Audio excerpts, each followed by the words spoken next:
Chapter 1006, Am Willing to Try? Xiao Xian bowed respectfully and stated, Your Highness, I am willing to make an attempt.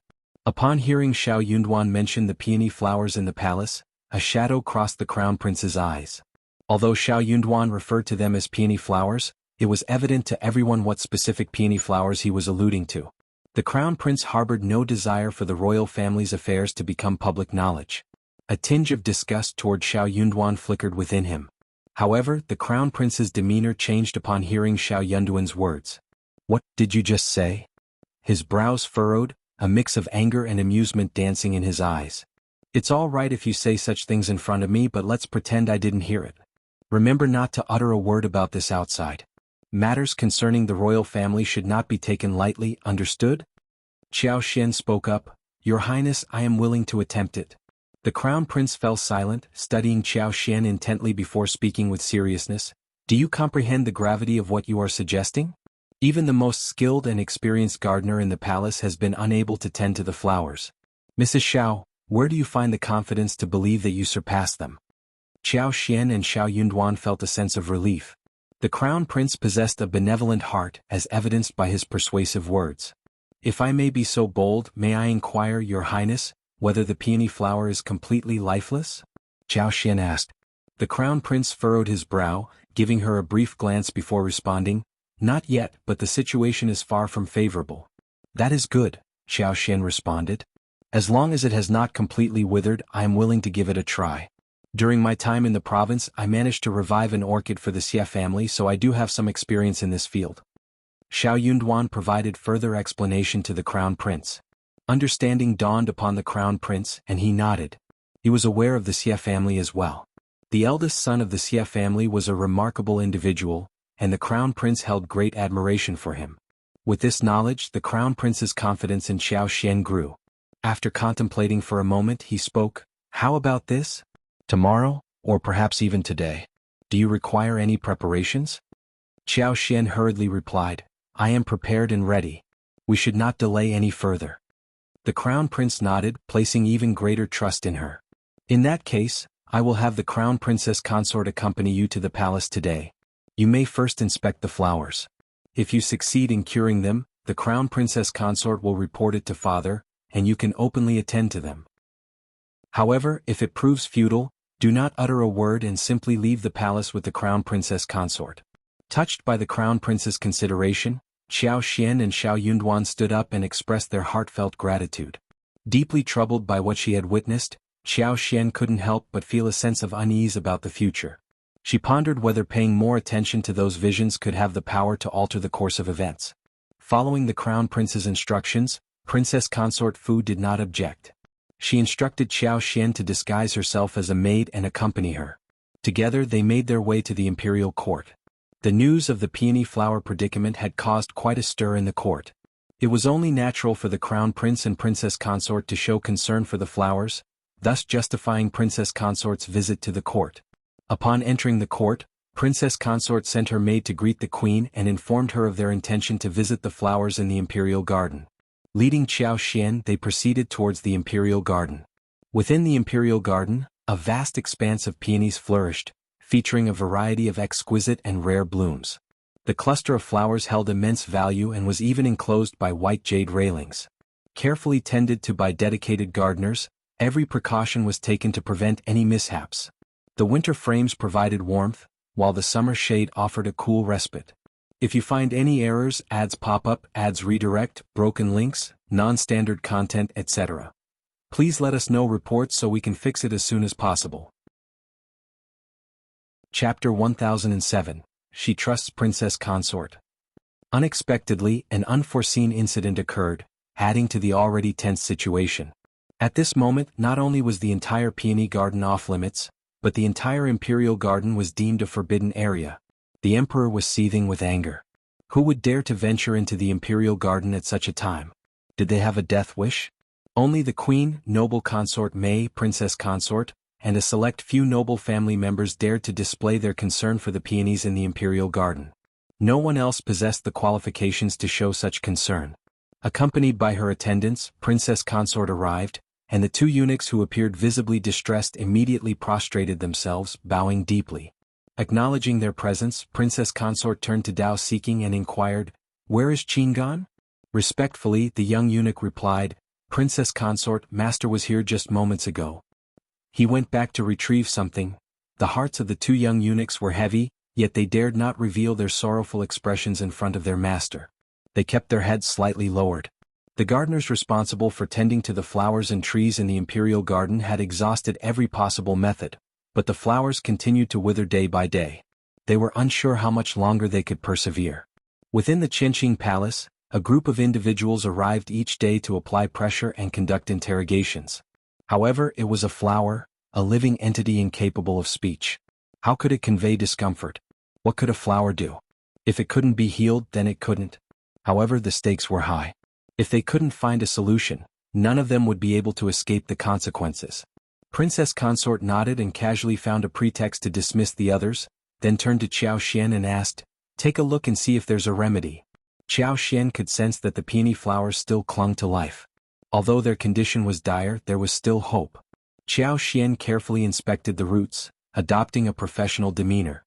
In truth, she couldn't be certain if it was due to pests, soil issues, or some other factor. But as long as the plant itself was resilient and provided with sufficient soil, water, and sunlight, there should be no insurmountable problem. After pretending to examine for about 15 minutes, Qiao Xian rose to her feet and addressed Princess Consort with a confident smile. "Princess Consort, I can indeed nurse these peony flowers back to health. However, time is of the essence. If we delay for another 4 days, even divine intervention may prove futile." Princess Consort's eyes lit up and she cautioned, "Are you absolutely sure, Miss Qiao? Think carefully before answering. If you succeed in saving the flowers, even without my intervention, you will be greatly rewarded by the Emperor. However, if anything goes awry, not only will you be in trouble but Editor Shao and I will also face dire consequences." Qiao Xian's confidence shone through her smile. "Thank you for your concern, Princess Consort. Rest assured, I am fully confident in my abilities." "Very well." Princess Consort sighed with relief and nodded. "Then come with me to meet the Queen." "Yes, Princess Consort." Empress Qi felt a surge of joy upon hearing the news. Although she didn't fully trust Qiao Xian, she had faith in Princess Consort's judgment. If Princess Consort had brought Qiao Xian to her, it meant she had confidence in her abilities. Accompanied by Princess Consort, Qiao Xian was personally taken to Emperor Xian, where she was instructed to begin her treatment. News of this event quickly spread throughout the palace, capturing the attention of numerous eyes fixated on the peony garden within the imperial grounds. The crown prince had always been dependable, and this brought a sense of relief to the concubines, princesses, as well as the palace maids and eunuchs, who secretly awaited a favorable outcome before expressing their elation. The emperor's foul mood had cast a pall over everyone, inducing trepidation. Finally, the clouds were starting to disperse. If you find any errors, ads pop up, ads redirect, broken links, non-standard content, etc., please let us know reports so we can fix it as soon as possible. Chapter 1008, Treatment. Qin and the others formed a circle around Qiao Xian, anxiously awaiting her intervention to save the flower. Aware that they might be attempting to steal her knowledge, Qiao Xian made it clear that she would only share the maintenance method without guaranteeing its long-term effectiveness. Flower nurturing, like any other craft, required personal exploration and cultivation. It couldn't be easily taught. Each individual had to rely on their own efforts to comprehend it. Qiao Xian possessed limited knowledge herself, so she refrained from providing extensive instruction. They wouldn't be able to replicate it on their own. It wasn't that she wanted to withhold information, but rather she had to do so. Sooner or later, the Queen and Princess Consort would issue the order. After all, who could assure that the flowers would remain in good health in the future? What if something unfortunate happened again? Qiao Xian couldn't be expected to attend to them within the court indefinitely. Apparently, Qin and the others understood this as well. Upon hearing Qiao Xian's words, they wore expressions of naturally, without a hint of gratitude. Contrarily, they felt a tinge of unease. They weren't certain whether they hoped for Qiao Xian's success or failure in saving the flowers. A conflicted sentiment arose, leaning towards preserving the flowers. Although doing so would highlight their incompetence, at least their positions and livelihoods would be preserved. If Mrs. Shao failed to save the flowers, they would all face dire consequences. Qiao Xian directed someone to dig out the flowers, replacing the soil and trimming the roots. After 2 hours of exposure to sunlight, She removed all the withered parts and replanted them. Then she watered them and arranged for a shade to be built. Following a series of procedures, evening approached. Is that all? Qin and the others exchanged bewildered glances. Xiao Xian nodded confidently. Tomorrow you'll see an improvement. Don't worry. The group remained speechless. Concerned, the Empress dispatched her trusted attendants from the palace to guard the imperial garden. Observing Xiao Xian's dramatic actions, Princess Consort couldn't help but inquire anxiously as they left the court. Xiao Xian offered a reassuring smile. Princess Consort, please don't worry. I have great confidence in this. With a smile, Princess Consort sighed. Well, we have no choice but to trust you. News of Xiao Xian's presence in court to treat the flowers quickly spread among the princes, nobles and upper class of the capital. Even before she had left the palace, word had already reached various ears. Doubt pervaded the minds of many. Some even secretly mocked editor Shao for involving his wife in such matters. Could it be that his wife's skills in tending to flowers and plants surpassed those of the specialized palace gardeners? It would be comical if she overstepped her abilities. Madame Tian felt even more disgusted. Madame Lin's attempt to teach Xiao Xian a lesson backfired. Instead, it was Xiao Xian who reprimanded the entire room, leaving Madame Tian fuming with anger. Seething with resentment, Mrs. Tian contemplated how she could humiliate Xiao Xian, when suddenly she heard the news. Madame Tian sneered, unable to contain her derision. She ridiculed Officer Tian, saying, "This woman truly has no sense of her own status. She can't even rise above her station. Yet, she dares to engage in such menial tasks, going to the palace to snatch work from the eunuchs. How utterly laughable." Officer Tian glanced at her, remaining silent. If you find any errors, ads pop up, ads redirect, broken links, non-standard content, etc. Please let us know reports so we can fix it as soon as possible. Chapter 1009, Easy? Aware of his wife's anger and complaints, Officer Tian couldn't help but caution her, "Don't speak such nonsense in public." Madame Tian's expression darkened at his words. After a brief pause, she snorted and sneered, "There are so many inept individuals out there. I refuse to believe she can handle it well. If she messes up, it will be quite the spectacle." Once Xiao Xian finally emerged from the court, Shao Yunduan, who had been waiting outside, heaved a sigh of relief. They exchanged glances, and Xiao Xian nodded with a smile, instantly relieving Shao Yunduan's anxiety. "Is it a success?" he asked incredulously. Shao Yunduan couldn't help but question the sheer magical turn of events.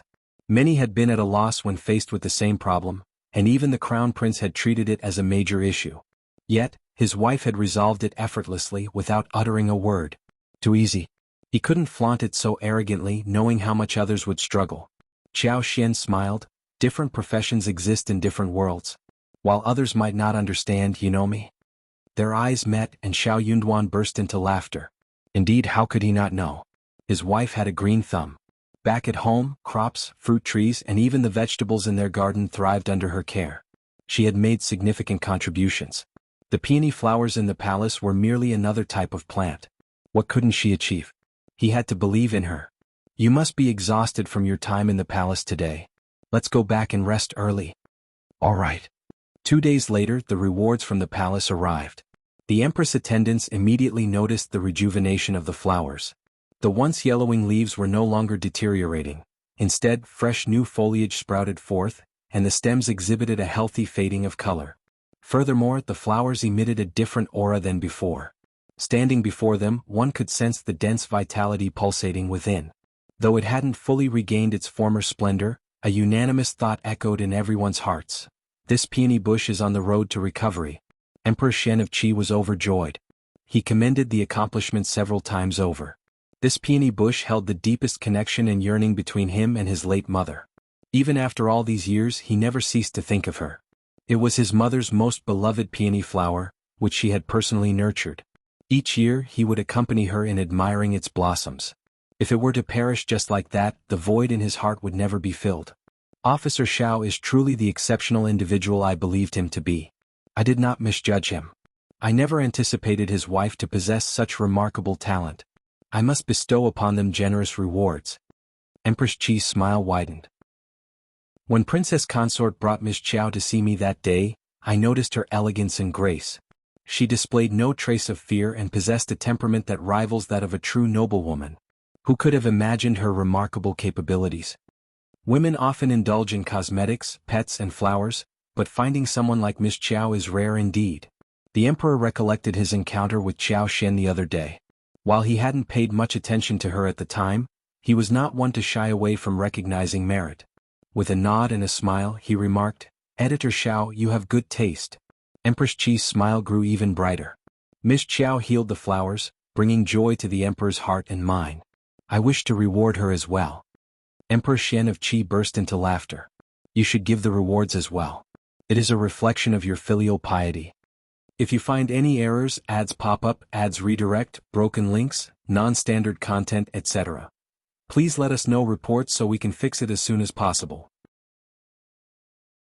Chapter 10:10 Reward.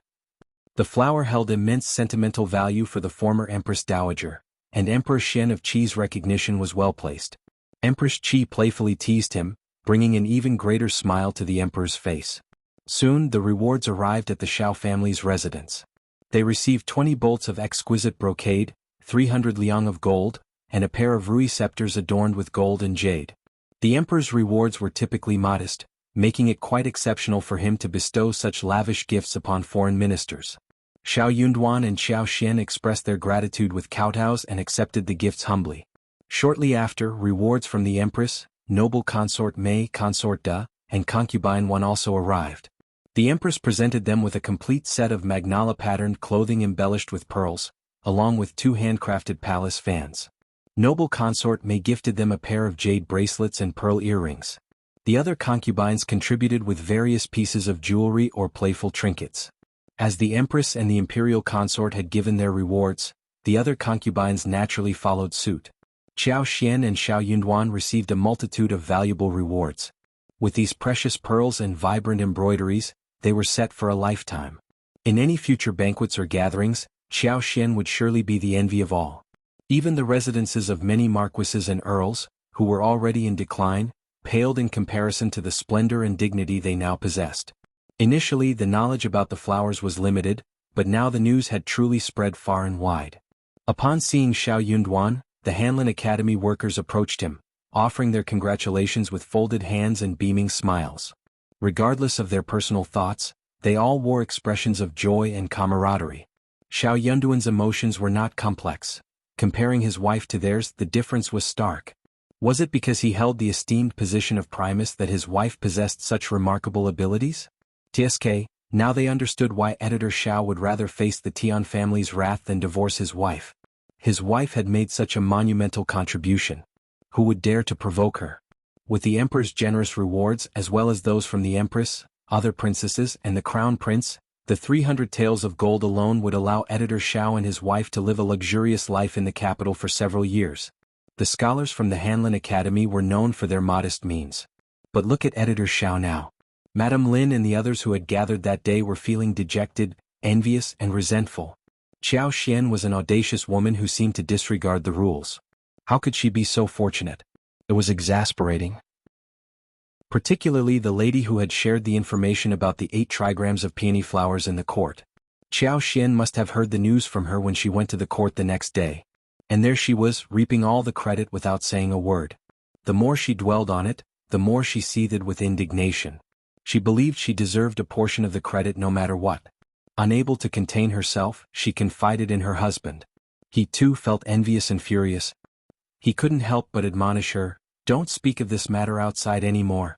The ancients were right when they said the more you talk, the more mistakes you make." If that weren't the case, he wouldn't allow others to benefit unjustly. That editor Shao had grown so well respected that even the chancellor regarded him in a different light. Who among the officers would dare to provoke him? Especially Qiao Hongxi, who would actively avoid him whenever they crossed paths. The lady was also filled with frustration, so she couldn't resist the temptation to visit the Shao family's mansion and direct some biting remarks at Xiao Xian. If you find any errors, ads pop up, ads redirect, broken links, non-standard content, etc., please let us know reports so we can fix it as soon as possible. Chapter 10:11 Luck. She was insinuating that without her, Xiao Xian would have been unaware of this information and wouldn't have made any contribution. Qiao Xian found himself both irritated and entertained. He hadn't intentionally sought this information from her, nor had she purposely shared it with him. She was merely flaunting her knowledge and treating it as gossip. The reason he paid attention was that the person who uttered those words didn't mean them, but the person who overheard them did. Furthermore, she would have to rely on her own abilities to make significant contributions. Moreover, she would be taking a substantial risk. If he succeeded, she would receive recognition for her valuable assistance. However, if she failed, Shao Yunduan's future would be destroyed and she might even lose her life. She couldn't simply assume it was a stroke of luck. Ultimately, in this person's eyes, it was all because of her help that he succeeded. Of course, Qiao Xian didn't deny that he received the information from her. Since she had approached him, he could offer her some benefits. However, she shouldn't feel indebted to him. Qiao Xian smiled and remarked, "I was merely fortunate. In truth, I wasn't certain before entering the court. I simply want to inquire, if I had heard the news from my sister and informed her that I could cure the peony in the court, would you have been willing to accompany me to the East Palace?" The madam was rendered speechless in an instant. Although she wanted to say yes, she couldn't bring herself to do so under Qiao Xian's intense gaze. She was absolutely certain that if Qiao Xian had approached her with the same proposition, she would have rejected it without hesitation. What a ridiculous idea. Who would dare to take such a risk? It would be all well and good if she succeeded, but what if she failed? How could she be certain of Qiao Xian's abilities? What if there was no solution? Wouldn't he be implicated because of her? This was definitely insufficient. Qiao Xian smiled knowingly. The lattice face turned crimson, and she felt a tinge of embarrassment creeping in. Qiao Xian's words made her feel slightly ashamed. Qiao Xian paused her actions and spoke with a smile. "The other day I consulted my husband about this matter and he informed me. That's why I dared to come to the East Palace to meet the Crown Prince. However, I must acknowledge that I initially received the news from you. Otherwise, I might not have come across it from other sources. I should express my gratitude to you, sister." The madam was left speechless, unable to refute her words. Not many individuals were privy to this information, but it wasn't entirely undisclosed. Qiao Xian could have learned about it from another source. Consequently, all the resentment and the sense of being owed by Qiao Xian, along with the obligation to express gratitude and make amends, vanished. Upon hearing Qiao Xian's words, she felt a sense of relief. Besides being delighted, she was also grateful. With a smile, she said, "Sister, you are truly kind." Qiao Xian modestly smiled and insisted that she stay for lunch, presenting her with a generous gift. The lady bid farewell happily and headed home. Once they arrived, they eagerly opened the gift box. Inside, they discovered 2 exquisite garments and a banknote worth 100 liang. This unexpected windfall brought immense joy to her heart. She couldn't help but inwardly sigh. Miss Qiao was no ordinary woman.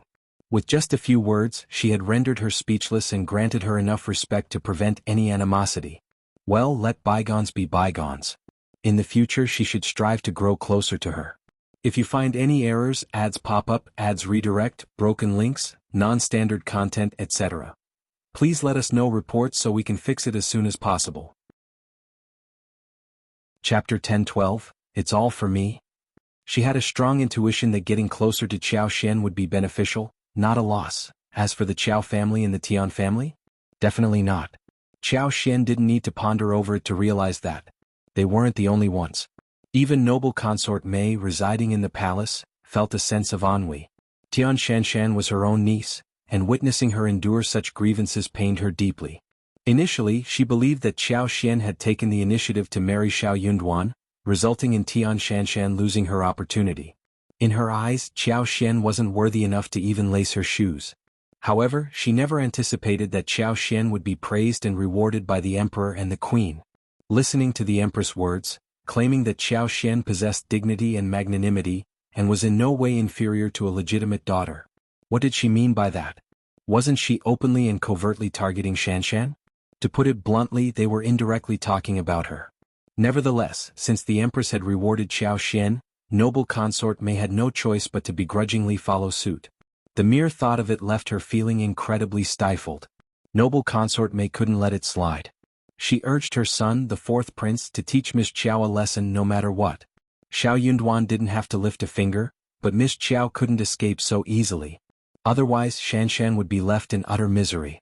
Moreover, by dealing with Qiao Xian, it would be a way to slap the queen's face.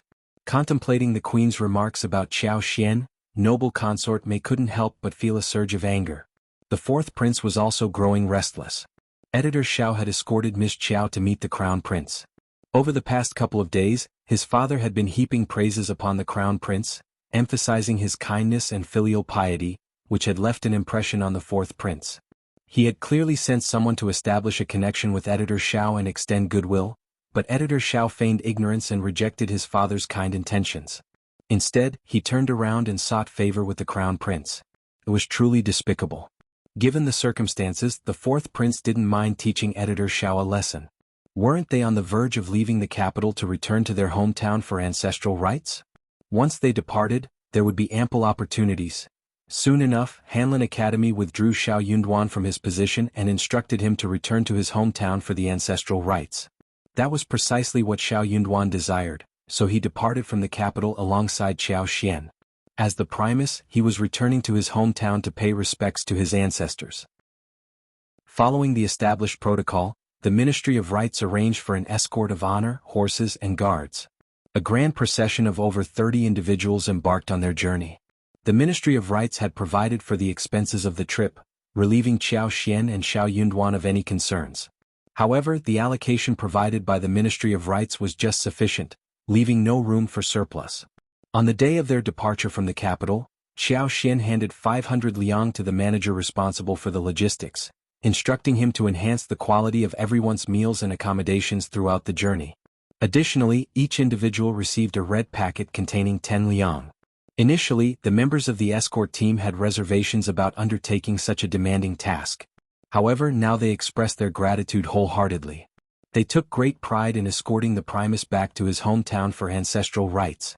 Although the imperial court had dispatched personnel to accompany them, it was unlikely that any bandits or troublemakers would dare to rob or cause trouble along the way, unless they had a death wish. Everyone had absolute confidence in their safety. Any individual foolish enough to lay a hand on the Primus or the officials from the imperial court was effectively signing their own death warrant. However, Qiao Xian remained vigilant and cautious. Whenever they traversed through remote regions, she would employ her heightened senses to scan the surroundings within a radius of 500 or 600 meters. She also conducted periodic checks of their surroundings. For Qiao Xian, it was merely a reflex that occurred whenever the thought crossed her mind. It was not a futile effort. Developing such a subconscious habit proved beneficial and provided a sense of security. If you find any errors, ads pop up, ads redirect, broken links, non-standard content, etc., please let us know reports so we can fix it as soon as possible. Chapter 10:13. Actually, it's all like this. All the precautions and vigilance proved to be worthwhile. To Qiao Xian's surprise, one day while passing through a narrow canyon after entering the Zheng state, she encountered individuals with malicious intent. Behind a mountain rock, dozens of individuals lay in wait, their faces concealed by masks.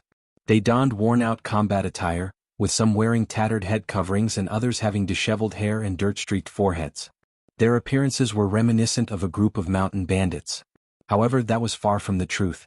Qiao Xian overheard their conversations, and with each passing moment, her heart sank deeper and her anger intensified.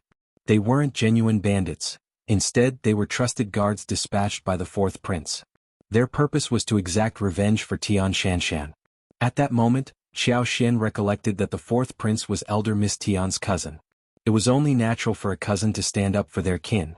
Yet, it was the Tian family who had initiated the conflict. And now, they sought to engage in further violence, bloodshed, and injustice. While not everything in this world could be reasoned with, this was an outrageous act. Listening to their jests and boasts, it became apparent that their intention was to rob and harm Shao Yunduan, both in terms of his wealth and his well-being. They decided to lead Qiao Xian away, leaving tracks for them to follow. They would allow them to chase after her, buying enough time for Shao Yunduan and the others to come to her rescue. But she couldn't make it too easy for them. They would pretend to put up a struggle for Qiao Xian, as if she were no match for her assailants. This would give her comrades the opportunity to save her. However, she couldn't emerge unscathed. Her clothes had to be torn, her hair disheveled, and one shoe missing for added authenticity. As the group continued their crude banter, their obscene remarks growing more repulsive, Qiao Xian's anger intensified. Despicable, vile, treacherous, and wicked. These people were truly despicable, and the fourth prince was no exception. Qiao Xian activated her powers, manipulating the vines to dislodge rocks and soil from the cliff above. As the dozens of individuals reveled in their conversation, saliva flying, a sudden cascade of rocks startled them. They screamed in terror, scattering in all directions, their initial enthusiasm replaced by panic. Let's move away. It's dangerous, hurry up. Xian sneered silently. Leaving? Never. There was a price to pay for one's foul mouth. Xian activated her superpower again, and the vines around them moved nimbly, tripping all of them and making them scream. Some ran too fast and fell heavily, some sprained their legs, some were hit by rocks that rolled down the cliff, or some fell on the thorny bushes. In short, there were screams and wails everywhere. It was not easy for this group of people to return to the nearby village and town safely, let alone stop somewhere and rob them. Only then did Xian withdraw her superpower. Her group passed through the canyon unscathed. But that was not the end of it.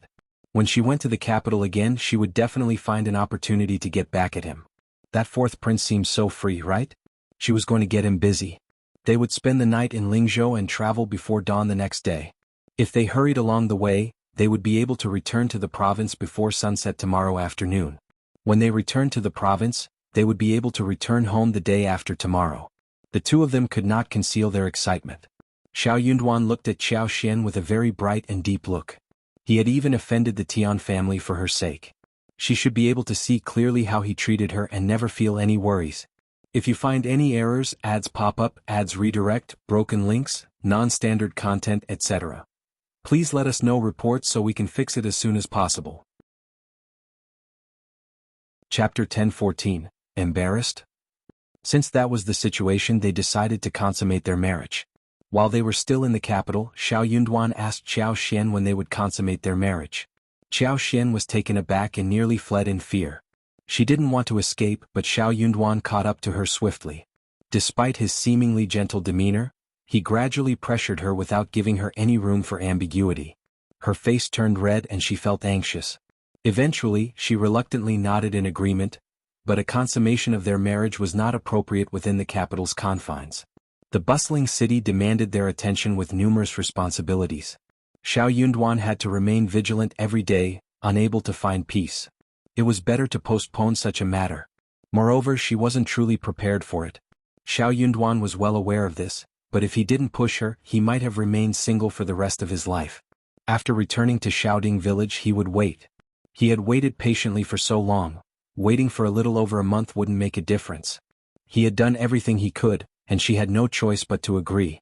Setting aside everything else, how could she be so shameless? Therefore, since their departure from the capital and passing through the state of Zheng, as they drew closer to their hometown, Shao Yunduan would gaze at Xian with tenderness and a smile, causing her to feel guilty and uneasy. She wished she could pretend not to understand the meaning behind his gaze. Unfortunately, she couldn't. She understood it in an instant. Most importantly, he knew that she understood his intentions at a glance. As they drew closer, Xian grew increasingly flustered.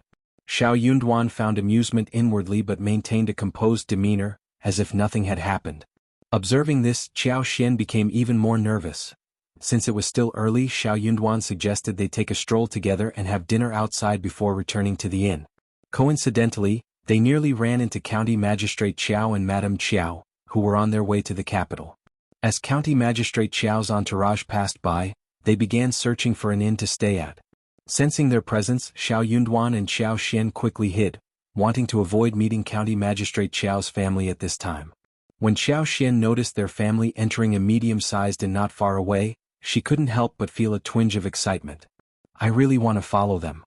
Most importantly, concubine Xing was not faring well. Dealing with that woman was no easy task, and witnessing her confrontations with Madame Qiao would certainly be interesting. Shao Yunduan smiled. It's not very convenient. Just endure it for a while. We'll see them in the capital. True. Imagining the reactions of County Magistrate Qiao and Madame Qiao upon learning that the Qiao family had severed ties with them, they couldn't help but exchange smiles. Especially after learning how the Emperor protected Shao Yunduan and Xian, praising them for their contributions to the empire. If you find any errors, ads pop up, ads redirect, broken links, non-standard content, etc. Please let us know reports so we can fix it as soon as possible. Chapter 10:15. So angry? Her father, who was solely focused on climbing the ranks and driven by greed, must have been seething with anger.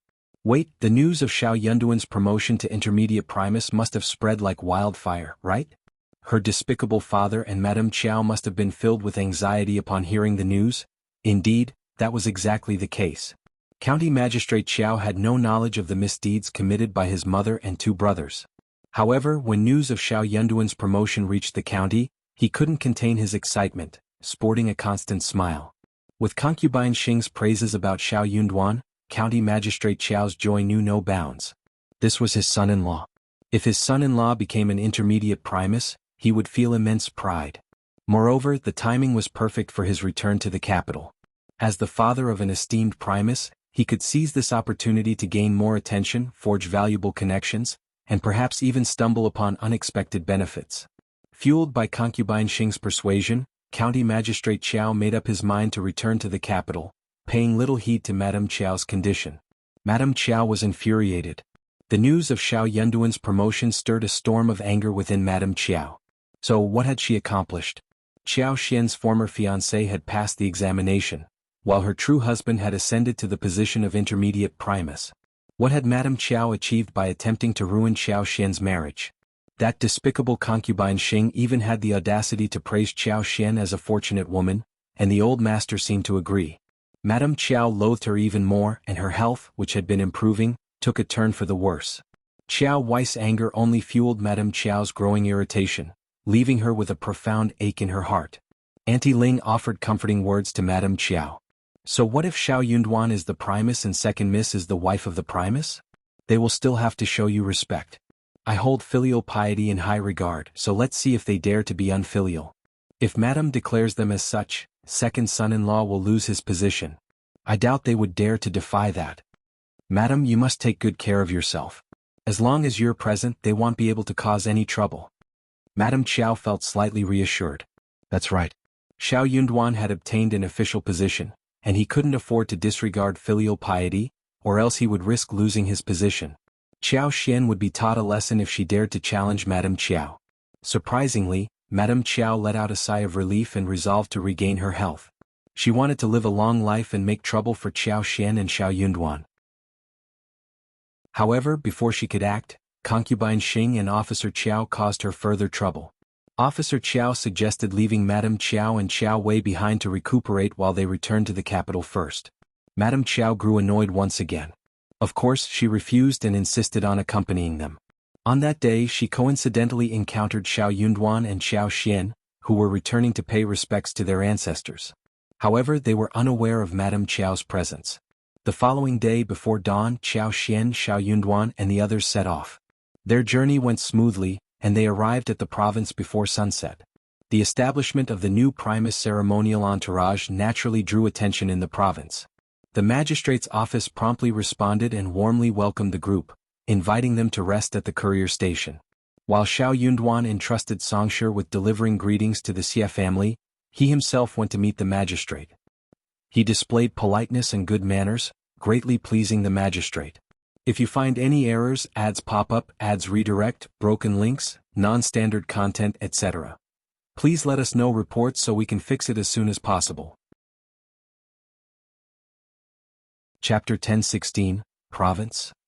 The prefectural magistrate went out of his way to show hospitality, ordering a lavish spread of food and inviting several junior officials and prominent figures from the local government office to warmly welcome them.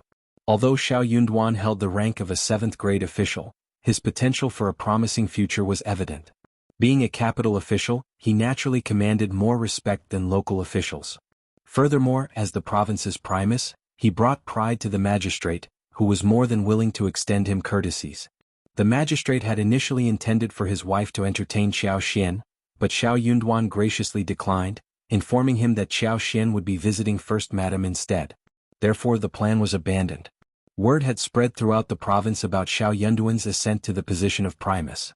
First Madam Yuejing Shao and Xie Jingrong were all filled with joy for his achievements. First Madam couldn't help but feel envious. She scolded Yuejing Shao, "I no longer aspire to be the Primus, but being recommended man would make me proud. At least she would be proud of me." Upon hearing this, Yuejing Shao's scalp tingled, and he quickly made an excuse to leave. Upon learning that the Primus had returned to pay respects to his ancestors, First Madam was contemplating the veracity of the news.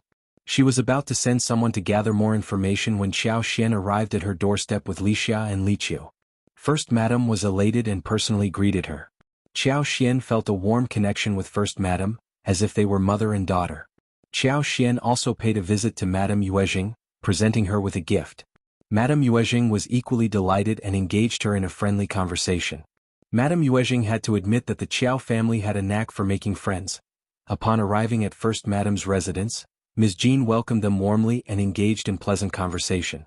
When Xiao Xian distributed rewards, the entire household of First Madam and Ms.Yan shared in the happiness. Since Xiao Xian was staying at First Madam's residence, she joined them for dinner. During the meal, Xiao Xian shared stories about the capital and the sights she had seen. Afterward, she confided in First Madam about the incident involving the Tian family. Miss Fang had no knowledge of this matter, and she lacked female elders to seek advice from, except for First Madam. Upon hearing Xiao Xian's account, First Madam was taken aback and became worried for her. Her palms instinctively came together and she chanted, "Truly, it's a blessing from the heavens. A blessing indeed. You are incredibly fortunate." Xiao Xian blushed and modestly replied, "I don't consider myself that lucky, especially since I am only an intermediate." First Madam sternly interrupted, "How dangerous could it have been? Thankfully, Primus Shao has a conscience. Otherwise, if he had allied with the Qiao and Tian families in the capital, you would have been left vulnerable and defenseless. That would have been exceedingly perilous." Xiao Xian was startled, realizing the gravity of the situation. Initially she hadn't given it much thought, but now she couldn't help but break into a cold sweat. Forced to smile, she said, "It appears I am indeed fortunate. I didn't misjudge my husband." First Madam smiled and affirmed, "Absolutely. I dare say there are very few men like Primus Shao in the entire country. That's why I say you're lucky. However, the two of you don't have a solid foundation. Your father and mother have already entered the capital. When you return, trouble is bound to arise. Additionally, the Tian family may not be willing to let the matter rest. You must make plans in advance and remain vigilant. If you find any errors, ads pop up, ads redirect, broken links, non-standard content, etc., please let us know reports so we can fix it as soon as possible." Chapter 1017 Shame. Our family may not have a business in the capital, but we do have good friends there. I will send you a letter later with their information. If you encounter any difficulties, you can seek their help. Do you need more money? When you return, I will give you tens of thousands of taels extra. It will come in handy when you reach the capital, and if you face any financial constraints, you can turn to my friend for assistance." Xiao Xian was deeply moved and replied with a smile, "Auntie, we have sufficient funds, but if we ever fall short, we will not hesitate to ask for your support." First Madam smiled warmly and said, "That's wonderful. There's no need to be formal with me. Just come to me whenever you need help. I don't believe the Tian family will dare to cause trouble for you in the near future. However, we cannot guarantee that they won't secretly instigate your parents to cause trouble. Primus Shao's reputation is crucial. If by any chance things take a turn for the worse, remember to plan carefully and avoid impulsive actions. If the Tian family discovers any leverage against you, they will undoubtedly exploit it to cause trouble. Primus Shao's career might be affected.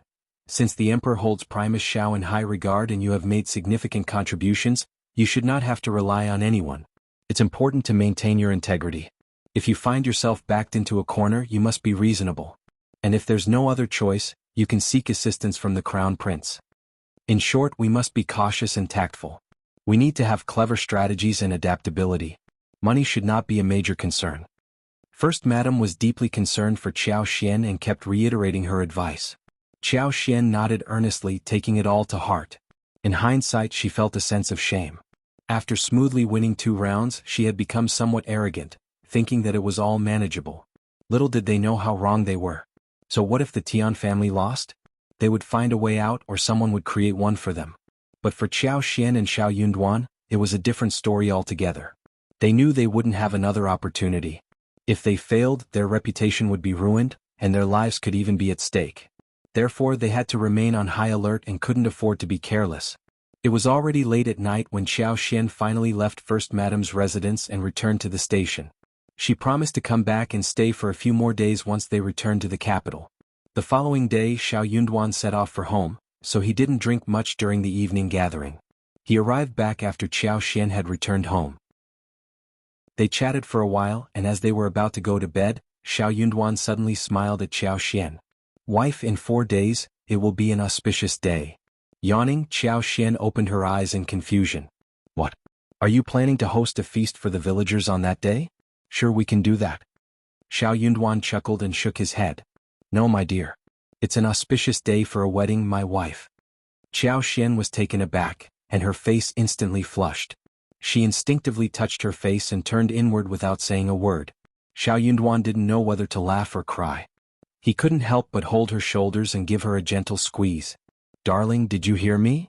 Qiao Xian couldn't help but smile, her lips curling up involuntarily. She replied softly, "Yes, good." Shao Yunduan chuckled and released her, taking a step back with a silent smile. He couldn't wait any longer. Since they were leaving the next day, they needed to meet Yuezhing Shao and Xie Jingrong and return home first. During this time the days felt long and the nights were short. The group didn't stay in the county city and instead headed back to Shaoding village. They had already sent people back to the village to tell the news. When they arrived, they saw that the entrance of the village was filled with villagers welcoming them. If you find any errors, ads pop up, ads redirect, broken links, non-standard content, etc., please let us know reports so we can fix it as soon as possible. Chapter 10:18, Greeting Mr. Primus. Qiao Xian and Shao Yunduan were taken aback by the overwhelming enthusiasm of the villagers. They had expected a warm welcome from their family, but they were surprised to see the entire village mobilized in such a grand manner. While they were not individuals driven by fame or fortune, the sight before them ignited a spark of excitement in their hearts. They exchanged glances, their smiles reflecting the joy they felt. Qiao Xian playfully teased Shao Yunduan, "Look at you, Mr. Primus, commanding such admiration. No wonder scholars aspire for glory. Such acclaim is truly something to behold." Shao Yunduan smiled in response, his eyes filled with pride. "It is your deserved honor as well." Qiao Xian's heart fluttered at his words, their love and support for each other shining through their smiles. The villagers, brimming with excitement, eagerly called out as they spotted Qiao Xian and Shao Yunduan approaching. "Here they come. Mr. Primus has returned. Our esteemed Mr. Primus has graced us with his presence. Let us welcome our esteemed Mr. Primus. We must ensure that Mr. Primus receives a grand reception." The villagers couldn't contain their joy, their faces lighting up with anticipation. They gathered around Ms. Fang, eldest uncle, the land officer, and a few revered elders of the village. Approaching the group, they bowed respectfully, their voices filled with reverence. "Greetings, Mr. Primus. We bow and pay our respects. We humbly greet Mr. Primus." The sudden turn of events caught Ms. Fang, eldest uncle, and the others off guard. Their expressions showed a mix of surprise and anxiety, unsure of how to respond to such an exuberant display. Yang Xiaoni was stunned and subconsciously knelt down. Shao Sanlang. Witnessing this, Miss Su hesitated for a moment before deciding to join them in kneeling.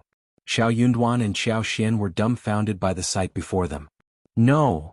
they exclaimed simultaneously, quickly stepping out of the carriage and rushing forward. Shao Yunduan assisted the land officer to rise, while Qiao Xian helped the female elders to their feet.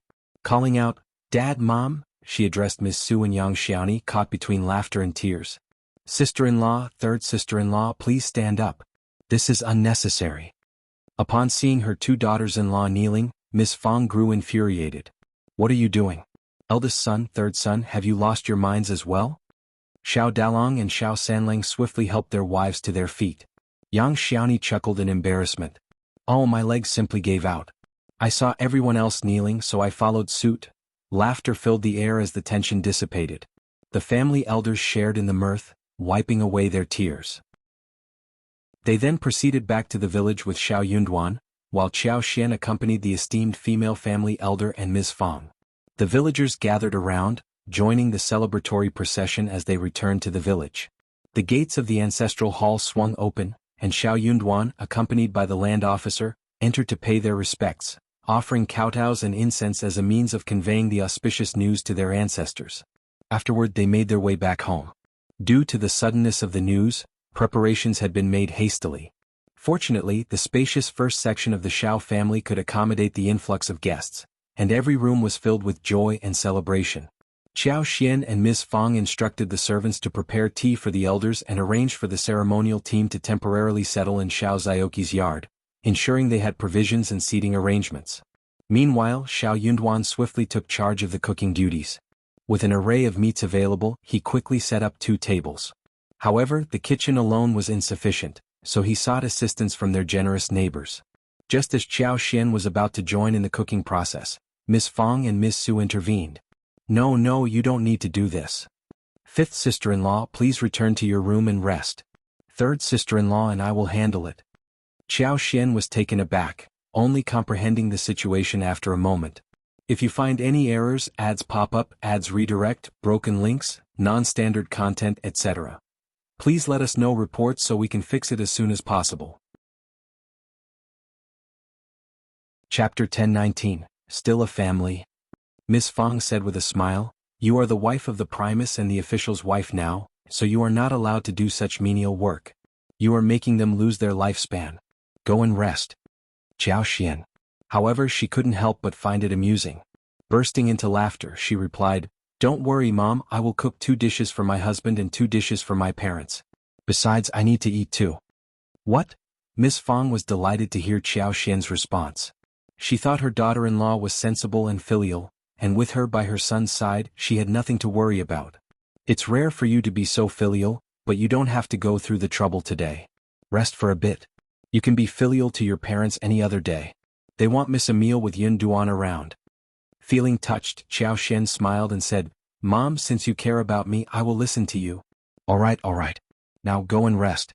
Your sister-in-law and 3rd sister-in-law's culinary skills may not be as good as yours, but they've improved. I'll have them send you some food later. They'll ask Li Xia and Li Qiu to help. They can send it over later. Xiao Xian smiled at Ms. Su and Yang Xiaoni and said, "Sister-in-law, 3rd sister-in-law, we're family, so please don't treat me like an outsider. Let's maintain our close bond just like before." Observing Ms. Su and Yang Xiaoni's respectful but somewhat helpless expressions, and hearing Ms. Zu's hesitant "you," Xiao Xian felt a bit uneasy. She didn't want there to be any distance between them. Since arriving in this world, she had acquired superpowers, wealth, a husband, and her relationship with her in-laws was also good. All she wanted was for everyone to remain close and continue living happily. That, to her, would be the ultimate perfection and happiness. She was not that petty. They were not arrogant just because they had obtained the power. Miss Su and Yang Xiaoni were startled. Yang Xiaoni smiled embarrassedly. Can this work? 5th sister-in-law, you're now the wife of the Primus and the wife of an official. Xiao Xian burst into laughter. Am I still the 5th sister-in-law? Yang Xiaoni nodded dumbly. Xiao Xian tried not to laugh. Well, as long as I am still your 5th sister-in-law, we will be the same as before. This really works? Sure. All right, let's listen to 5th sister-in-law. Yang Xiaoni chuckled and looked much more relaxed. Ms. Su nodded with a smile, looking relaxed. Xiao Xian was still resting in her own yard when Ms. Su, Yang Xiaoni, Tao Tao, Li Xia, Li Qiu, Ms.Yan and a few other women helped her to make a meal. Shao Yunduan and eldest uncle were eating with the land officer and the elders, and 3 tables were set up at the ceremonial team. Xiao Dalong and Xiao Sanlang greeted them. Xiao Xian did not eat in the yard, but stayed with Ms. Fang and the others somewhere else. After dinner, the land officer and the elders chatted with Shao Yunduan and his son for half the night before they left happily. From the next day onwards, the house became a hub of liveliness. Relatives and friends arrived in a continuous stream, creating a bustling atmosphere akin to revolving doors and musical chairs. Xiao Xian found herself occupied for 5 to 6 days before finally getting a moment to catch her breath. When the auspicious day arrived, the family head led Shao Yunduan to pay respects to their ancestors. To celebrate, the first branch of the Shao family hosted a grand banquet, extending their warm hospitality to the villagers. If you find any errors, ads pop up, ads redirect, broken links, non-standard content, etc. Please let us know reports so we can fix it as soon as possible. Chapter 1020, Home Party. After the long-awaited banquet finally came to an end, the Shao family let out a collective sigh of relief. Everyone was overjoyed yet completely exhausted. It had been a challenging journey, but they could finally bask in peace and tranquility, allowing themselves to rest properly. The banquet had attracted not only the villagers but also numerous relatives, friends, local dignitaries, former classmates, and others who came to extend their congratulations. Even the newly appointed county magistrate Yu made a special appearance, accompanied by his grandmaster, to personally convey his good wishes. Impressed by the occasion, Shao Yunduan requested the county magistrate to escort them to the county, generously offering him a gift of 300 liang. The Shao family's humble abode was not spacious enough to accommodate such a large gathering, and Shao Yunduan and Xiao Xian preferred to spend the next few days in the company of their family, rather than amidst the crowd. Furthermore, there was little to do in the village, leaving them with a sense of boredom. The sum of 300 liang would sustain them comfortably in the county office for well over a month. Grateful for the newfound serenity, Ms. Fang urged Xiao Xian to organize and arrange all the presents that had been bestowed upon them during the event. Although these gifts were meant for Shao Yunduan, Ms. Fang refrained from interfering, allowing Xiao Xian to make the decisions herself. Ms. Fang's selflessness was evident, as she had no intention of claiming anything for herself. These were rewards earned by her son, and as his mother, she wholeheartedly supported his rightful ownership. Xiao Xian acknowledged her mother-in-law's sincerity and felt a deep conviction in her trustworthiness. In any other scenario, someone might have seized the opportunity for personal gain. However, Ms. Fang's integrity and maternal love made it impossible to resist her intentions. Xiao Xian smiled in response and with the assistance of Tao Tao, Li Qiu and Li Xia, dedicated an entire day to sorting through the gifts and meticulously recording each one. Then Xiao Xian invited Ms. Fang to take a look at the gifts. The total sum amounted to an impressive 8,688 liang, consisting of 8 screens, each with its unique characteristics. One was made of exquisite rosewood, another intricately carved with crystal, and the third adorned with embroidered 6 jade halls. Among the presents were also 80 pieces of silk and satin, each distinct in its design and texture. Additionally, there were porcelain items, jade artifacts, purple copper, wood carvings, and an array of various decorations. Not to forget, there were calligraphy and paintings as well. Perplexed, Ms. Fang smiled and remarked, "As farmers, we have no need for these items. Even if we were to select the most suitable ones, we couldn't possibly make full use of them. Choose some valuable ones from the province and bring them along to the capital. They may come in handy there. Give a portion of the remaining silver as taxes to the government, and keep the 8,000 taels. You'll find plenty of use for the silver when we reach the capital."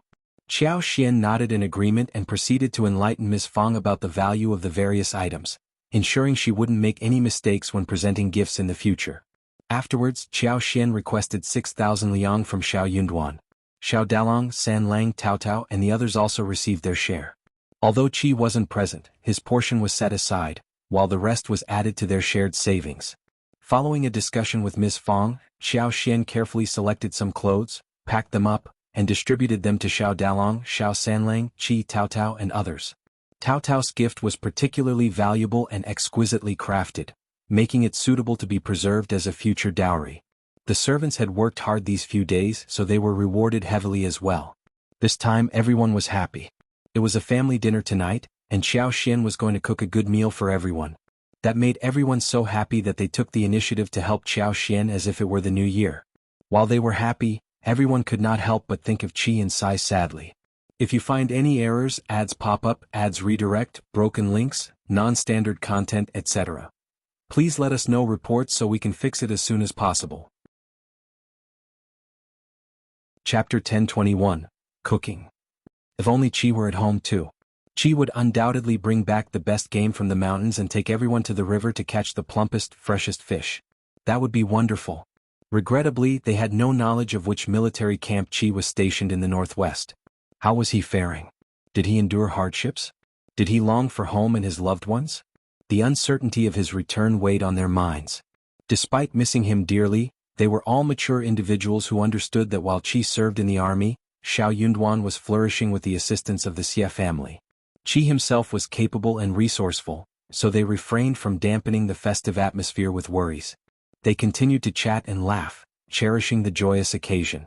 The fish and prawns in the Zhang village pond were plump and abundant, prompting Xiao Xian to have someone catch numerous prawns, a turtle and 2 fish. In the evening she would prepare crispy shrimp balls, braised chicken nuggets, clear soup fish balls, beetle taro pork, sweet skin duck, crispy chicken, mutton soup, tofu, sour soup, stir-fried bamboo shoots, garlic lettuce and silky yams. As the dishes took shape, the 3 stoves simultaneously burst into action. The kitchen emitted waves of tantalizing aromas that awakened everyone's appetite. During dinner, delectable dishes adorned the table. Everyone gathered happily, engaging in conversation while savoring the flavorsome feast. Their taste buds were captivated. Finally, fifth sister-in-law's culinary skills. Fifth sister-in-law is an exceptional cook. No matter how hard we try, we can't match her. It's incredibly delicious, truly mouth-watering. Xian was also delighted, sporting a smile. Now that I'm back, I'll cook more often, and our ingredients will always be readily available. I'll visit regularly. She had so much to attend to, how could she possibly leave? Without the assistance of her extraordinary abilities, it would be inconceivable. Upon hearing Xian's declaration, Yang Xiaoni and the others were filled with joy and eagerly inquired if it was true. Xian responded with an affirmative nod and a warm smile, bringing a sense of relief to everyone present. Shao Yunduan exchanged a glance with Xian and chuckled helplessly. He had already discussed this matter with his wife. It was simply impossible for him to return home every year, let alone multiple times throughout the year. However, Xian was concerned about her family and their assets. If she were to come back, she would make appropriate arrangements along the way. Anticipation filled the air, enhancing the lively atmosphere at the dining table as everyone enjoyed their meal. With a loving expression, Miss Fong beamed with joy. They were truly a united family now. It was the greatest gift of all. After dinner, the group engaged in pleasant conversation for a while before retiring to their respective rooms for a well-deserved rest. Xian, who had been weary from the recent events, was grateful for the chance to finally get some proper sleep. In the courtyard, Shao Yunduan stood with his hands behind his back, gazing up at the radiant moon in the night sky. The moon was more than halfway full, casting its gentle glow upon the tranquil surroundings. Moonlight cascaded like flowing water, casting ethereal shadows in the small courtyard. Amidst the lush green foliage, white gardenias bloomed, emitting a delicate fragrance that permeated the air. As a gentle breeze caressed the area, the scent of the flowers filled Xian's nostrils. Admiring the moon here, my love? Having finished her bath, Xian noticed Shao Yunduan's absence in their room and found him near the gardenia bush. She approached him with a smile, joining him in his moonlit reverie. If you find any errors, ads pop up, ads redirect, broken links, non-standard content, etc., please let us know reports so we can fix it as soon as possible. Chapter 1022, Moonlit Night? Shao Yunduan affectionately embraced Xian as she got startled, attempting to break free. However, he seemed unusually resolute today, tightening his hold and preventing her from escaping. Though not physically strong, his determination was evident. As his hands touched her, Xian's skin grew warm, causing her cheeks to flush. With a smile she protested, "What are you doing? Let go of me.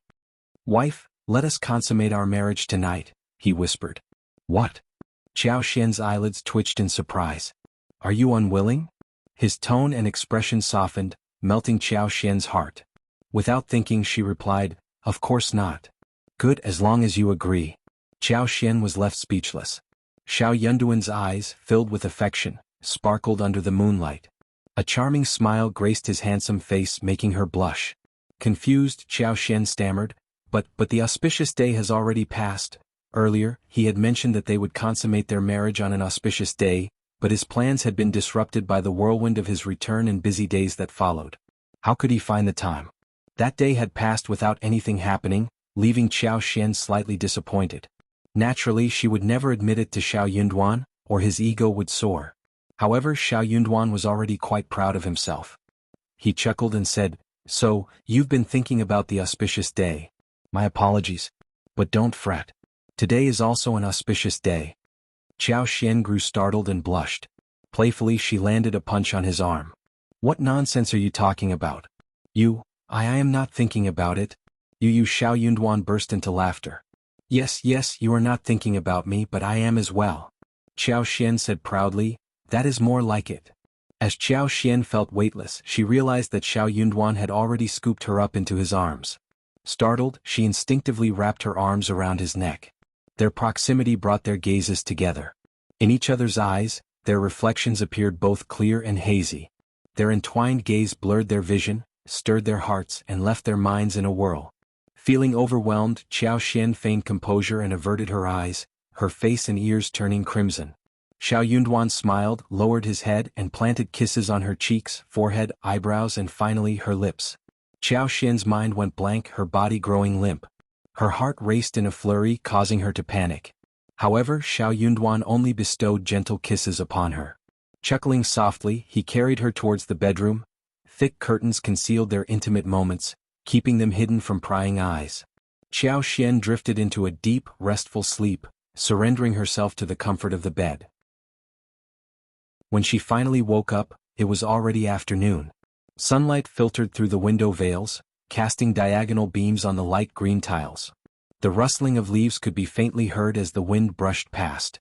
Blushing, Qiao Xian averted her gaze upon seeing Shao Yunduan's smiling eyes. Savoring the moment, Shao Yunduan tightened his embrace and brushed his lips against her face. "Are you awake?" Today it didn't matter if she slept in. Qiao Xian had no fear of gossip. Instead, she felt a heightened sense of embarrassment in Shao Yunduan's presence. If you find any errors, ads pop up, ads redirect, broken links, non-standard content, etc., please let us know reports so we can fix it as soon as possible. Chapter 1023, Finally Perfect. Why aren't you up yet? Shao Yunduan playfully exclaimed. Qiao Xian wished he would vanish instantly. With a tender smile, Shao Yunduan continued to nuzzle against her. "I can't bear to be away from my wife." "You?" Qiao Xian blushed, feeling utterly powerless. Her embarrassment intensified and she weakly punched Shao Yunduan.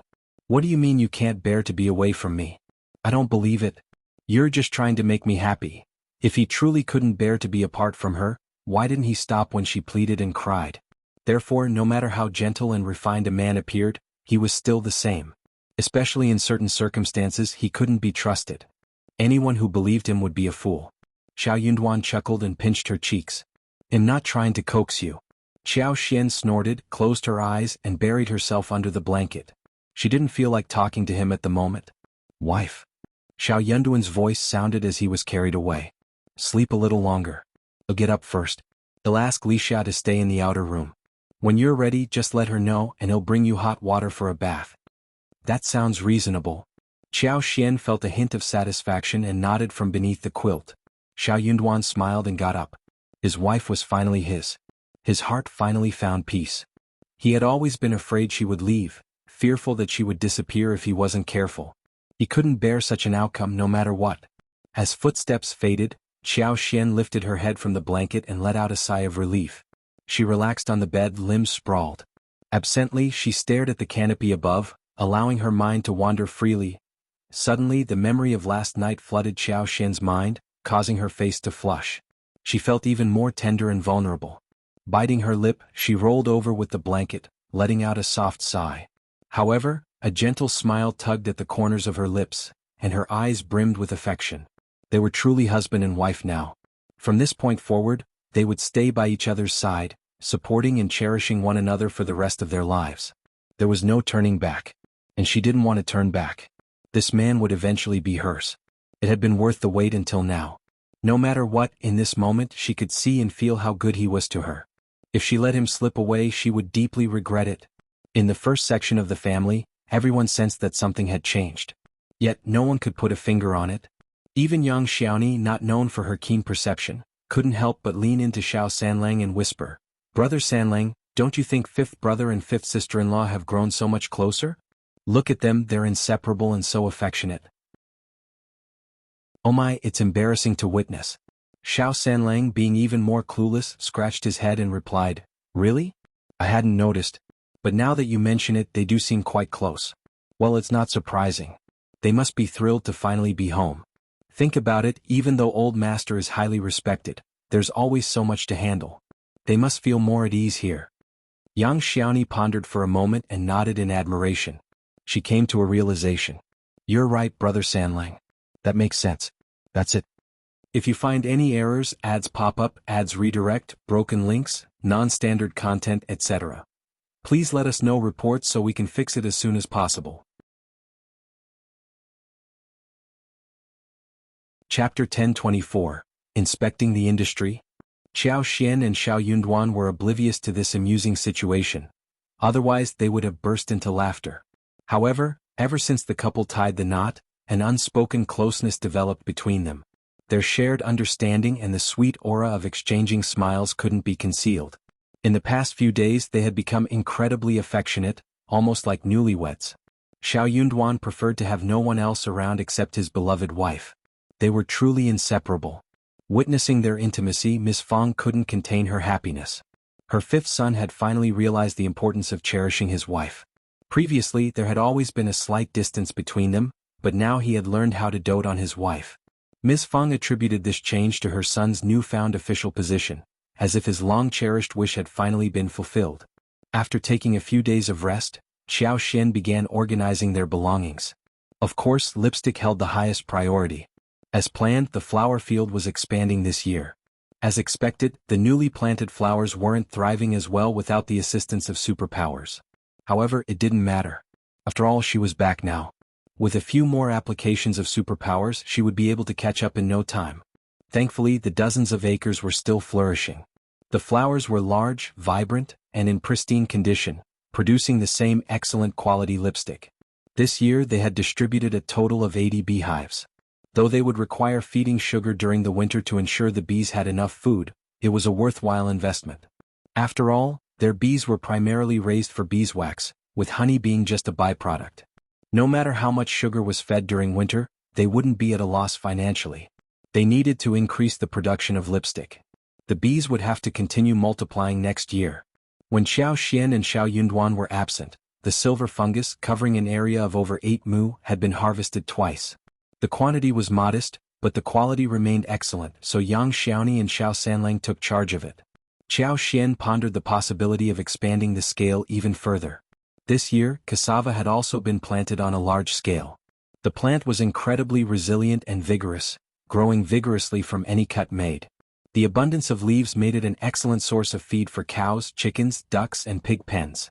In the village, almost every family had planted cassava and developed a fondness for it. Many people expressed their intention to increase its cultivation next year. What amazed Xiao Xian the most was the garden spanning 12 acres behind the yard. The day after her return, she took some time to explore the area and discreetly used her superpower to aid its growth. The variety of Gastrodia alata, ginseng, and other medicinal herbs were thriving. However, it was the fruit trees from the southern region that truly astounded her. The trunks of the lychee, mango, and longan trees had grown to the size of eggs. They appeared lush and exceptionally healthy. What excited her even more was the fact that several trees had bloomed this year. Xiao Xian couldn't contain her eagerness to see the fruits, which brought immense joy to her heart. With tangible results, she had the ability to ensure the safe maturation of these fruits. Did this mean that they would be able to enjoy longan, lychee, mango, and carambola this year? It was a delightful surprise. Since these fruits could be successfully cultivated, she planned to seek assistance from Yuezhing Shao in acquiring more southern seedlings. If you find any errors, ads pop up, ads redirect, broken links, non-standard content, etc., please let us know reports so we can fix it as soon as possible. Chapter 1025, Fruits. The 1,200 mu of land on the outskirts of the provincial city remained unplanted. Xiao Xian couldn't help but imagine the wonderful possibilities of opening a fruit garden and raising chickens in the meantime, while waiting for the fruit trees to grow. With the ability to cultivate plants in the space, Xiao Xian had no intentions of holding back. She had already meticulously planned out the land in the space, allocating areas for orchards, herbs, vegetables, and flowers. Of course, the primary focus was growing food. There had to be ample amounts of wheat, rice, oats, corn, and soybeans. She also had plans for cassava. And in the future, potatoes would be included as well. Xiao Xian gathered dozens of false starworts, Gastrodia alata, and other herbs, planting them alongside the ginseng and lingzhi in the space. The spiritual energy within the space was abundant. Even if the seedlings were initially frail and weak, it wouldn't take long for them to thrive and become robust. There were also numerous fruit trees. This aspect was exceptionally convenient as they could grow and mature rapidly. Lychee, longan, mango, papaya, dragon fruit, pomegranate, fig, loquat, cherry, watermelon. Xiao Xian didn't overlook a single fruit. Once the fruits ripened, she would pick and store them in the intermediate compartment of the hut. They would remain fresh and could be enjoyed at any time. When Xiao Xian accompanied Shao Yunduan to the capital, the honeydew seeds weren't suitable for breeding. Hence, she entrusted Tao Tao and Ms. Su to cultivate and transplant them. During that time, she had attempted to infuse some superpowers into the seeds, but she wasn't certain if it would yield results. Judging by the current progress, it seemed to be quite effective, didn't it? The cantaloupe seedlings also appeared promising, with small melons already growing. They were incredibly adorable and charming. Tao Tao and the others observed her attentively. Xiao Xian also transplanted several trees into the space. With the application of her superpower, the fruit trees in the garden seemed to flourish even more, radiating vibrant greenery and boundless energy. As it was the busiest time for making lipsticks, Xiao Xian, Tao Tao, Yang Xiaoni, Chunyu, Chunfeng, and Li Xia headed to the flower field to lend a hand. Accompanied by 5 girls from the village, Tao Tao took charge and the girls followed her instructions diligently. They were assigned to pick and wash the petals, while Chunyu and the others transported them to the house where the lipsticks were made. The process proceeded with remarkable efficiency and orderliness. Xiao Xian was highly satisfied with the outcome. She gave Tao Tao a thumbs up and complimented her, saying, "Tao Tao, you're becoming more and more capable." Tao Tao's eyes sparkled, her face beaming with pride and a hint of shyness. "Fifth sister-in-law taught me everything. I simply followed her instructions." Upon returning home, Tao Tao clung to Xiao Xian, tagging along wherever she went. Xiao Yunduan couldn't help but feel a little down when he saw their closeness as a married couple. Xiao Xian smiled and remarked, "Tao Tao is smart, that's why she's able to learn so quickly." Yang Xiaoni agreed, nodding emphatically. Yes, I'm not as capable as her. I'm only good with manual tasks. Using my brain and communication skills is quite challenging." Hearing this, everyone burst into laughter. The following day, Xiao Xian and Xiao Yunduan visited Jianghu village, exploring the surroundings. The lush creeping fig, the inviting tea house, and the fertile fields all brought Xiao Xian immense joy and a profound sense of accomplishment. This year, tea saplings were successfully planted in all the tea houses, and the survival rate of the newly transplanted seedlings exceeded 95%. It was an excellent outcome even without Xiao Xian's intervention. If you find any errors, ads pop up, ads redirect, broken links, non-standard content, etc., please let us know reports so we can fix it as soon as possible.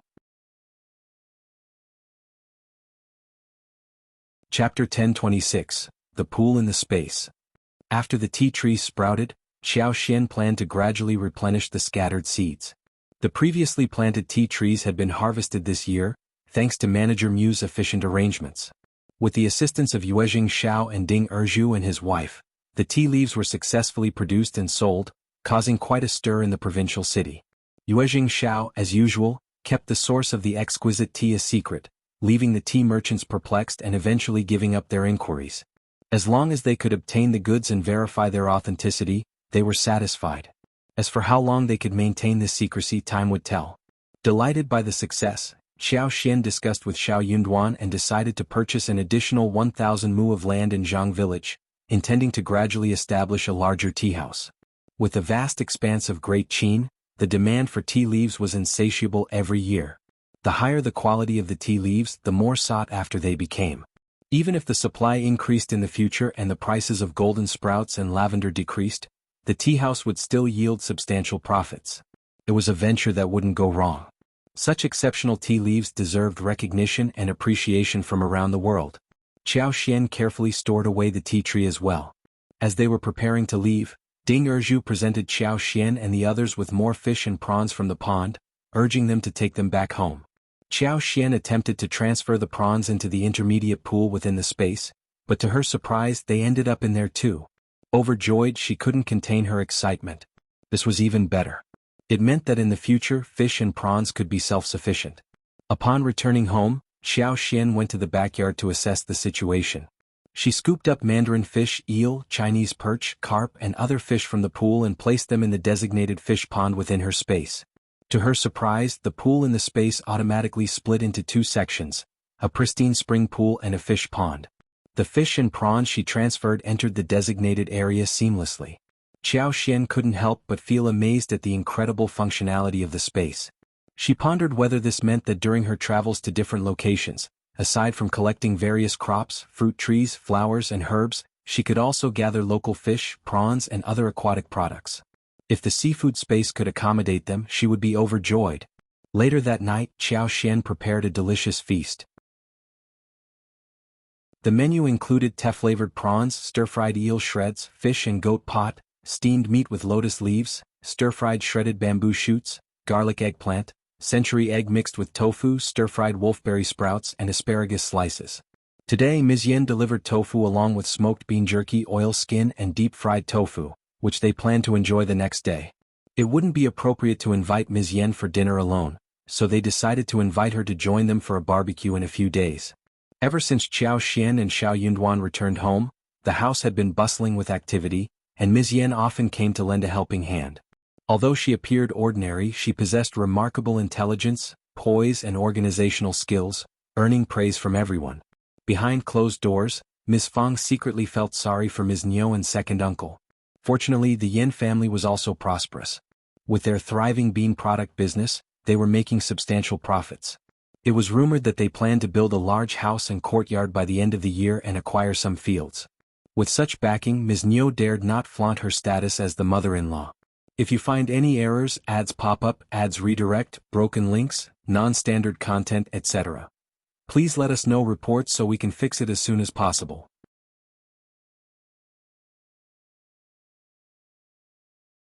Chapter 1027. Two Faces. It was amusing that when Xian accompanied Shao Yunduan to the capital for the examination, Ms. Niu and second uncle were constantly making sarcastic remarks from outside. They would mock the first branch of the family for their recklessness, questioning how they could allow Xian, a woman, to venture out with a man. Or perhaps they wanted to take the examination themselves. They believed it would bring bad luck if a woman joined them. It was already surprising enough that she wanted to participate in the examination at all. While others might not have been familiar with Shao Yunduan's character and abilities, they were from the same village. Being an intermediate recommended candidate was already an impressive achievement. It was like being an advanced incense burner. The intermediate provincial champion had been a stroke of luck and happenstance. Becoming an advanced scholar was no easy feat in the vast realm of Great Qin. Numerous scholars and young talents hailed from scholarly and prestigious families. They had been groomed for greatness from a young age, so naturally they were more accomplished than Shao Yunduan. As for Shao Yunduan, it would be best for him to abandon such thoughts to avoid disappointment. When these words reached the first branch of the Shao family, Ms. Fang sneered and pretended not to hear them. She maintained control over the family, forbidding any internal disputes regarding this matter. If someone dared to bring it up in front of them, they would retaliate, saying, "If you hold such contempt for my brother, why don't your children stop attending the school that he sponsors?" The person in question was taking advantage of others and resorting to snide remarks. It was evident that they had ulterior motives. However, since Xian and Shao Yunduan were not present at home, Ms. Fang decided not to involve herself and dismissed the matter. Furthermore, arguing with others would be futile. They had to rely on Shao Yunduan's performance. Once Shao Yunduan achieved success in the examination, his family would be proud and prove those detractors wrong. If he failed to qualify for the intermediate examination, what would be the point of engaging in arguments at this stage? Naturally, Ms. Fang didn't pay much attention even if her son didn't pass the intermediate examination. Ms. Niu and second uncle were correct about one thing. There were numerous scholars throughout the entire Duqin kingdom, so it was not uncommon for their son to have failed the intermediate exam twice. However, their choice of words was distasteful and unpleasant. On the other hand, Ms. Fang had immense faith in her son. She firmly believed in his capabilities and was convinced that he would undoubtedly succeed in the intermediate examination. To their astonishment, Shao Yunduan emerged as the top scorer. The top scorer. He ranked first among all the scholars. How many individuals could claim such a distinction? Only one. When the news arrived from County Magistrate Xiao, Ms. Fang couldn't contain her joy. She was left speechless, and the entire first branch of the Shao family was overwhelmed with excitement. The land officer and the elders in the family were moved to tears. They showered him with endless praise and promptly opened the ancestral hall to announce this momentous news. Consequently, the first branch of the Shao family became the most esteemed family in the village. Nobody dared to harbor jealousy toward them anymore. Those who were envious were simply unworthy of such feelings. Conversely, many people began to admire their family. He was the illustrious Primus. Now that he held an official position, he might even rise to become a high-ranking official in the future. Thus, when Ms. Fang encountered Ms. Niu on one occasion, she taunted her with an air of arrogance. leaving Ms. Nyo so infuriated that she departed without uttering a word. Unexpectedly, both Ms. Nyo and second uncle displayed shamelessness by pleading with eldest uncle. They admitted their wrongdoing, expressed their reluctance to cause any further trouble, and vowed to respect their elder brother. They humbly implored him to restore familial harmony as it had been before. Ms. Nyo slapped her own face and scolded herself for what she had done wrong and for turning over a new leaf. Second Unli burst into tears and said that it was all his fault in the past, and now he knew that he was wrong. If you find any errors, ads pop up, ads redirect, broken links, non-standard content, etc., please let us know reports so we can fix it as soon as possible.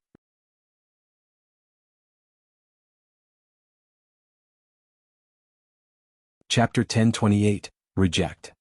Eldest uncle couldn't bear to witness his parents crying and begging before him. In a moment of impulse he agreed to their request. But as he began to express this to Ms. Fang, she interrupted him with a cold smile. So, you're using Yun Duan's reputation as the Primus to do favors for such a heartless person. You truly embody the role of Yun Duan's biological father.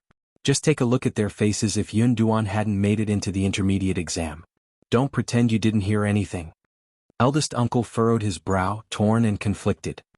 He wasn't angered by Ms. Fang's reprimand, instead he let out a sigh and spoke, I understand. But Yun Duan has already reached the intermediate level, right?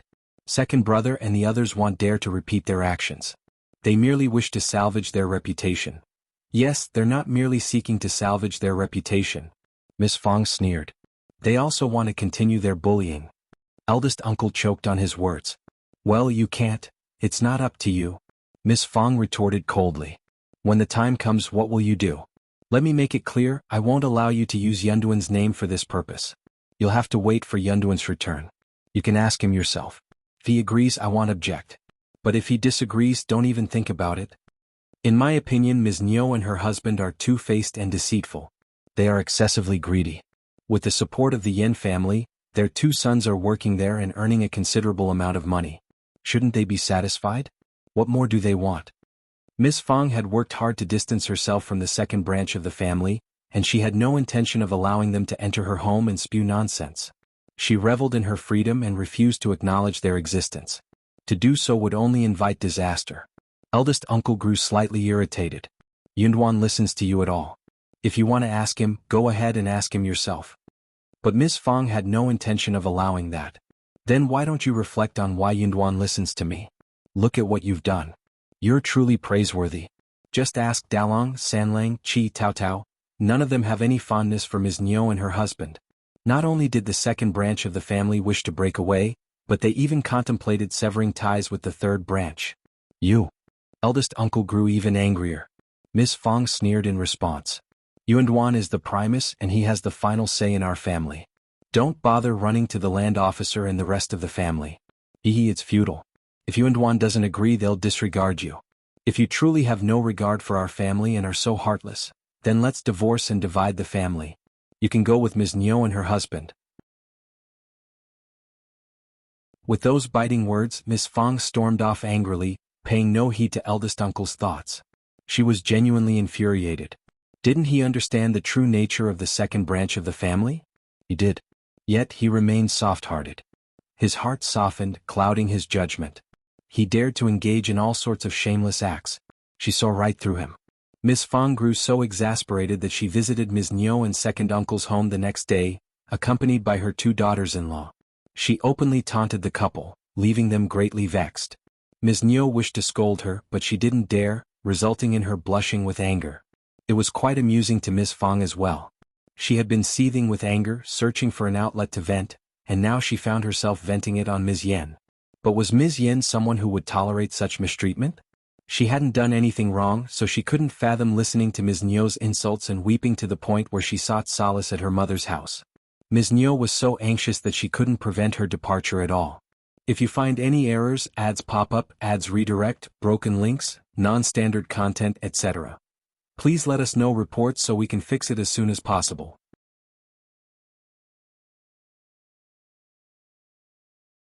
Chapter 1029, Not Easily Offended. The following day the entire Yen family, including Ms. Yan's parents, brothers and sisters-in-law, arrived at the doorstep, causing Ms. Nyo to tremble in fear, hiding away in her room and refusing to come out. However, she couldn't avoid the Yan family's presence. Unlike Ms. Zhang's family in the past, the Yan family didn't create a scene and approached the situation with reasonableness. Mr. Yan asked Ms. Niu what she had done wrong. What were her mistakes?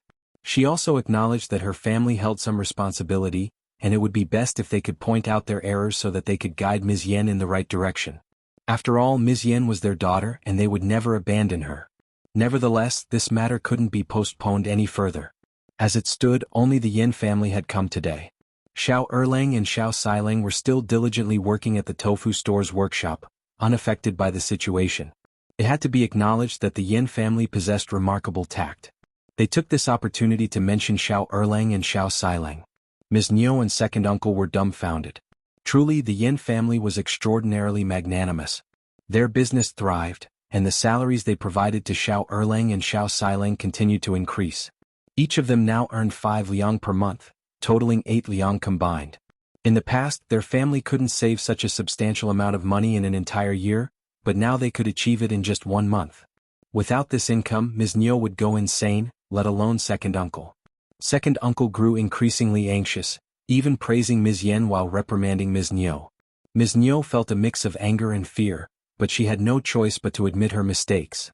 She forced a smile and claimed that she had been so infuriated that she uttered a few thoughtless words to Ms. Yan, but they shouldn't be taken seriously. Mrs. Yan couldn't be easily deceived. Under her persistent questioning, Ms. Niu had no choice but to change her words and admit that she didn't just make casual remarks but had actually scolded Ms. Yan. She also made a promise that it would never happen again. The elderly couple from the Yan family scolded Ms. Yan once more and instructed her not to throw tantrums in the future. Ms. Yan agreed, and thus the matter was resolved. After having lunch at second uncle's house, second uncle asked Ms. Niu and Ms. Yan to prepare chicken and steam-cured meat for the guests, and the Yan family returned home. As soon as the Yan family arrived back, Ms. Niu glared at Ms. Yan, but second uncle immediately pulled her away. He gave her a warning, and Ms. Niu realized what was going on. Annoyed and frightened, she dared not throw another tantrum at Ms. Yan. She truly couldn't afford to offend her daughter-in-law. Speaking of which, Ms. Niu and second uncle failed to reconcile with the first section of the family and became the subject of mockery by many villagers. Aware of Ms. Yan's close relationship with the first section of the family, they hoped that Ms. Yan would intervene on their behalf. However, Ms. Yan politely declined their request. Aunt and sister-in-law, the respect they have for me is based on my own merit. I can't dare to meddle in such matters. If I can't even control uncle's words, how can I wield such influence? It wouldn't be good if aunt and the others became angry with me as well. Ms. Niu and second uncle were left feeling helpless. Ms. Niu's fury only intensified. What kind of family is this? Which daughter-in-law wields so much power that I, as the mother-in-law, can't even say anything to her? If you find any errors, ads pop up, ads redirect, broken links, non-standard content, etc., please let us know reports so we can fix it as soon as possible.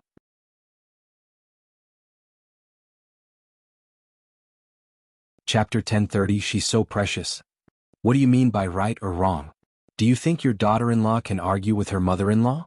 Look at other families, the mother-in-law is always right. Find a daughter-in-law for second brother and get him married, or I will make Ms. Yan furious.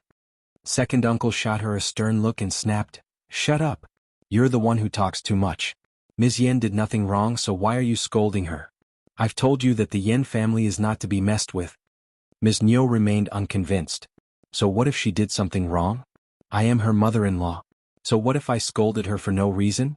Which daughter-in-law doesn't feel unjustly treated? Which family doesn't have conflicts? She's too spoiled. She's too delicate. You. Enough. If you ruin second and fourth's relationship, do you think they won't blame you? Let's not discuss this further. Costs us money every month. Are you willing to bear that? Ms. Niu didn't want to leave, so she didn't dare to offend Ms. Yan. Tell second brother that you're his daughter-in-law. Hurry up and let him know that you're his daughter-in-law. Otherwise we can't go on like this. Since then, Ms. Niu held a grudge against Ms. Yan, and Ms. Yan no longer made an effort to please Ms. Niu as before. Ms. Yan finally understood and couldn't help but feel disheartened. Some people were simply like that. No matter how well you treated them, they wouldn't change. If that was the case, why should she continue trying to please her? As long as her own family was there, this mother-in-law couldn't do anything to her. In comparison, people like Elder Aunt were the best. Without a doubt, even if her third sister-in-law did not come from a wealthy family, Aunt still treated her well. If her third sister-in-law were to become her mother-in-law's daughter-in-law, she might not fare much better than her own brother and sister-in-law. When Shao Yunduan returned to the village to pay respects to his ancestors, Ms.Yan and Second Unli, who had given up hope, felt a glimmer of excitement. Second Unli pretended to be drunk and pleaded with Shao Yunduan in front of everyone, hoping to mend their relationship. Eldest uncle blushed and looked at Shao Yunduan with pleading eyes. Shao Yunduan casually responded, "Second Unli is just talking nonsense after having too much to drink. Third brother, please help him rest. How can we involve the land officer, the chief, and the elders in making a decision? What does Second Unli think of our family?" Eldest uncle's face turned even redder. Shao Sanlang grew irritated. He nodded and instructed 2 men from their tribe to escort Second Unli away before anything else could be said. Shao Yunduan smiled at the land officer and the others, as if nothing had happened. He continued enjoying the food and drinks, and everyone followed suit with smiles. Soon the incident was forgotten and put behind them. Deep down, everyone understood. Mr. Primus was indeed an exceptional scholar. He was steadfast in his principles and had a clear understanding of the situation. It was impossible to threaten him. It was clear that the fault lay with Mr. Primus. The Shao couple had crossed a line. Even before Mr. Primus' return, they had spread gossip about him. Their actions were unforgivable. Now it was too late for them to seek favor. Did they really believe that everyone should give in to their demands and let them do as they pleased? At this point, the second section of the family had lost all hope of reconciling with the first section of the family. During the banquet, Shao Miling and her husband, who were already married, also attended to offer their congratulations. The first section of the Shao family treated them like any other relatives, without any special treatment. If you find any errors, ads pop up, ads redirect, broken links, non-standard content, etc., please let us know reports so we can fix it as soon as possible.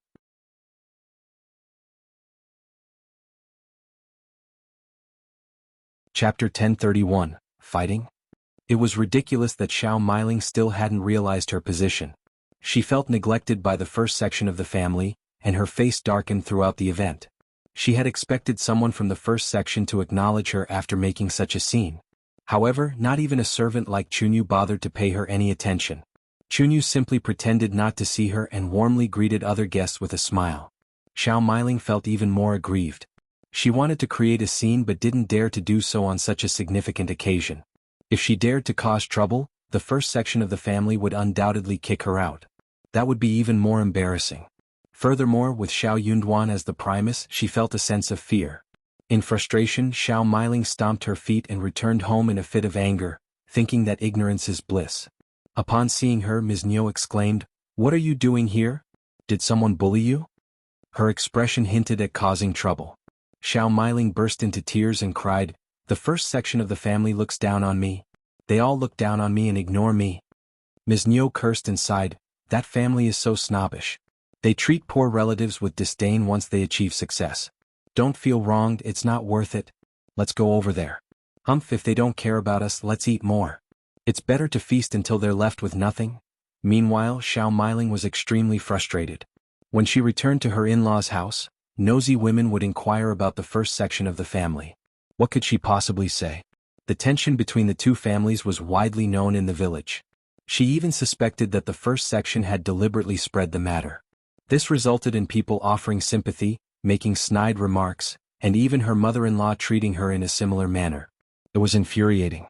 Shao Miling couldn't help but blame her parents. If it weren't for them, she wouldn't have ended up in this situation. Xiao Xian had her mind set on the expansive piece of land in the suburban province. With flourishing crops like longan, lychee, and mango, she eagerly wanted to visit the provincial city and take action. She requested Yuejing Shao to arrange for someone to purchase seedlings from the south and start planting them. Time was of the essence. If she planted the seedlings and utilized her superpower, they would likely grow exceptionally well. Her plan was to return in mid-September or early October to check on these industries again. She would use her superpower to strengthen their growth and stay during the winter. If they managed to thrive successfully, it would bring peace of mind for the following year. After several years of employing her superpower consistently, once it reached a stable level and fully adapted to the local environment and climate, it would create a new breed. Even without relying on her superpower, the crops would likely grow, blossom, and bear fruit splendidly.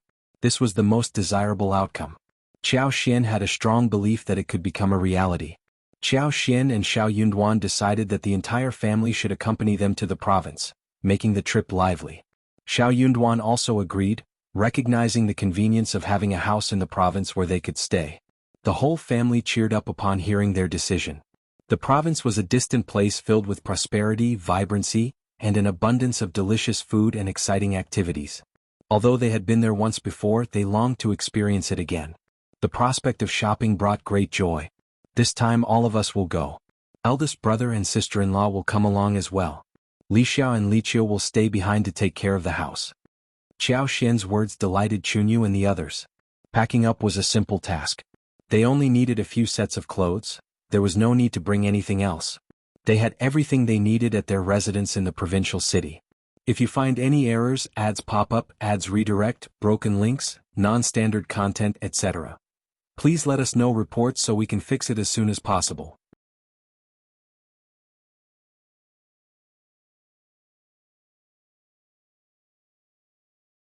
Chapter 1032, Not Worthy? Miss Su had not been there the last time, but now she had the opportunity to go as well. She was filled with excitement, even playfully teasing her youngest son who was not even 1 year old. You're so fortunate. Since your birth you've never experienced any hardships. Now you can accompany us to the provincial city and broaden your horizons. Coincidentally, Ms.Yan happened to visit them. As she observed Yang Xiaoni, Tao Tao, and Chunyu engaged in an enthusiastic discussion, envy couldn't help but creep into her heart. Having never been to the provincial city before, Ms.Yan desired to join them. She had heard from Tao Tao and the others about the liveliness and enjoyment one experienced upon returning to the provincial city, and her longing grew stronger. When will I have the chance to go? She wondered. Yang Xiaoni giggled and inquired, Sister-in-law, is there anything you would like to purchase? Should I bring it back for you? Ms.Yan smiled and replied, Absolutely. After some deliberation, Ms.Yan began counting on her fingers. I need some face cream. Please get me 5 portions. 1 for my mother and 2 for my sisters-in-law. 5th sister-in-law, please help me select ones that are both effective and reasonably priced. Also, add 2 packets of silk thread. The silk threads available in the provincial city are finer and come in a wider range of colors. Additionally, buy me 3 or 4 pairs of exquisite silk flowers, and the current fashion favors ordinary gingham cloth for clothing. Bring me 5 of those as well, 2 for the elderly couple and 4 for the younger one. If you come across any delectable snacks or stir-fried preserves, please bring some back for me. Yang Xiaoni tallied the items on her fingers and smiled in agreement. Don't worry, I won't disappoint you. With 5th sister-in-law's good taste, I'm confident she'll choose the most suitable ones for you. Ms.Yan nodded, her smile widening. Absolutely. Curiosity got the better of Yang Xiaoni, and she couldn't help but ask, Are you buying so many clothes for your father-in-law and mother-in-law? Ms.Yan pursed her lips and whispered under her breath, Give it to them? I don't mind spending so much money, but certain individuals are simply unworthy. I bought those for my own parents. Initially, I was considering not bringing them home if 3rd sister-in-law told anyone about it, but I'll take them to my parents' house instead.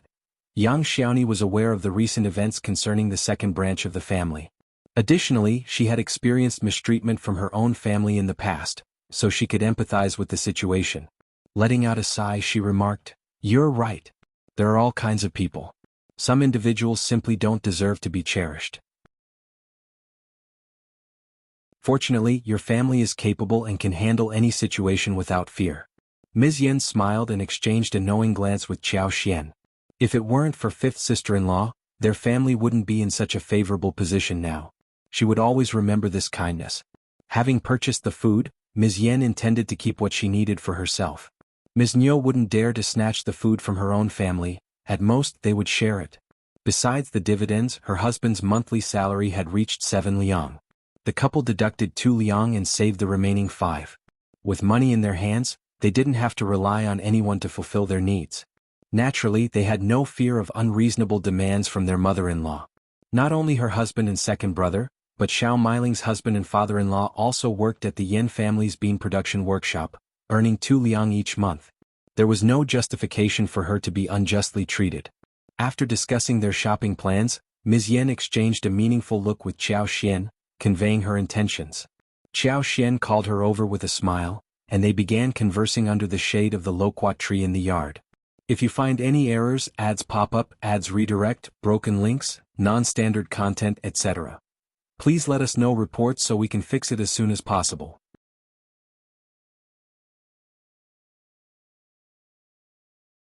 Chapter 1033, Ms.Yan knows? Fifth sister-in-law, have you heard that my father-in-law and mother-in-law are looking for a daughter-in-law for my second brother? Ms.Yan asked. Xiao Xian nodded, saying, yes, that's quite common. Ms.Yan let out a sigh and continued, yes. Second brother is still young, but he already has 2 children. Despite that, his family is doing well and many people are willing to marry him. According to my mother-in-law, even a 15 or 16-year-old girl is willing to become his wife, which makes her feel very proud. But can a 15 or 16-year-old girl truly be a stepmother to her own grandchildren? Xiao Xian replied with a knowing smile. Understanding her point, Ms. Yan said, I can't hide anything from you, fifth sister-in-law. She blushed slightly and continued, on my mother's side I have a cousin who is a widow. She is about the same age as second brother and has a kind-hearted and down-to-earth nature. However, she hasn't been lucky. After her husband, the only son in the family, passed away, her husband's clan pressured her to adopt a child around 7 or 8 years old to carry on the family lineage. Think about it, fifth sister-in-law. How can we adopt a child who is already aware of his biological parents? How can he not feel attached to them? Even if we adopt him, it would just be raising someone else's son. My cousin refused, so she returned to her maternal family. While her parents, brothers and sister-in-law are supportive, relying on them in the future after her parents pass away may not be ideal. Since second brother is looking for a daughter-in-law, my mother wants to propose this idea for her. What do you think, fifth sister-in-law? Ms. Yan knew that Xiao Xian understood the situation. Although the first section of the family had severed ties with the second section, they wouldn't turn a blind eye if something truly happened to the second section. As for the second section of the family, they would undoubtedly be satisfied with their daughter-in-law chosen by the first section. Ms. Yan sought Xiao Xian's opinion because she knew that fifth sister-in-law was clever and had a plan in mind. If she could help, it would be easier for her family to navigate this matter. However, Ms. Yan had no intention of informing her father-in-law and mother-in-law about the proposal.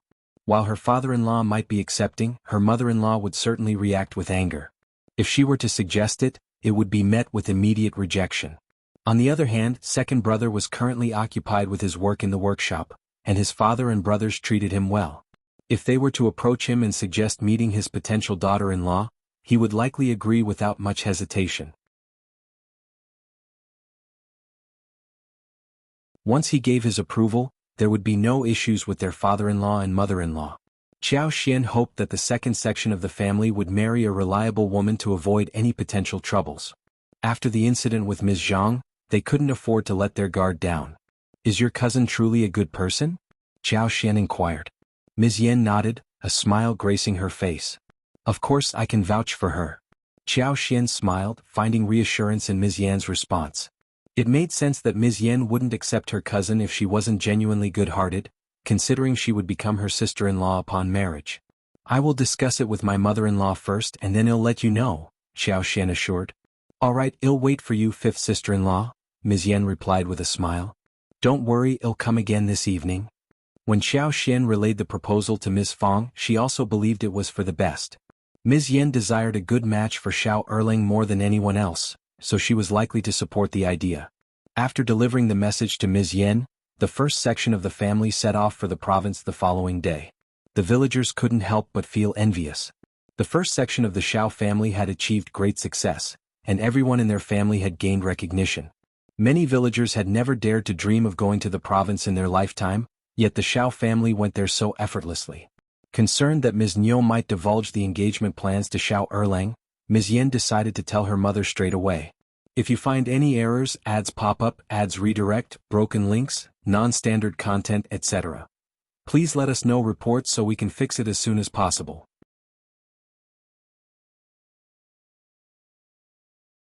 Chapter 1034, Wife? Mr. Yan and Mrs. Yan graciously invited Shao Erlang and his brother to their home for lunch. After informing them about the invitation, they requested Mei Qing to come over and meet Shao Erlang. If he found her interesting, they hoped he would consider settling down. Shao Erlang found himself tempted by the proposition. He had already given up on pursuing Ms.Yan, determined not to cause her any further trouble. His family couldn't tolerate the torment she had inflicted upon them, and he was concerned that she might lead his children astray. Realizing that he was still young and that his children shouldn't grow up without a mother figure, he understood the importance of eventually getting married. However, he didn't trust his mother's taste in choosing a partner for him. Additionally, he wasn't keen on marrying a girl as young as 15 or 16. He doubted she would be capable of caring for his child. It seemed more reasonable to consider marrying a young widow. After all, hadn't his father remarried? Furthermore, given that the elderly couple from the Yan family had requested to play matchmakers, it felt inconvenient for him to refuse their proposition. Reluctantly, Shao Erlang agreed to meet Mei Qing the following day.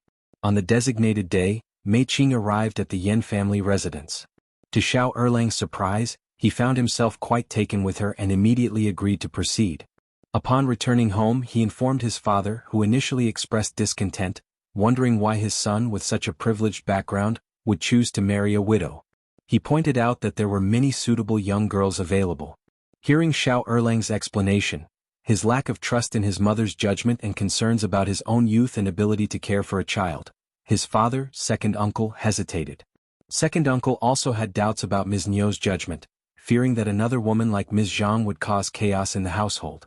After a brief moment of hesitation, seeing that his son was willing, second uncle decided not to voice his concerns any further.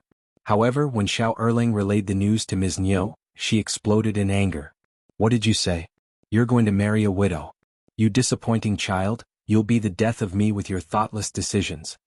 She had recently been upset with the rest of the family, so she saw the opportunity of finding Shao Erlang a daughter-in-law as a chance to show off.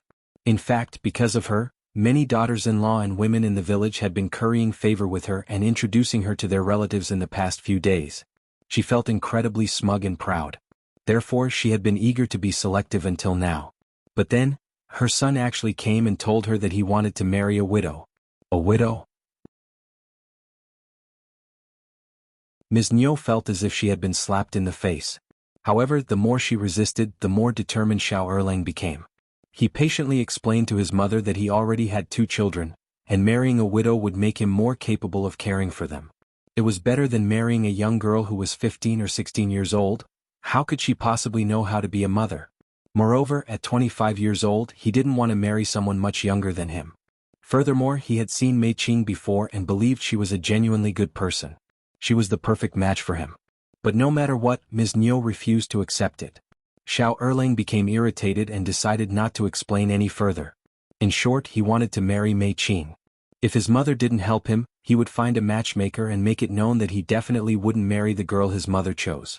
Second uncle also scolded Ms. Nyo, reminding her that since Shao Erlang had set his sights on Mei Qing, she couldn't blame his parents in the future and should refrain from interfering. Ms. Nyo grew increasingly frustrated as she couldn't persuade the father and son, so she reluctantly agreed. After all, it was a second marriage, so there was no need to be overly particular.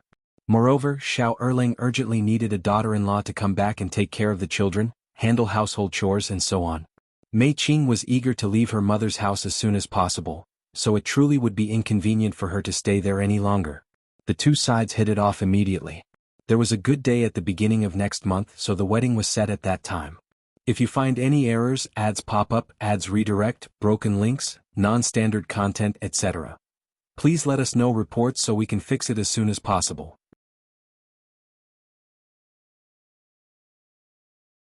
Chapter 1035. Comparison. Ms. Nyo became so despondent that she secluded herself at home for a few days. Ms.Yan secretly reveled in this, but she didn't dare to show her joy openly. They purposely kept Mei Qing's relation as Ms.Yan's cousin a secret from Ms. Nyo, fearing that she would reject the proposal if she knew. However, it wouldn't matter if Ms. Nyo found out after Mei Qing moved in. They anticipated that her anger would subside within a maximum of 2 days. 3 days after Qiao Xian and Shao Yunduan left the village, news arrived that Shao Lulang had passed the examination and become a cultivated talent. The third section of the Shao family and Shao Lulang were elated by this news. However, Shao Yunduan, the Primus, had just returned to their hometown to pay respects to their ancestors and receive congratulations from everyone. Since the villagers had already seen the Primus before, they were well aware of their accomplishments. While cultivated talents were impressive, they paled in comparison to the Primus. Hence, Shao Lulang's achievement as a cultivated talent didn't create much of a stir in the village. As the saying goes, one should always fear comparison. Even Ms. Ma, third uncle, and Shao Lulang himself weren't overly thrilled, let alone the villagers.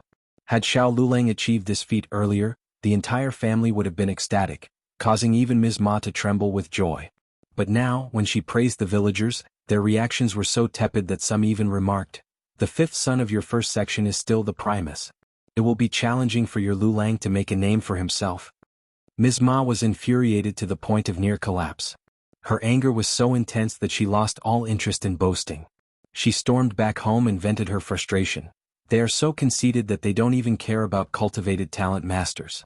They look down on us." She couldn't help but complain further, "The first section of the family is utterly despicable. They are everywhere. How did their achievements become a bad thing? It's infuriating. Did Shao Yunduan do this on purpose? Why did they return to the village to pay respects to their ancestors? I suspect they deliberately did it to cause trouble for us and steal Lulang's limelight." Ms. Ma and third uncle were even more eager than Ms. Niu and her husband to witness Shao Yunduan's failure in the intermediate exam. They harbored such envy towards him for becoming the Primus. When Shao Yunduan returned to the village to pay respects to their ancestors, the two of them wished he hadn't shown up at all. However, they couldn't dare to be so disrespectful. Doing so would only make them the subject of even more mockery. The Shao family's house was adorned with gifts, and the first section of the family, along with Shao Yunduan, seemed exceptionally grand. Shao Lulang felt increasingly frustrated the more he observed it. Yet, he couldn't avoid the situation and had to endure it. After a long wait, Shao Lulang had finally become a cultivated talent. However, there was no joy within him when compared to Shao Yunduan's achievements.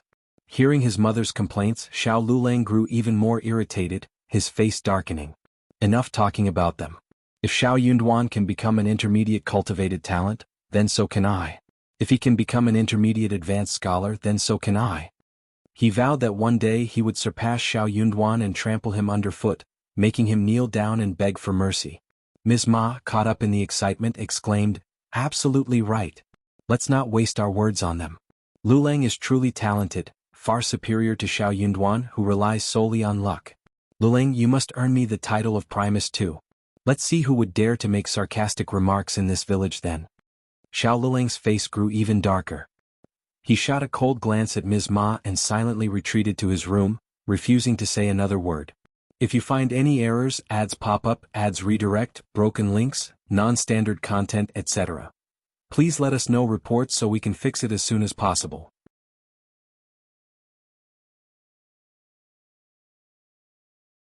Chapter 1036, To Province. She was so stubbornly ignorant that he found it impossible to reason with her. Dealing with Shao Yunduan was already frustrating enough, and now he had to deal with her as well. What did she think being the Primus meant? The Great Qin Empire had countless scholars. It wasn't something that could be easily achieved. Was she trying to console him or mock him? If she weren't his biological mother, he would almost suspect that she was intentionally making things difficult for him. Why was he always so unlucky? Shao Yunduan seemed to always have the upper hand. The matter of Shao Lulang becoming a cultivated talent passed by without much fanfare. Ms. Ma and third uncle had been suppressing their anger and swearing that being an intermediate cultivated talent wasn't anything impressive. When their own son became a cultivated talent, they would hold a grand celebration feast. They couldn't let the first section of the family steal all the limelight. Unexpectedly, Shao Yunduan progressed so quickly that the other families, including the cultivated talent, provincial champion, and Primus, were still reeling from the shock when Shao Yunduan had already reached the pinnacle of scholars. Shao Lulang was completely overshadowed. If Shao Lulang had become an intermediate cultivated talent 3 years ago, it would have been remarkable. But now, they couldn't even bring it up anymore. Such bad luck. Upon arriving at the province, Xiao Xian and Shao Yunduan began to settle in happily, tidying up their surroundings. Since it was night time, Xiao Xian asked Songshi to order 2 tables of food from a nearby restaurant. The dishes at the restaurant were exquisite, with a wide variety of ingredients. They even ordered some special dishes. The 3-cup chicken, soyho flowers, meatballs, blood duck, steamed fish head, and more were all delicious. After a long day of travel, they were all feeling a bit tired. After having dinner and chatting for a while, they retired to the room to rest. But for Xiao Xian and Shao Yunduan, who had experienced so much, it wasn't a big deal. Once they left the hall, Shao Yunduan took hold of Qiao Xian's hand. Qiao Xian turned to look at him and they exchanged smiles. Darling, are you feeling tired? Oh, not at all. Shall we take a leisurely walk back? Maybe even take a detour and explore the garden? Sounds lovely. The moonlight cascaded like water, casting a gentle silver glow on the flowers and trees. In the stillness of the night, everything seemed serene and tranquil.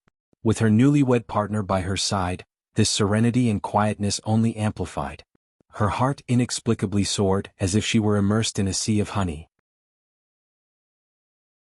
Unbeknownst to her, Shao Yunduan shifted from holding Qiao Xian's hand to placing his hands on her shoulders, bringing them closer together. Their footsteps gradually slowed until they stopped before a gardenia plant. The flowers and plants in the garden had flourished under the nurturing power of Qiao Xian's wood element. Now, with another touch of her power, they appeared even more vibrant. The hydrangeas, hibiscus, crepe myrtles, gardenias, moonflowers, and beautiful bananas had never bloomed so magnificently. A cluster of jade-green leaves adorned with snow-white flowers, each the size of an egg. The layers of petals unfolded gracefully and elegantly, enhancing their beauty under the moonlight. A gentle evening breeze carried a fragrant aroma, filling their lungs. The couple, deeply immersed in their affectionate embrace, felt slightly intoxicated. Qiao Xian reached out to caress the blossoms, a smile adorning her face. These flowers are truly exquisite.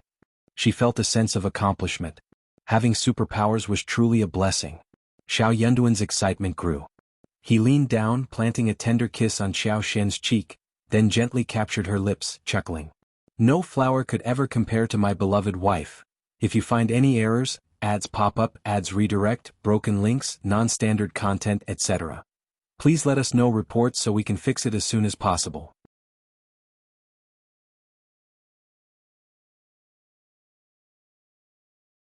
Chapter 1037, Slightly Guilty. Qiao Xian blushed, her cheeks turning a rosy hue. No flirting. The words made her heart flutter, leaving her in a state of disarray. Embarrassment washed over her, causing her legs to feel weak. Shao Yunduan chuckled softly and sighed. We're already married, why are you so shy? There's no one else here. That's not the point. Qiao Xian's face grew hotter as she grumbled inwardly. She had expected him to be more gentle and refined when they were in the presence of others, but it seemed that he remained the same when they were alone. Shao Yunduan smiled again. I understand. You're not used to it yet. With time you'll grow accustomed to it. Confusion filled Qiao Xian's gaze as she looked at him. His gentle face drew closer and closer, and before Qiao Xian could react, he kissed her. This kiss differed from their previous gentle ones. It was a fervent invasion, leaving Qiao Xian feeling dizzy and weak. After the kiss, he held her in an intimate embrace. Her lips were slightly parted and she breathed lightly. Her eyes were watery and filled with confusion, her face flushed. When she looked up and met his smiling eyes, Qiao Xian felt even more embarrassed.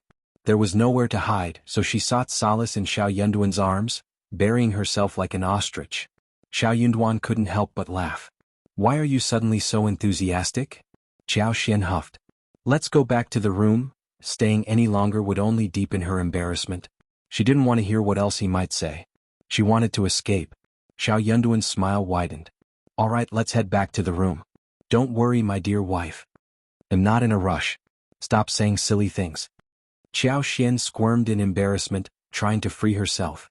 Shao Yunduan held her tightly, a mischievous smile on his face. Okay, you're not in a hurry, but I am. What's the rush? I'm just eager. Why, you're not allowed to be eager either. All right. No more teasing. Let's go back to our room. Shao Yunduan scooped her up in his arms and made his way towards the bedroom. Their desire to be intimate with each other was evident. The tenderness gradually turned into passion as they spent the night together. The next day, everyone woke up, feeling even more exhausted after a full night's sleep, except for Qiao Xian and Shao Yunduan, who seemed remarkably energized. The others were impressed. Are you guys used to traveling? We can't match your enthusiasm. Shao Yunduan smiled, while Qiao Xian blushed shyly, feeling a twinge of guilt. Shao Yunduan handed the invitations to Magistrate Yuezhing Shao and Xie Jingrong. Since they were here, it was customary to visit various places. Given his current status, it was a matter of etiquette. To their surprise, the Xie family extended a warm welcome, sending an elderly woman to greet them. She announced that they would be hosting a banquet in 2 days and invited Ms. Fang and Xiao Xian as honored guests. Xie Jingrong and Yuejing Shao arrived together. Upon seeing Ms. Fang and Shao Yunduan, they approached for a conversation.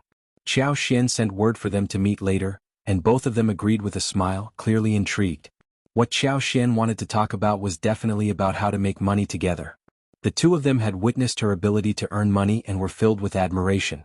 Needless to say, Yuejing Shao had already made a lot of money by cooperating with Xiao Xian, and the Yuejing family had risen to a higher level.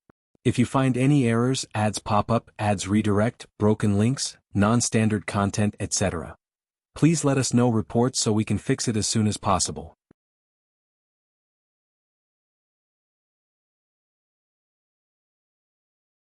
Chapter 1038, Nervous.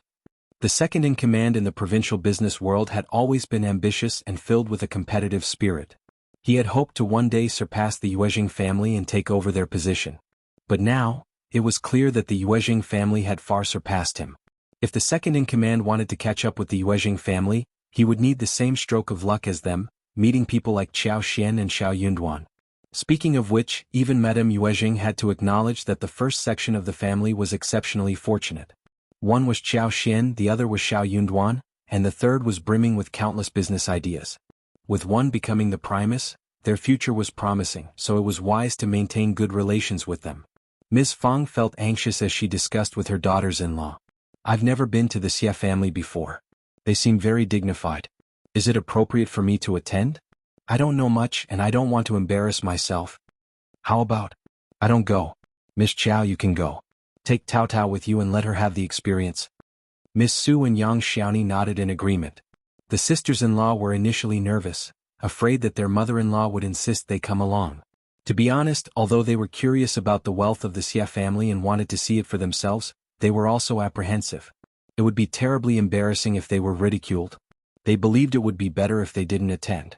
Xiao Xian smiled and spoke up, Mom, Tao Tao and I will accompany you. Sister-in-law and third sister-in-law can choose not to go, but you must attend. First Madame Xie specifically invited you, so it's important that you go. Don't underestimate yourself. You're the mother of the Primus now. Who would dare to look down on you? Even in the capital, almost everyone would have to show you respect. So don't worry about the Xie family. We should just go. Since the Xie family extended the invitation, they won't criticize or give you a hard time. Xiao Xian was well aware of the Xie family's close ties with the capital and their extensive networks. They must have known about the imperial censor's impeachment of Shao Yunduan and how Emperor Qi Xian reprimanded the censor for his actions, showing support for Shao Yunduan. They would also be aware of Xiao Xian's role in saving the peony flowers, which symbolized Shao Yunduan's connection to the late Empress Dowager. That's why the Xie family held the Shao family in high regard, leading to First Madame Xie's invitation to Ms. Fang. Otherwise, such an invitation might not have come to fruition. Considering the Xie family's current status, even though Shao Yunduan was the Primus, he wouldn't hold much importance to them. Hearing Xiao Xian's words, Ms. Fang felt less nervous, but she still hesitated. Can I really go? Of course. There will be many more occasions like this in the future. Xiao Xian replied with a smile. My husband and I might have to invite you, Tao Tao, and sister-in-law to accompany us to the capital someday, so we can have fun and entertain others. Yang Xiaoni and Ms. Su became excited. To the capital? The capital. Fifth sister-in-law, is that true? Ms. Fang couldn't contain her joy upon hearing Xiao Xian's words. She smiled and said, The capital? That's the emperor's domain. I can't even dare to dream about it. You're still young. If you want to go and see, I'll support you. Xiao Xian smiled. It's hard to say. It might be possible in the future. If you find any errors, ads pop up, ads redirect, broken links, non-standard content, etc., please let us know reports so we can fix it as soon as possible.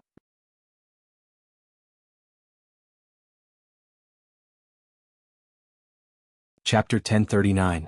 Please help. Ms. Fang wore a contented smile, feeling an overwhelming sense of happiness. After engaging in a pleasant conversation for a while, Ms. Fang let out a sigh and made the decision to depart. Considering the host's proactive invitation and the formal announcement they had made, it would be impolite for her to decline. Not attending would convey a sense of disrespect. Although she felt a bit anxious, she reassured herself that she would simply advise her daughter-in-law to speak and behave modestly. It would only require half a day of her time as a guest. On the other hand, Cao Cao felt quite delighted. She had visited the Yuezhing family on several occasions, spending time with Xiao Xian and the others, and had gained extensive knowledge about lipstick. Her confidence and cheerful demeanor were evident. Furthermore, her brother held a high position, and her sister-in-law was financially successful. Her family was affluent and self-assured. No matter where she went, Cao Cao carried herself with a resolute confidence. After finalizing the agreement, Xiao Xian proceeded to the study to locate Shao Yunduan and the others. Shao Yunduan greeted Xiao Xian with a smile. "I was about to send someone to find you." Xiao Xian responded with a smile. "I had a feeling you would." After exchanging pleasantries, they shifted their focus to the matter at hand. Xiao Xian had been pondering over the dragon fruits and papayas located outside the city, so she inquired about them. Upon hearing her question, Yuezhing Shao and Xie Jingrong exchanged glances and broke into smiles.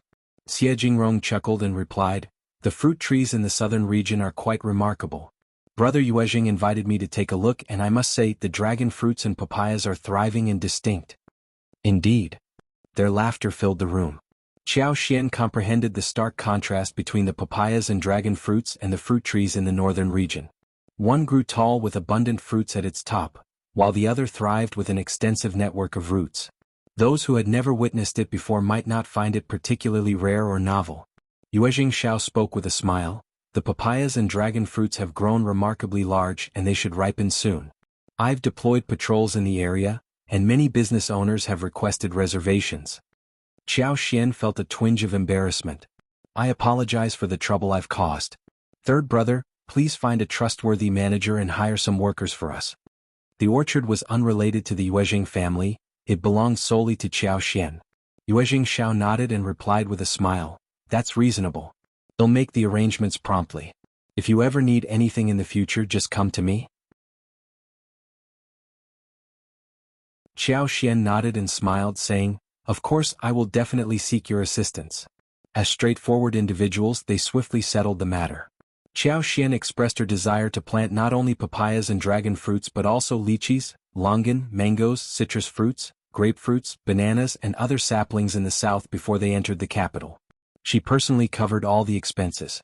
The cost of hiring labor could be treated as an additional investment. What Xiao Xian needed was time, but she lacked personnel to utilize. While the Zhang village and her own family had some people to spare, they were unable to oversee an entire province. Yuezhing Shao readily agreed and mentioned that he would stay for a maximum of 20 days, asking Xiao Xian if it was feasible. If it wasn't, he could extend his stay by 2 or 3 days. His subordinates were willing to pay double the labor fee for an extended period of over 10 days. Xiao Xian, eager to arrive as soon as possible, nodded with a smile. Xie Jingrong and Yuezhing Shao trusted that Xiao Xian had her own methods of cultivation, so they didn't inquire further. If you find any errors, ads pop up, ads redirect, broken links, non-standard content, etc., please let us know reports so we can fix it as soon as possible.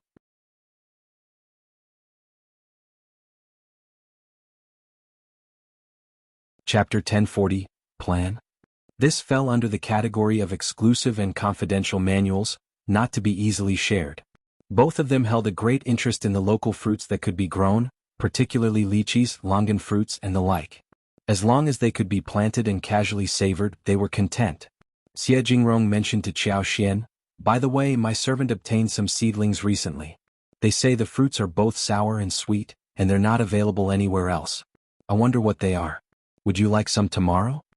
Xiao Xian's curiosity piqued, and she happily nodded. "Of course, I want to taste all the fresh fruits I've never encountered before." Xie Jingrong nodded in agreement.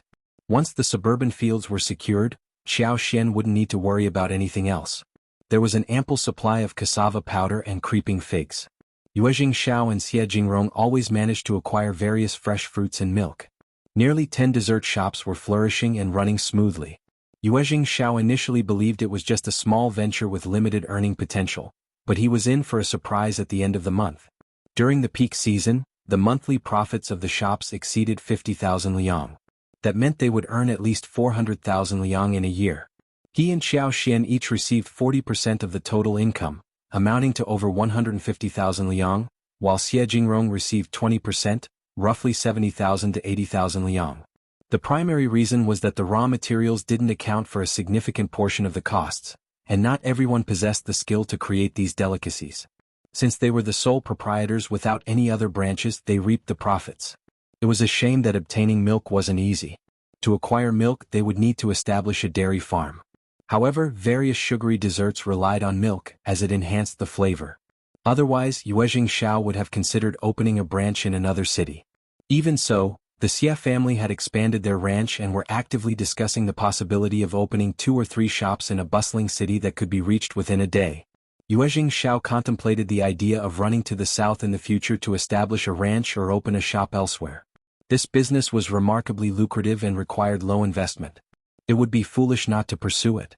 Shao and Xie Jingrong stayed for lunch and bid their farewells in the afternoon. As evening approached, Shao arrived to deliver money to Qiao Xian.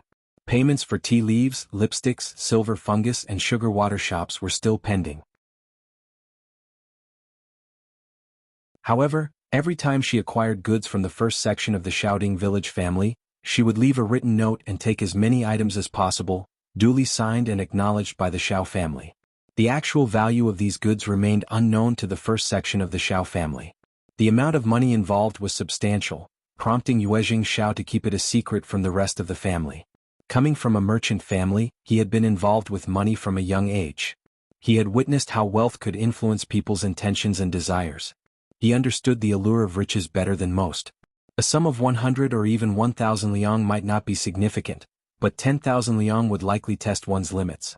And what about 70,000 to 80,000 liang or even more than 100,000 liang? How many individuals could resist the temptation? Shao was surprised that no one, not even Ms. Fong, had ever inquired about it. Everyone seemed to accept it as a matter of course. Shao had pondered over how to respond to their questions, but none of his ideas proved useful. If you find any errors, ads pop up, ads redirect, broken links, non-standard content, etc., please let us know reports so we can fix it as soon as possible.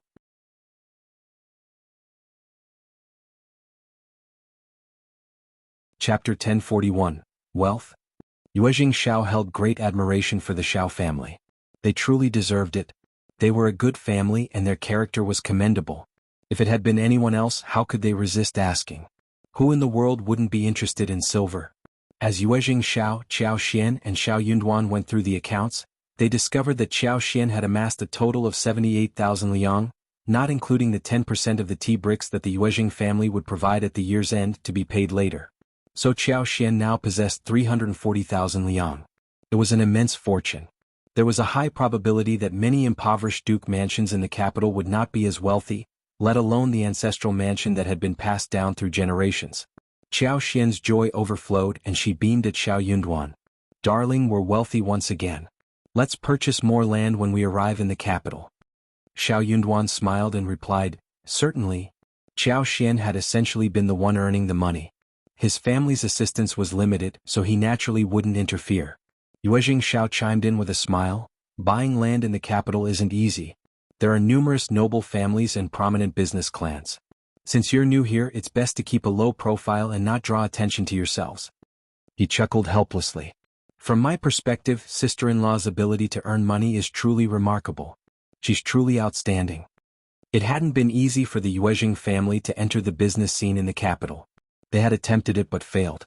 Instead, they settled for the next best option and invested a substantial sum of money in constructing a road. It took them at least 5 years to establish a solid foundation. Of course, the significant investment in the road and the hard work in the initial stages had been worthwhile. The returns were remarkably generous. Upon hearing Shao's words, Qiao Xian regained her composure and responded, yes, this is the capital. Shao glanced at Shao Yunduan and playfully remarked, it seems like we'll have to hold on to the money for now. When you become a high-ranking official, we can buy a shop and some farmland. Shao's eyes sparkled with excitement, and he nodded in agreement. Count me in. Shao Yunduan smiled and replied, well, it seems I still have a long way to go. But don't worry, that day will come. The three of them shared a laughter. Qiao Xian spoke up, saying, actually, it doesn't matter if we can't achieve much in the capital. Let's not put unnecessary pressure on ourselves. Shao Yunduan smiled warmly. My understanding wife. I just don't want you to be burdened with excessive pressure. It can be quite exhausting. Xiao Xian expressed her concern. Don't worry, I won't. Shao Yunduan reassured her. Yuezhing Shao was speechless, feeling that it was time for him to take his leave. Tao Tao and the others had been compensated for their work, but Xiao Xian, being generous as always, rewarded them with bonuses whenever she received a substantial sum of money. This time was no exception. Everyone received 100 to 300 liang and received red envelopes, allowing them to have extra spending money in the province. Tao Tao and Miss Fang received the largest shares. Eldest uncle was not given any money, everything was entrusted to Ms. Fang. Xiao Xian's intention was to give the money to Ms. Fang under the guise of filial piety. If eldest uncle received the money, it would likely be taken advantage of by either the second or third section of the family. As long as it was a benefit, Xiao Xian had fulfilled her duty towards her elders. How they chose to handle it was no longer her concern. If you find any errors, ads pop up, ads redirect, broken links, non-standard content, etc., please let us know reports so we can fix it as soon as possible.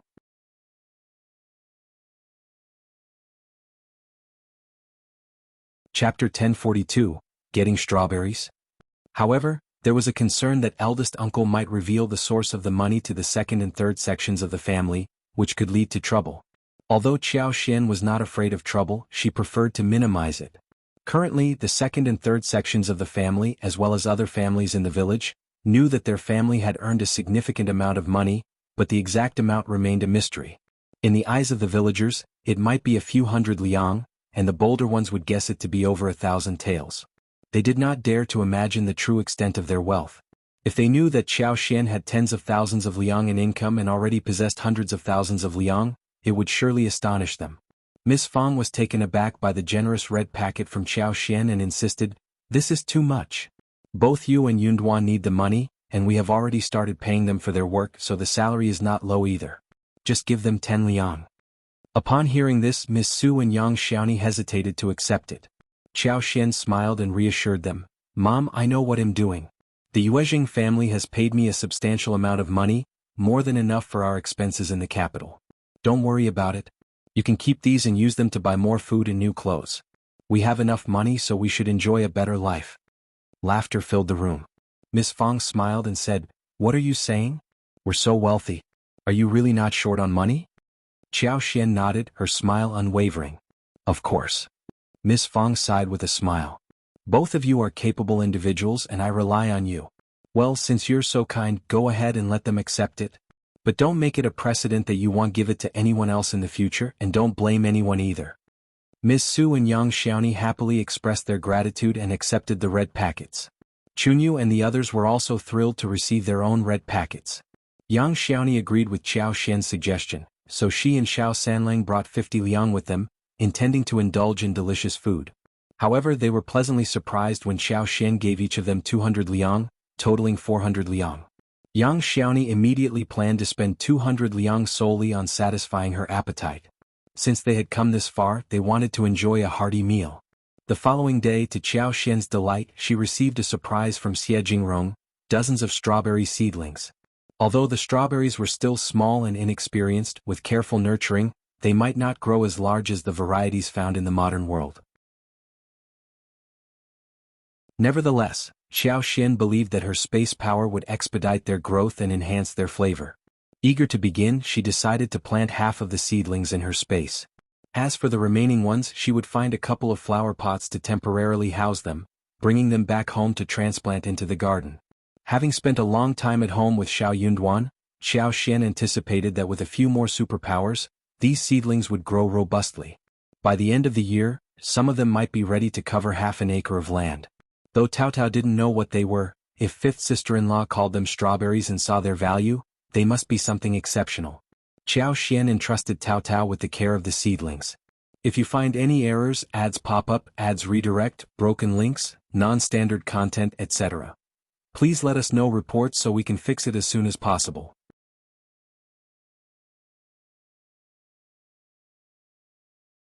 Chapter 1043, Guest. Tao Tao happily agreed and asked with interest. Xiao Xian naturally didn't hold back any information. After consulting the Spaces system, she understood the characteristics of strawberries and explained them to Tao Tao in detail. Cao Cao had grown more mature and serious compared to before, as she was now 16 years old. At the age of 16, it was time for her to think about finding a partner. However, the better the family circumstances became, the more challenging it was to discuss family matters. It was a difficult topic. It was hard to predict which family would prove advantageous in the future. After Qiao Xian's explanation, Cao Cao requested assistance and left with the flower pot. These seeds were precious, and she had to take good care of them for fifth sister-in-law's sake. As per fifth sister-in-law's description, the strawberries were red, plump, soft, juicy, and sweet. They had a delightful hint of sourness amidst the sweetness. They were truly delicious. In the blink of an eye, it was time for the Xie family's visit. Miss Fang felt extremely nervous and believed that none of the clothes she liked were suitable. In the end, Qiao Xian selected an indigo gray pattern dress for her, along with a neat bun and a silver hairpin. The finishing touch was an elegant longevity hairpin, exuding a sense of tidiness, dignity, and elegance. Miss Fang breathed a sigh of relief and smiled, saying, "Miss Qiao, you are so much more refined than us country bumpkins." Everyone burst into laughter. In the morning, Cao Cao had been asked by Qiao Xian to help with her attire. She tied her hair into a bun, which suited a girl like her, making her appear lovely and intelligent. Her bun was adorned with a freshly bloomed pink rose. A jade hairpin embedded with pearls and rubies held it in place. Her eyebrows were delicately groomed, and she had a light layer of makeup that accentuated her youthful complexion, making her even more radiant and beautiful. Cao Cao wore a light pink cherry blossom embroidered dress, complemented by an ivory white pleated dress. She stood tall, resembling a delicate flower in full bloom. When Cao Cao arrived at Miss Fang's house with Qiao Xian, Miss Fang and Yang Xiaoni were taken aback and couldn't stop praising her. Cao Cao blushed and shyly lowered her head. However, a faint smile appeared at the corners of her lips, indicating her obvious happiness. After all, who wouldn't enjoy dressing up beautifully at her age? Once everything was prepared, Chunyu, and Xiaoman departed for the Xie family's residence in a carriage. With them gone, Miss Su and Yang Xiaoni found themselves with some free time. They persuaded eldest uncle to accompany them for a shopping trip. Shao Yunduan had been invited as a guest at the local college, so he had already left. Today, First Madame Xie was hosting Miss Fang, the mother-in-law, and her daughter-in-law. As she was unfamiliar with the customs of Miss Fang's hometown, she didn't invite many guests, except for 5 close relatives and friends, along with their daughters. The Xie family was truly an aristocratic household, and their mansion was grand and well-maintained. The spacious halls and well-behaved servants made one feel a sense of apprehension, almost afraid to make any noise. If it weren't for Qiao Xian's presence and Miss Fang's previous experience at the Yuejing family, she would have been so nervous that she wouldn't know what to do. If you find any errors, ads pop up, ads redirect, broken links, non-standard content, etc., please let us know reports so we can fix it as soon as possible.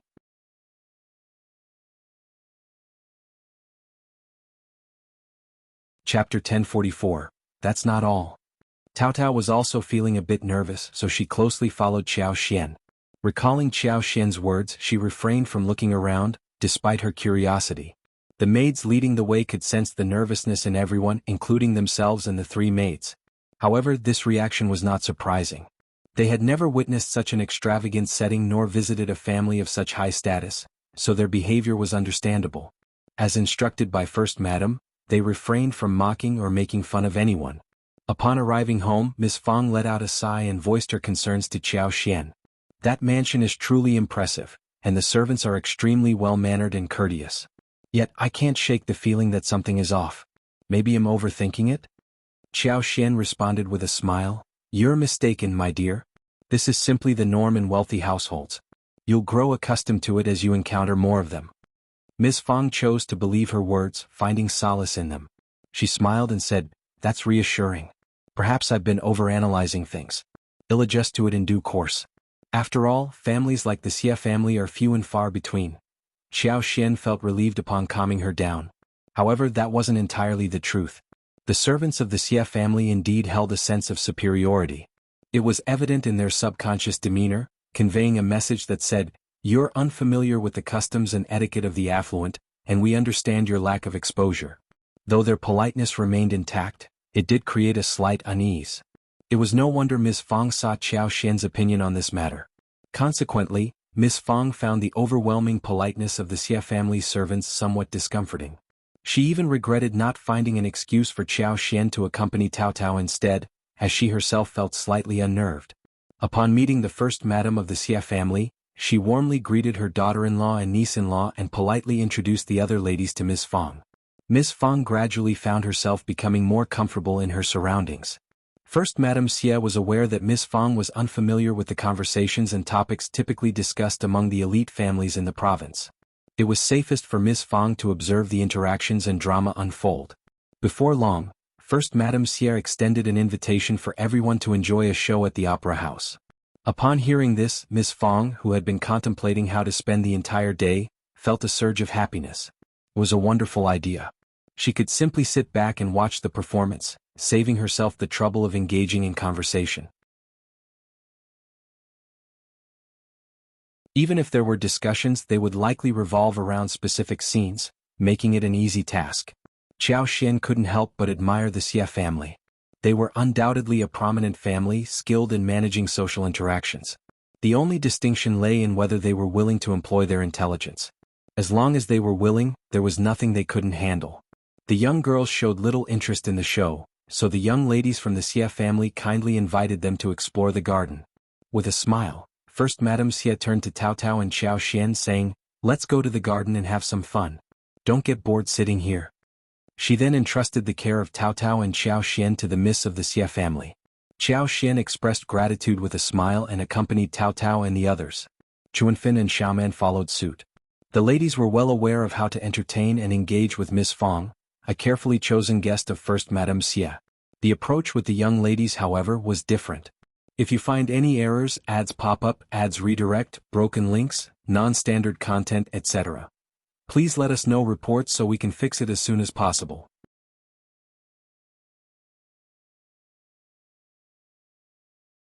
Chapter 1045, Exclusion.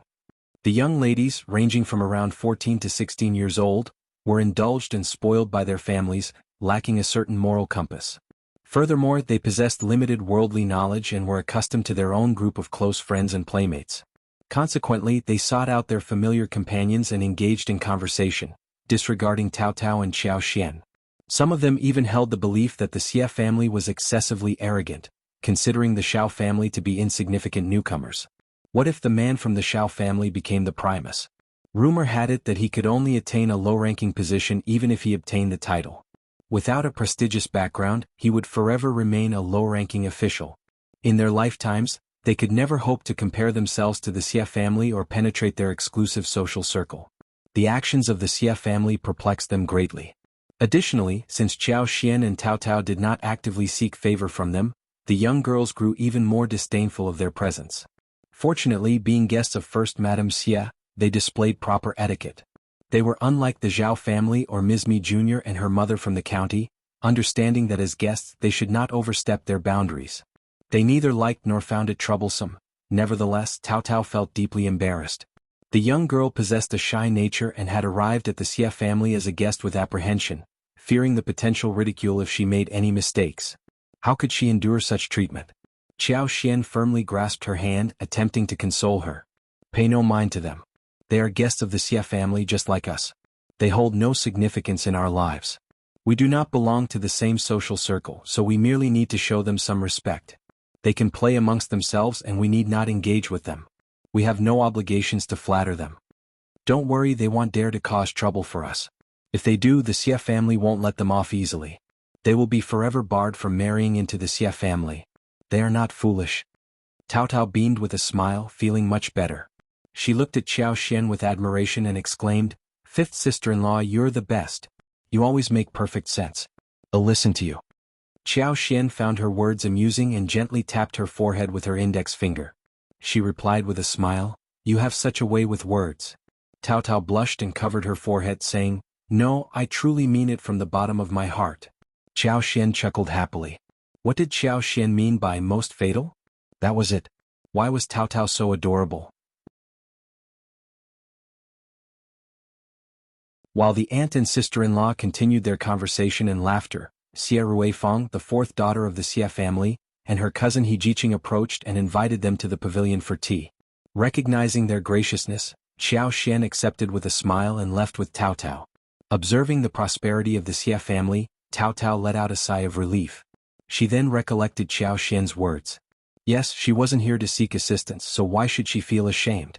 Her confidence grew stronger. In the pavilion, most of the girls engaged in lively conversations and laughter. As Xiao Xian had anticipated, the Xie family held the Shao family in high regard. Although the girls didn't fully understand the situation or think much of it, they dared not cause any trouble. If you find any errors, ads pop up, ads redirect, broken links, non-standard content, etc., please let us know reports so we can fix it as soon as possible.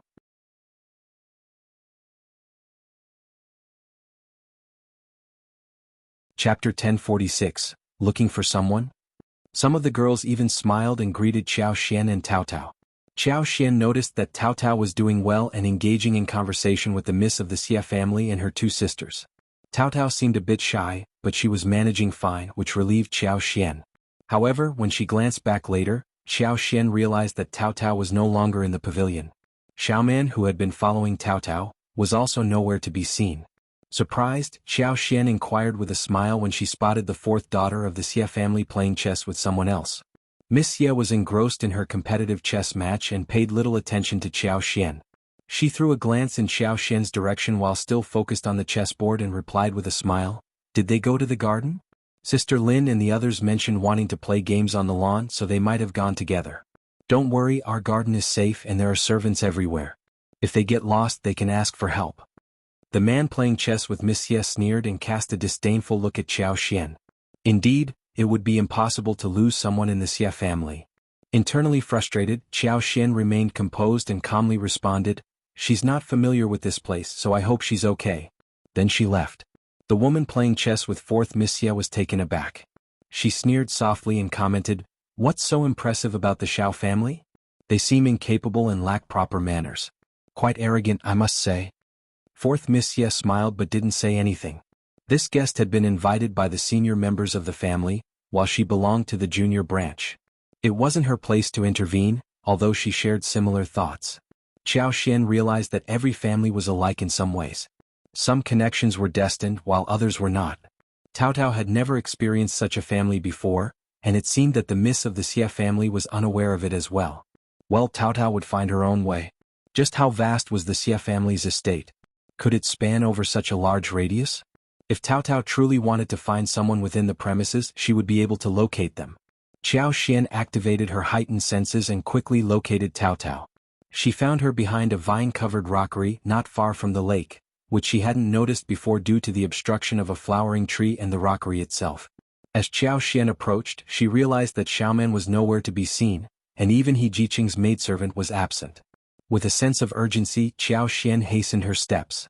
Observing the cousin of the Xie family, He Jiqing, she appeared gentle and mild on the surface, but her eyes betrayed a certain mischievousness. Xiao Xian had a hunch that this woman was not easy to get along with and had ulterior motives. Xiao Xian couldn't bring herself to believe that He Jiqing genuinely wanted to befriend Tao Tao. It seemed more likely that she intended to exploit Tao Tao in some way. When Xiao Xian was about 10 meters away from Tao Tao, she witnessed He Jiqing extend her leg, preparing to trip Tao Tao. Startled, Xiao Xian exclaimed, "Miss He." He Jiqing was taken aback by the sudden interruption. Hastily retracting her attempt at a cheap shot, she stumbled and almost lost her balance. Tao Tao, completely oblivious to the danger, was overjoyed upon spotting Xiao Xian. She waved excitedly, her eyes sparkling. "Fifth sister-in-law, there are so many beautiful koi fish here." Xiao Xian smiled and approached calmly. "Really? Then let me have a look too. If you find any errors, ads pop up, ads redirect, broken links, non-standard content, etc., please let us know reports so we can fix it as soon as possible."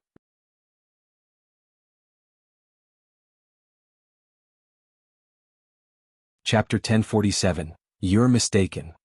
A flicker of anger passed through He Jiqing's lowered gaze. She looked up with a smile and said, "Fifth Mrs. Shao, are you here to admire the fish as well? Please enjoy. I'll take my leave." "Wait a moment, Miss He." Xiao Xian smiled at Tao Tao. "Tao Tao, go back to the pavilion and find Chunyu. He'll send Xiaoman over as well. It will be time for lunch soon."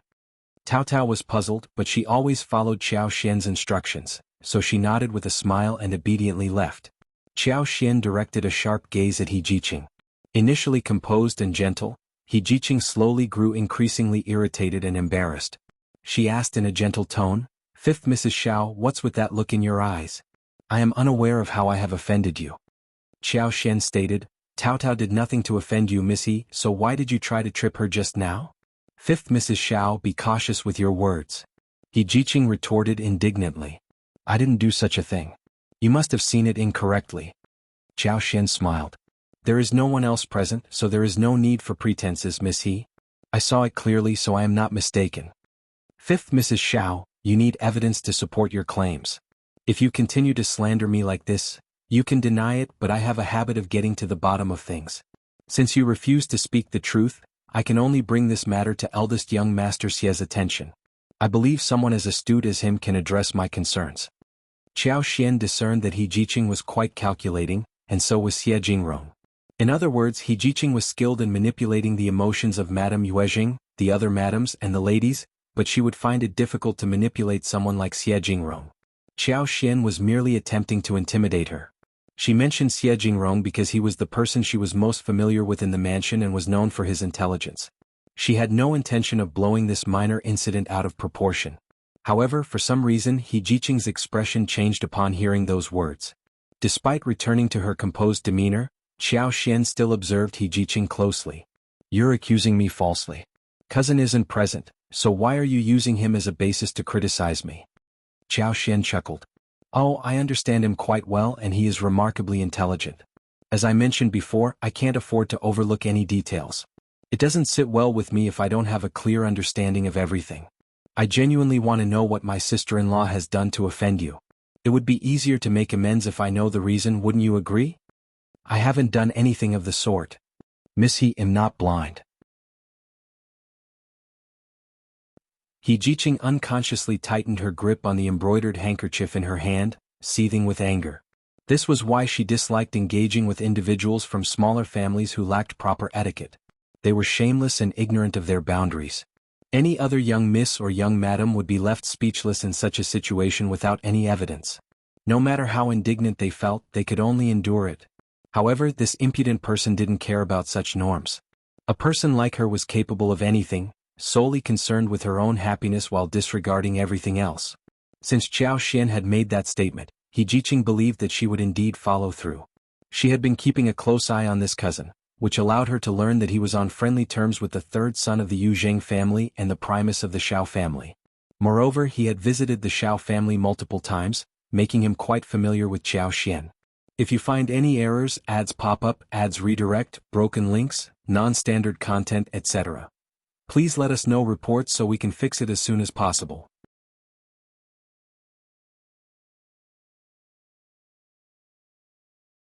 Chapter 1048, Threat? It was no surprise that this individual dared to be so arrogant. He Jiqing clenched her teeth and decided to reveal half of the truth. Since Qiao Xian wouldn't listen to her, she had no choice but to say something. She couldn't risk whether or not Qiao Xian would seek out her cousin. "I didn't intend to harm her. I wanted to trip her up, but I had no intention of causing her harm. I would have jumped in to save her." Qiao Xian widened her eyes and regarded her as if she were a fool, as if to say, "Do you think ill believe such nonsense?" He Jiqing felt a twinge of embarrassment. Even if she were a bystander, she would find herself perplexed, let alone Qiao Xian. He Jiqing took a deep breath and had no choice but to continue explaining. "As you know, I am a cousin of the Xie family, and my family is truly... well, I have no desire to return there whatsoever. However, something happened recently and my grandaunt intended to send me back. I was genuinely worried and scared. Since you are guest today, I thought that if a guest were to fall into the water and I were to fall ill as a result, my grandaunt and the others would surely abandon the idea of sending me back. I really thought of it at the last moment. I admit that I intended to use Miss Shao, but I certainly didn't mean to deliberately harm her. Moreover, there are numerous servants present in the garden today. If I were to fall into the water and call for help, someone would arrive promptly. Nothing would happen. This is my fault. I shouldn't have attempted to exploit Miss Shao for my personal concerns. I apologize to you. I'm sorry. Please, Fifth Madam Shao, be forgiving. Considering that Miss Shao is unharmed, let this matter be and refrain from mentioning it to anyone else. Can you promise me that, Fifth Madam Shao?" Xiao Xian's gaze turned serious. She didn't believe everything He Jiqing said. Perhaps some of it was true, but it certainly wasn't the whole truth.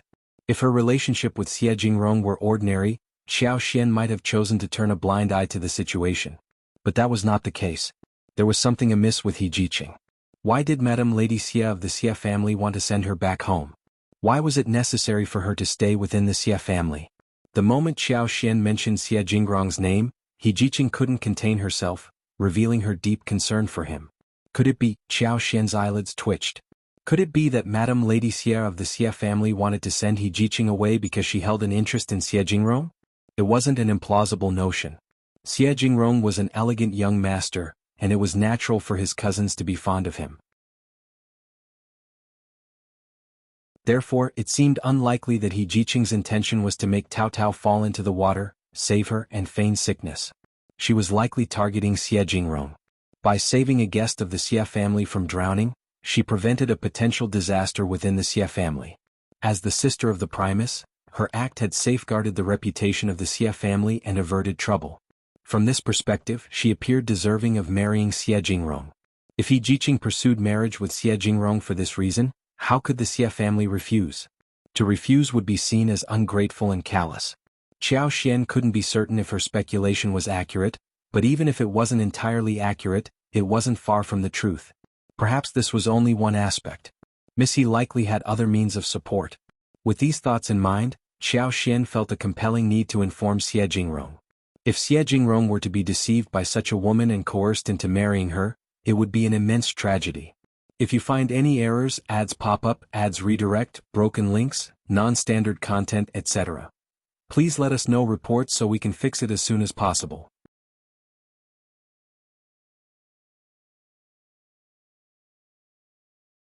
Chapter 1049, Leaving the Xie Family. Xiao Xian pondered for a moment before speaking to He Jiqing. Leave the Xie family within 3 days and I'll pretend that today's incident never happened. I won't disclose anything to anyone. He Jiqing stared at Xiao Xian in disbelief, unable to contain her frustration any longer. Fifth Mrs. Shao, you're being excessively nosy. Her grandaunt was Madame Lady Xie, and as a proper cousin of the Xie family, she had no say when the family decided to send her away. But Xiao Xian was someone who had no personal stake in the matter. Xiao Xian replied, exactly. Miss He, consider it my intentional meddling. He Jiqing couldn't help but exclaim, what does this have to do with you? Miss He, let's just say I have a habit of being nosy. He Jiqing fell silent, her gaze fixed on Xiao Xian. As a clever individual, she soon realized that Xiao Xian might have picked up on something. Gradually the way He Jiqing looked at Xiao Xian began to change. Startled by this unexpected development, Xiao Xian regained her composure and met her gaze calmly. In that moment their eyes locked, and a silent understanding seemed to pass between them. She knew. He Jiqing knew that Xiao Xian had figured it out. A magical unspoken connection formed between them. He Jiqing's face turned red, feeling a mix of embarrassment and relief. But now that Xiao Xian was aware and she didn't want to lose this person, she might as well confide in her. Fifth Madame Shao, help me. Yeah. Xiao Xian was genuinely taken aback. She hadn't anticipated that He Jiqing would attempt to involve her in her schemes so abruptly. She couldn't help but find it somewhat admirable. When the time came to go all out, this girl showed no hesitation. As friends of eldest cousin, I can speak candidly to you. I genuinely care for eldest cousin. I may not possess the same background, talent, or looks as him, but I believe we are compatible. If Fifth Madame Shao assists me, I will certainly reciprocate in the future and repay your kindness. Fifth Master Shao has made remarkable progress in his career this year and has entered officialdom. He still has a bright future ahead. You have been to the capital before, so you must have witnessed it. The capital is filled with influential individuals, and there are countless low-ranking officials striving to climb the ranks. However, how many of them actually succeed? Without a strong background or connections, it becomes even more challenging to ascend to greater heights. If Fifth Madame Shao lends me a helping hand today, you won't lose out. Xiao Xian found herself both amused and annoyed. Madame Qiao had acted this way in the past, as had the Qiao family, the Tian family, and even the cousins standing before her. They all made similar claims in front of her and Shao Yunduan. They exuded confidence, their words growing more grandiose with each passing moment. It was as if Shao Yunduan would never be able to achieve greatness on his own. Xiao Xian wasn't so narrow-minded as to believe that one had to rely solely on oneself without any allies or connections, but there was a saying that people on different paths could not work together. Since their paths diverged, there was nothing more to discuss. For instance, this cousin exemplified such a case. Miss He, you needn't concern yourself with us. I will pretend that I never heard what you said today. Miss He, remember to leave the Xie family within 3 days. This is none of your business. Even if you don't help, you can't obstruct me like this. Xiao Xian responded calmly, because you are not worthy of Mr. Xie. If you find any errors, ads pop up, ads redirect, broken links, non-standard content, etc., please let us know reports so we can fix it as soon as possible.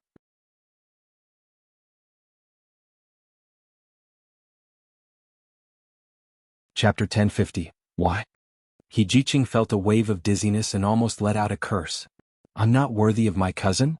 Ah, who do you think you are? What right do you have to say such things? Xiao Xian replied, it's not about who I am or who you are. What matters is Mr. Xie's own judgment. What do you think he would say about your actions today? He Jiqing seethed with anger and embarrassment. Which esteemed family is without blemish and can pass judgment on others? If fifth Madame Shao believes that, she's naive. What's wrong with me employing a little trick? I had no other choice. I admit I intended to use Miss Shao, but I never intended to harm her. Xiao Xian was so infuriated that she burst into laughter. Miss He, you have exploited Tao Tao. A lady who is a guest, ended up falling into the water, a highly embarrassing situation. What did you do to her? Moreover, Tao Tao is not adept at swimming and you cannot guarantee that you could save her in time. What if she got injured as a result? Have you ever considered that? No, you haven't. You have used and sacrificed others for your own selfish interests, and you have the audacity to justify it. How shameless can you be? I don't know if esteemed families can maintain their purity, and you don't need to inform me about it. However, this is the first time I have encountered someone so self-centered and heartless, willing to use another person's life for personal gain. How dare you claim that you are worthy of eldest young Master Xie? I think you should give up as soon as possible. Eldest young Master Xie is not someone bound by conventions. He doesn't have any affection for you. Even if you resort to tricks, unless you're confident that you can deceive him, he will never marry you. So, do you have the confidence to deceive him? Xiao Xian's blunt words shocked He Jiqing. A dull ache throbbed in her chest, leaving her too disheartened to utter a word in response. Xiao Xian's words had struck a chord. This is my affair. It has nothing to do with you. You are obstructing my path to be with eldest cousin. Could it be that you have feelings for him? I advise you to give up immediately. At least I still have some hope, but you aren't even worthy of that. He Jiqing was so infuriated by Xiao Xian's words that she couldn't control herself any longer. Xiao Xian didn't respond with the same intensity as she had anticipated. Instead, she regarded He Jiqing with sympathy and said, why must you say such outrageous things? It doesn't change anything. Why force something that doesn't belong to you? This isn't a courtship, it's a lack of self-respect. He Jiqing quivered with anger. What do you know? You know nothing. Giving Xiao Xian a fierce glare, she stormed off. Xiao Xian's eyes flickered. She couldn't be sure if He Jiqing had truly heard her or not. But she had given her a deadline of 3 days. He Jiqing pretending to be deaf and mute wouldn't make a difference. If He Jiqing didn't leave the Xie family within 3 days, Xiao Xian would indeed inform Xie Jingrong. How could she not seek justice for Tao Tao, whom He Jiqing had tried to harm? Moreover, now that she was aware of He Jiqing's intentions, she couldn't simply stand by and watch her deceive Xie Jingrong. Xiao Xian turned around and headed back to find Tao Tao. Little did she know that after she and He Jiqing had departed, Xie Jingrong slowly emerged from behind the vine-covered rockery. His eyes flickered, his expression a mix of complexity. If you find any errors, ads pop up, ads redirect, broken links, non-standard content, etc., please let us know reports so we can fix it as soon as possible.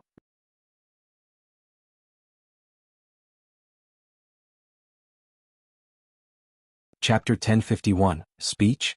Xie Jingrong didn't intend to eavesdrop, but he happened to witness He Jiqing and Xiao Xian's conversation by the lake. He Jiqing appeared cunning and gloomy. Xie Jingrong had never held any affection for her, but his grandmother, mother, and sisters seemed to favor her, so he chose not to voice his dislike openly. Instead, he tried to avoid being alone with her whenever possible. However, he hadn't anticipated her audacity. Some time ago, during a half-drunken state after a banquet, he had briefly entertained the idea of playing a prank on her. Yet he quickly realized it was a disrespectful notion and rejected it. Since it involved her reputation and he hadn't truly suffered any harm, he didn't disclose the incident to anyone. However, he subtly hinted at it to his grandmother.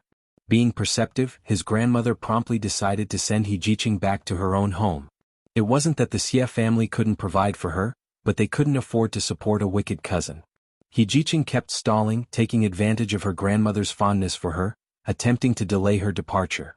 Yet, her grandmother remained resolute. Regardless of the delays, Jiqing would eventually have to leave. When Xie Jingrong saw Jiqing with Qiao Xian, he grew concerned that she might harbor ill intentions towards Qiao Xian. Thus he quietly approached her. However, he never expected to overhear such words. A smile crept across Xie Jingrong's face. Even without his intervention, Qiao Xian had managed to unnerve Jiqing. If it weren't for Qiao Xian, he might never have discovered Jiqing's true nature, her despicableness and shamelessness. Disgust welled up within Xie Jingrong. The following day, Xie Jingrong sought his grandmother once more. Madame Yuezhing arranged for a car to be prepared, ready to send Jiqing away the following day. Caught off guard, Jiqing felt a sense of guilt, but she didn't dare to insist. With anger in her heart, she left the Xie family. She believed that Qiao Xian must have divulged something to Xie Jingrong, which fueled her resentment. When Qiao Xian found Tao Tao and Xiaoman returned, she felt relieved. After a while, servants from First Madame Xie's household invited them to dinner, and they all went together.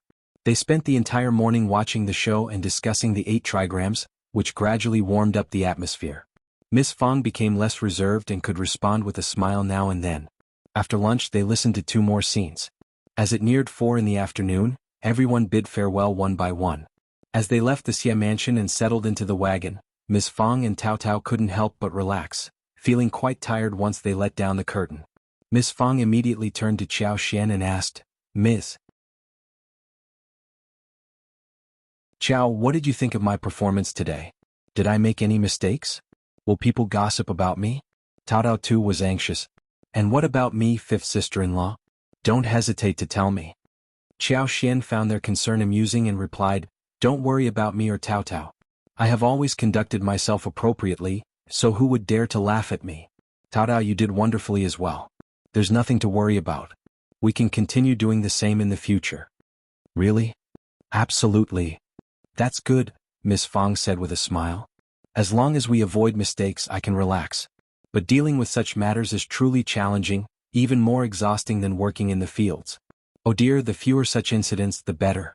I can't handle them, honestly. If you find any errors, ads pop up, ads redirect, broken links, non-standard content, etc.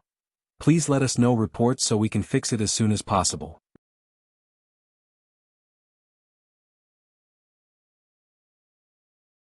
Chapter 1052, Preparing to Go Back. Xiao Taotao grasped the point Qiao Xian made. It's even more exhausting than working in the fields. Working in the fields had never made her feel tired. Qiao Xian suppressed her laughter. "I'm not seeking friendship from anyone, so let's be open about getting to know each other. If someone has high standards and wants to make things difficult for us, we don't have to accommodate them. So don't be nervous." Miss Fang felt relieved and replied with a smile, "That's true." As they discussed the wealth of the Xie family, Miss Fang couldn't help but sigh once again. She had never imagined that such a family could exist in this world. Tao Tao couldn't help but envy them. No other family could compare to the Xie family. Despite their limited experience, they could sense that this was what a true aristocratic family was like.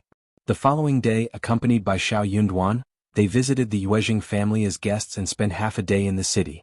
Miss Fang expressed her desire to go to Lingyuan Temple to burn incense and pray, so they all decided to go together.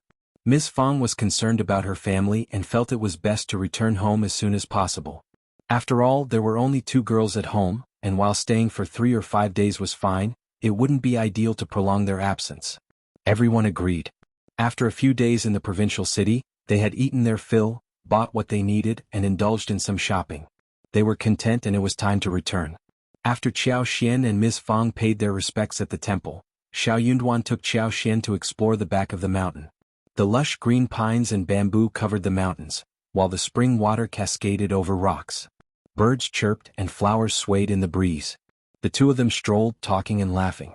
Occasionally Shao Yunduan would wrap his arms around Xiao Xian, showering her with affectionate kisses, causing her cheeks to blush. As they descended the mountain, Xiao Xian happily held a large bouquet of flowers he had picked for her. It was a sight filled with vibrant colors and beauty. When young Xiaoni saw this, she envyingly asked for some to share, but Xiao Xian came up with an excuse to brush it off. Yuezhing Shao could send word to Shaoding village to inform them when the people who had gone south returned. Xiao Xian and Shao Yunduan couldn't afford to wait here indefinitely. First Madame understood their limited time and expressed her wish for them to stay a few more days. After all, it was a rare opportunity for the family to be together in the future. She had already arranged many gifts for Xiao Xian to take back and urged her to rest at home once she returned to the capital. Xiao Xian nodded, smiling in agreement. Upon their return to the village, Ms.Yan came to visit them. Yang Xiaoni offered her one of the items she had purchased as a gift. Although Yang Xiaoni still owed Ms.Yan 3 liang, Ms.Yan refused to accept the money. She kindly remarked that it was a small favor and didn't warrant repayment. Yang Xiaoni politely declined, expressing her gratitude with a smile. It wasn't that they were greedy for the money, but everyone in the first section of the family was well off and didn't need to be concerned about such small amounts. However, Ms. Yang's reasoning was sound, so Yang Xiaoni graciously accepted it. Yang Xiaoni gave Ms. Yang 2 packets of candied fruits, along with melon seeds and peanuts, which Ms. Yang accepted with a smile. Xiao Xian also presented Ms. Yang with a pair of silk flowers, 2 powder boxes and a pair of silver bracelets. Since Ms. Yan had always maintained a good relationship with the first section of the family, Ms. Niu, although resentful, recognized the benefits of maintaining a positive rapport. Therefore she refrained from scolding Ms. Yan over this matter. If you find any errors, ads pop up, ads redirect, broken links, non-standard content, etc., please let us know reports so we can fix it as soon as possible.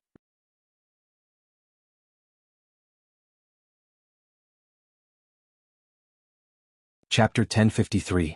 Marriage? Regarding the first section of the family, they were grateful to Ms. Yan for providing them with advanced knowledge about various matters. Ms. Yan informed Ms. Fang and Xiao Xian about Shao Erlang's upcoming marriage. This was the first time Ms. Su and Yang Xiaoni had heard about it, so they were eager to learn more. Yang Xiaoni couldn't help but complain, "Finally, second uncle's marriage has been settled. Auntie Niu keeps talking about finding good and outstanding girls from other families. Why do the girls always get chosen?" Ms. Su silently agreed with a smile. In the past, she had been somewhat tempted to introduce girls from her own family to Shao Erlang. After all, the second section of the family was now living a comfortable life. However, her timid nature held her back and she never voiced her thoughts. Ms. Yan smiled helplessly inside. She was well aware of the kind of person mother-in-law was, but she couldn't openly voice her complaints. Upon hearing that Shao Erlang's prospective wife was a widow, Yang Xiaoni was so surprised that her jaw almost dropped. Learning that she was Ms. Yanan's cousin, Yang Xiaoni smiled again. That's good, that's good. Since she's an acquaintance, she'll be able to get along well with you in the future." Ms. Fang chimed in with a smile. "Exactly.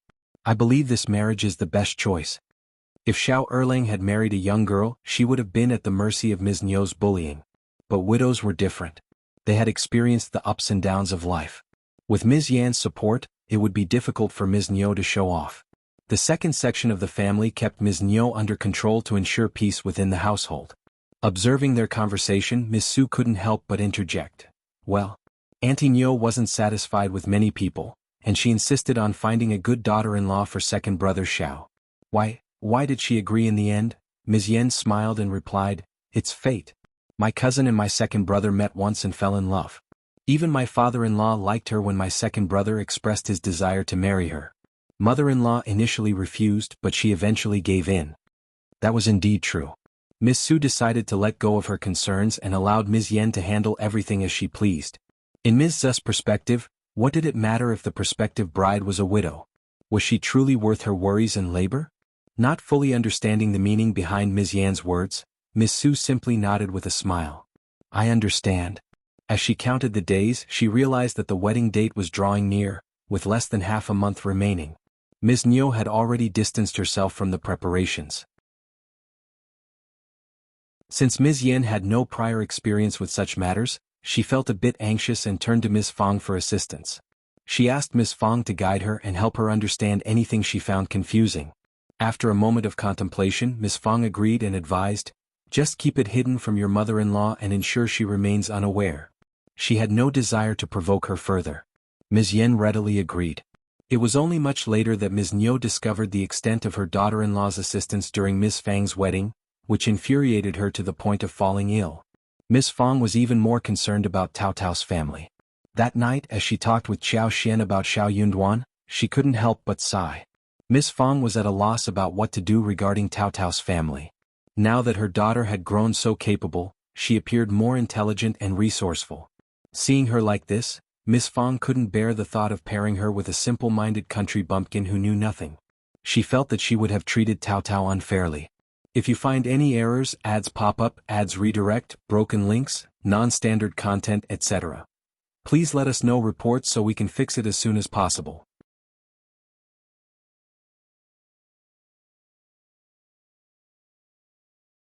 Chapter 1054.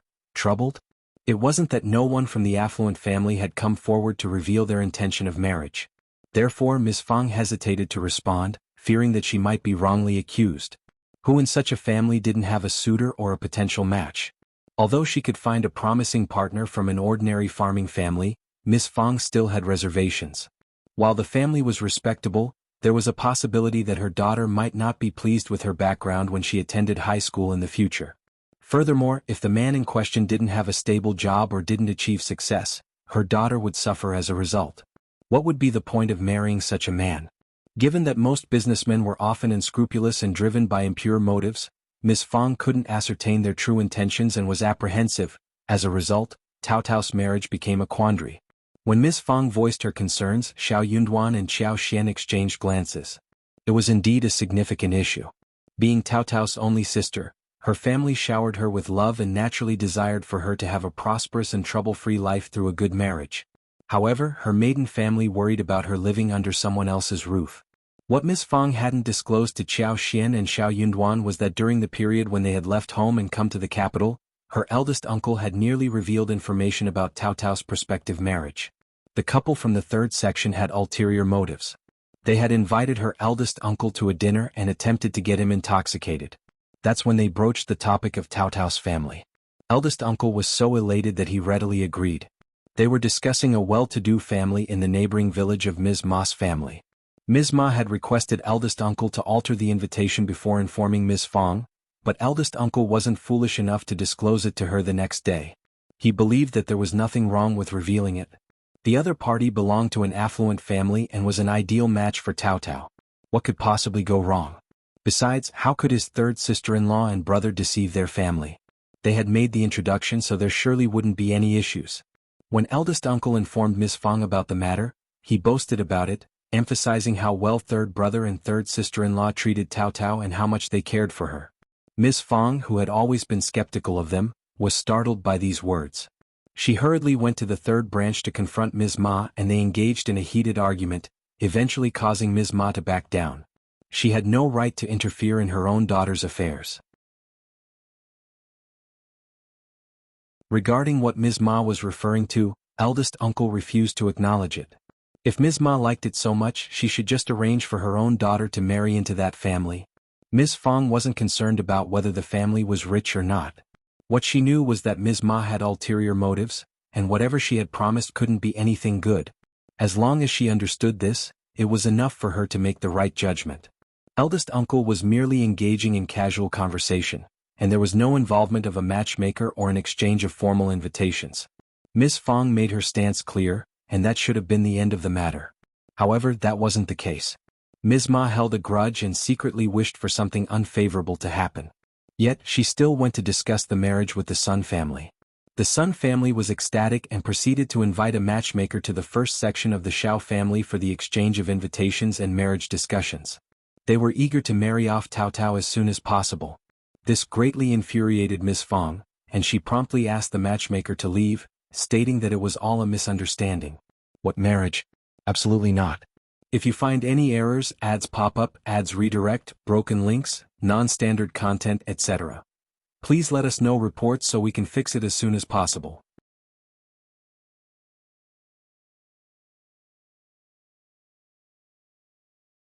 Chapter 1055.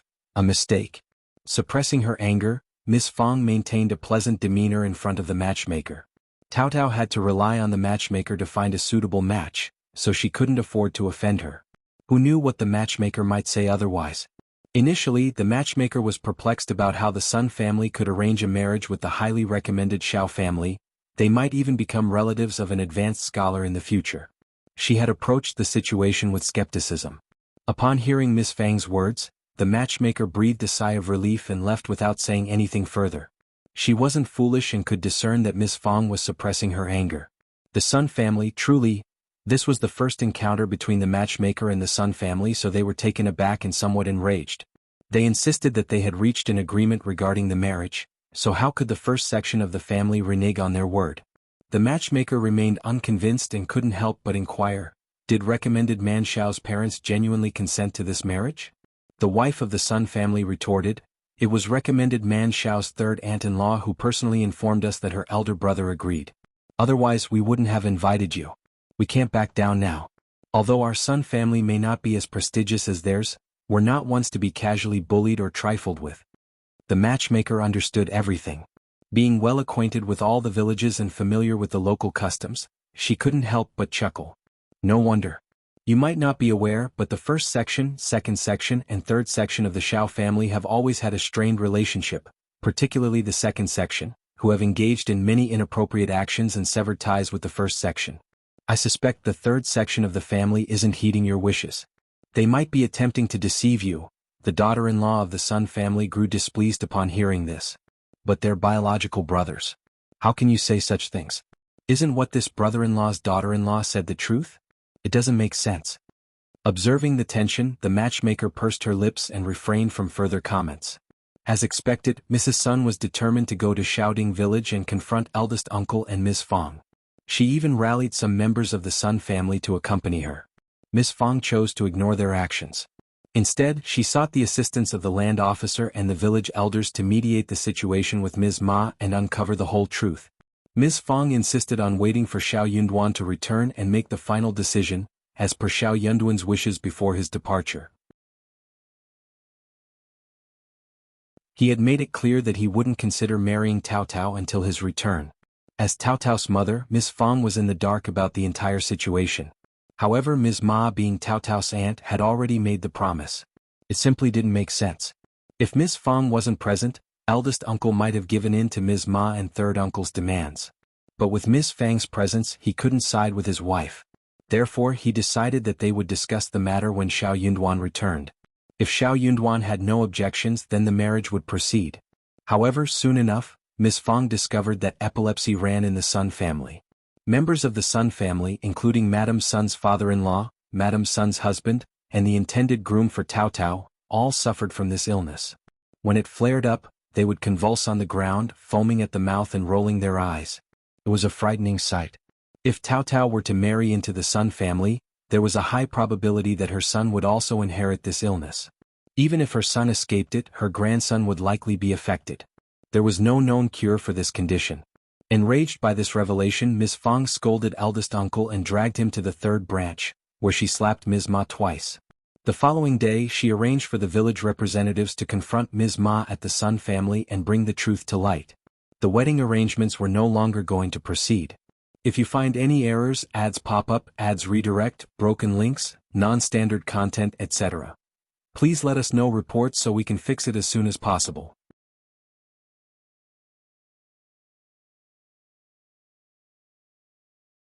Chapter 1056, Stone on the Feet. It was out of the question for Cao Cao to marry someone afflicted with an illness. Were the Sun family taking advantage of the fact that there were no influential figures in Shaoding village? The village chief and elders of Shaoding village were also incensed. They reprimanded third uncle Shao and Madame Ma for their disrespect. Cao Cao was the sister of high scholar Shao, and she might even be the sister of an advanced scholar Shao. How could she be married off to such a person? This was a direct insult to her fifth brother. As Cao Cao's biological sister, what kind of esteemed family could she be married into? The Sun family was undoubtedly in the wrong. Moreover, the marriage had never been finalized, it was merely mentioned informally. If the Shao family was unwilling, then it wouldn't happen. No one could argue otherwise. The Sun family displayed great arrogance. Madame Sun even shouted, "There's nothing wrong with our family. If you break your promise like this, it will tarnish your daughter's reputation. In the future, if you can't find a suitable family, come back and seek us out. It won't be so easy then. Ms. Fang was infuriated but couldn't help but burst into laughter. Don't worry, my daughter isn't concerned about getting married. And who are you to question my integrity? Go confront whoever fed you this information. Throughout history, when it comes to marriage, it has been the parents who act as matchmakers. I have never heard of parents being bypassed, only for the neighbor's aunt to have the final say. What a ridiculous notion. Ms. Ma interjected, Sister-in-law, you can't say that. Elder brother has already agreed to it. Ms. Fang retorted sharply, our families are worlds apart, or do you think I'm unaware of that? Did you forget about me when I'm away from home? You may inform your elder brother, but why did you hide it from me? I explicitly told you not to mention it again, yet you still came to my house to sow discord. What are you trying to achieve? Ms. Fang sneered as she pointed at Ms. Ma and addressed Mrs. Sun. My sister-in-law hails from a respected family, and her son is a promising scholar. He has a bright future ahead of him. If you're curious about their opinion, why not ask her? If she's so content with your family, she'd likely be willing to marry off her own daughter. Ms. Ma was taken aback. What are you talking about? You don't want to? Ms. Fang's anger flared even higher. If you're unwilling, how dare you claim that you're acting in Tao Tao's best interest? Our Tao Tao has a brother who's on his way to becoming an advanced scholar. Isn't he more suitable than your daughter? You. Ms. Fang's words ignited a furious response from Ms. Ma. Mrs. Sun's eyes gleamed with excitement as she looked at Ms. Ma, feeling a surge of confidence. She dared not entertain thoughts about the first section of the Shao family. If Ms. Fang didn't agree, then recommended man and the advanced scholar wouldn't agree either. Moreover, the entire shouting village would rally behind them. Most importantly, there had been no formal exchange of invitations between their families, and Ms. Fang had never given her consent to this marriage. Tao Tao wasn't the least bit concerned about her reputation being affected. Mrs. Sun couldn't intimidate her. So what if she refused to give up? Though she was quite adept at causing trouble, little did she expect that the Fang family would stir up even more trouble. She couldn't emerge victorious, however. Since Ms. Ma had brought up the topic of marriage, it was only natural for her to seek clarification, right? Ms. Fang sneered, no longer invested in this matter, and firmly instructed eldest uncle to refrain from interfering. He wasn't allowed to mention anything about Tao Tao's marriage ever again. Eldest uncle didn't utter a word, but he couldn't shake off his lingering annoyance. He wasn't foolish, yet he didn't want to view his second and third brothers in an overly negative light. Somehow he still held on to the belief that they weren't entirely to blame. If you find any errors, ads pop up, ads redirect, broken links, non-standard content, etc., please let us know reports so we can fix it as soon as possible.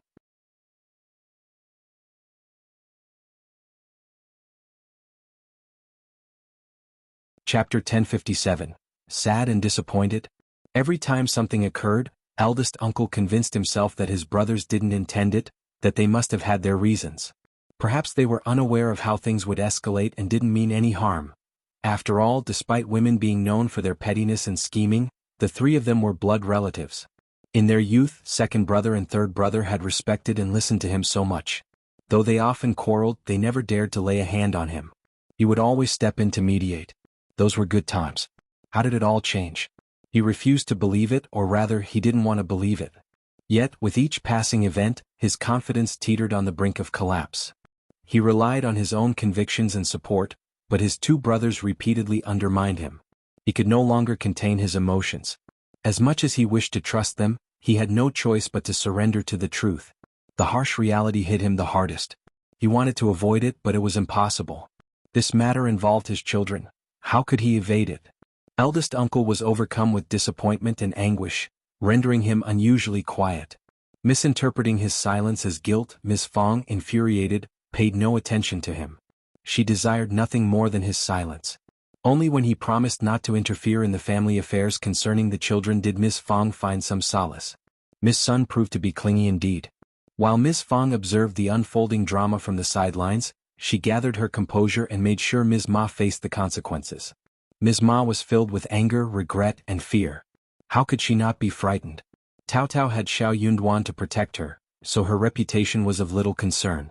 However, it was different for her daughter, Shao Xiaoji.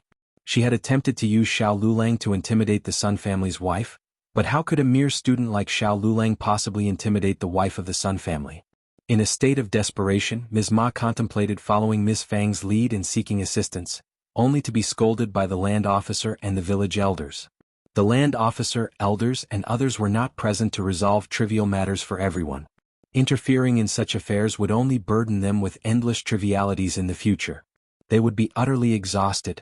Troubles should be resolved individually. Ms. Ma grew infuriated and decided to approach the first section of the family for a discussion. This action provoked a hot-tempered female elder who sneered and retorted, "What can you say? Who in this village can compare to the recommended man's family? If you want to be considered on par with them, start by donating 400 acres of family land to the clan and contributing a few hundred taels of silver to the village school. Only then, when you come seeking help again, we might consider assisting you. Don't be deluded. The recommended man's family has made tremendous contributions to our village. Even if he is not present, how can the village turn a blind eye when his mother requests assistance?" Her words struck a chord in Ms. Ma's heart. However, how could she produce 400 acres of family farmland and a few hundred taels of silver? She didn't possess such resources, and even if she did, parting with them would be unbearable. When Shao Yunduan undertook such actions, she secretly ridiculed him, but now she felt the sting of her own hypocrisy.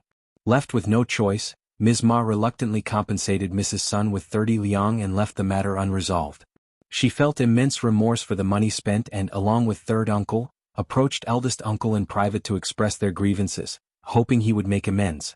If you find any errors, ads pop up, ads redirect, broken links, non-standard content, etc., please let us know reports so we can fix it as soon as possible.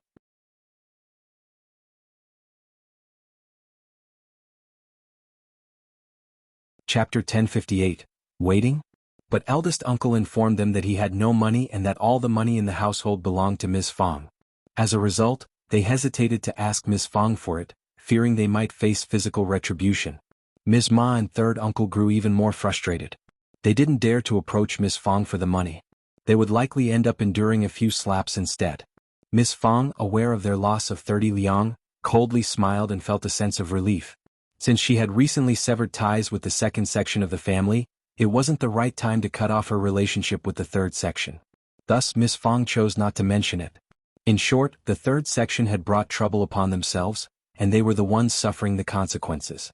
Ms. Fang didn't want Shao Yunduan to be bothered by this issue, so she refrained from informing him or Qiao Xian about it, nor did she allow her family to mention it. Nevertheless, she took Tao Tao's family matter seriously. Shao Yunduan had become an official with a promising future. With Qi being absent, many people had their eyes on Tao Tao. It was needless to say that the second section of the family was no longer suitable. The third section had learned their lesson and no longer entertained the idea. However, Ms. Fang worried about the possibility of someone intentionally luring Tao Tao. Tao Tao was an innocent girl who had never experienced the world, so there was concern about her being seduced. That was Ms. Fang's primary worry. After expressing her thoughts, Ms. Fang let out a sigh. "Think it over and decide for me. What should we do about Tao Tao? It would be wonderful if we could settle this before you come to the capital." Hearing these words, Shao Yunduan and Qiao Xian exchanged glances and smiled helplessly. Marriage wasn't something that could be resolved so easily, especially when it involved Tao Tao. Being the only girl in the family, Shao Yunduan couldn't afford to be careless. Even if Tao Tao married a man of questionable character and had her family's support, it would ultimately bring her pain and suffering. After Ms. Fang departed, Qiao Xian gazed at Shao Yunduan with a smile. "This is quite a challenging situation, isn't it?" Shao Yunduan nodded and pulled her into his embrace. "You always have brilliant ideas. Why don't you share your thoughts with me?" Qiao Xian pondered for a moment. "I believe there is no one in the surrounding villages, including the county city, who is truly deserving of Tao Tao." Shao Yunduan. He didn't know whether to laugh or sigh, but upon careful consideration, Qiao Xian's observation seemed to hold some truth. "Darling, don't forget." Qiao Xian swatted away his playful hands. "Tao Tao has a substantial amount of personal wealth, at least 1,000 taels, right?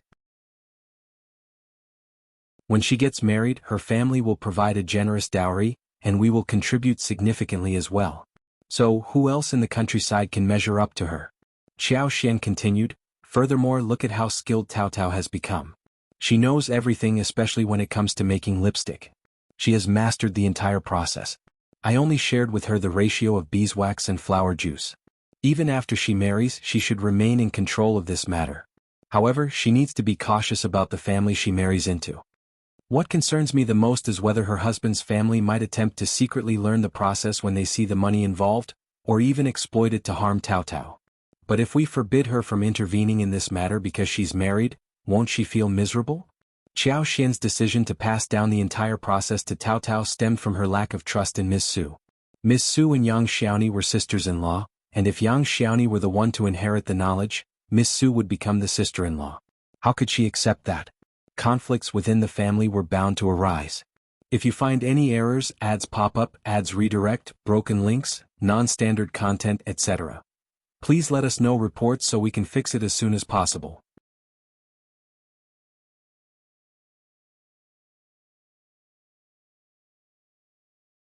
Chapter 1059, Into Mountains. However, Ms. Su was different from Yang Xiaoni.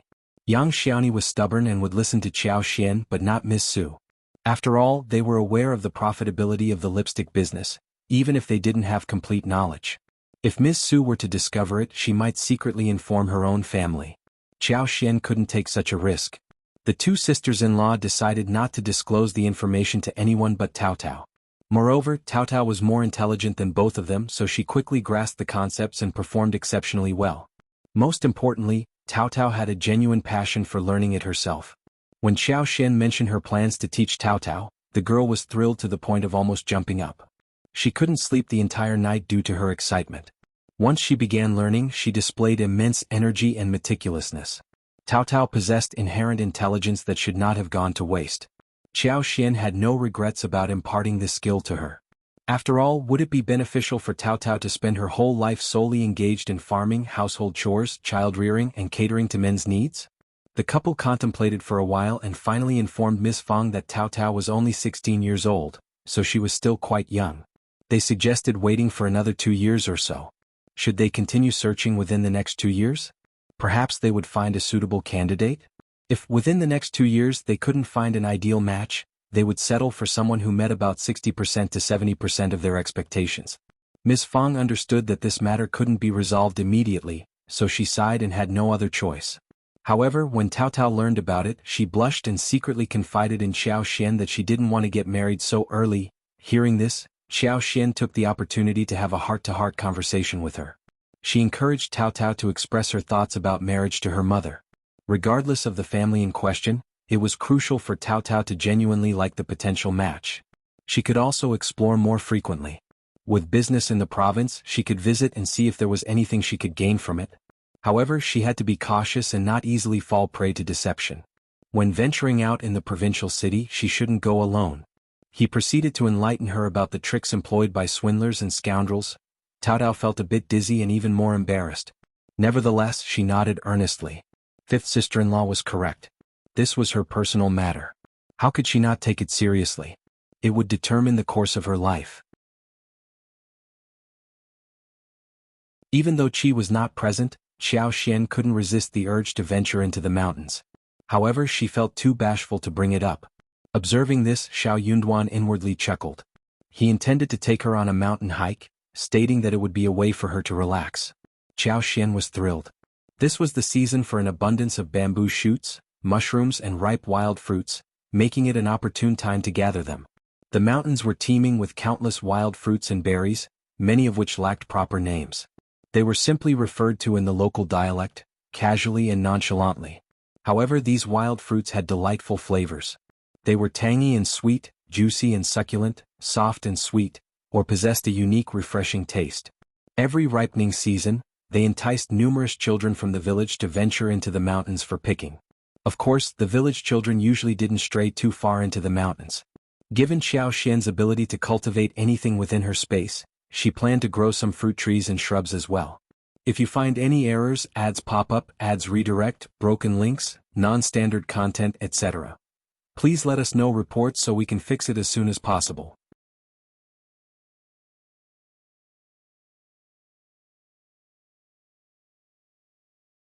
Chapter 1060 Things? It would be incredibly convenient to have access to these fruits whenever she desired. Additionally, there were an array of fresh and sweet raspberries and marchberries. There were also ground twists, milk fruits, goat milk fruits, ground loquats, sour dates, glutinous rice noodles, cold rice lumps and more. Despite their unassuming appearance, being wild and hailing from the mountainous areas, they were often overlooked, yet their taste was truly delightful. Since she had the ability to cultivate within her space, why not take advantage of it? In the future she could enjoy these fruits at any time and even bring them along. Just the thought of it filled her with joy. Xiao Xian pondered which excuse she should employ to venture into the mountains when Shao Yunduan brought it up. Although it was merely a hike, she would have the final say on the route once they entered the mountains. However, Shao Yunduan was no longer the same person he once was, so Miss Fang disagreed with his proposal. Nevertheless, witnessing Shao Yunduan's excitement, she realized how precious his return was. She didn't know when he would have the opportunity to return again, so she couldn't bear to turn him down. Thus, she instructed Xiao Dalong, Xiao Sanlang, Yang Xiaoni, Tao Tao, and others to accompany him and not venture too deep into the mountains or stay there for too long. Afterward, she hurriedly made her way back. She even contemplated enlisting a few young men from the village to accompany them. Xiao Xian sighed inwardly. Shao Yunduan found himself caught between laughter and tears. "Mom, you don't have to do this. I'm not that clueless. I grew up in the village and have been to the mountains countless times. You're exaggerating." However, Miss Fang insisted, "You're not the same as before. You're not the same as before. You used to stumble but now you can't afford to stumble. What if something unfortunate happens?" No, I'm just being silly. It doesn't count." Xiao Dalong and Xiao Sanlang concurred with Miss Fang's sentiments. She gazed at Xiao Yunduan as if he were a delicate treasure. Xiao Xian couldn't contain her amusement any longer and playfully winked at Xiao Yunduan. The young official, the hope of the entire village, truly lived up to his noble status.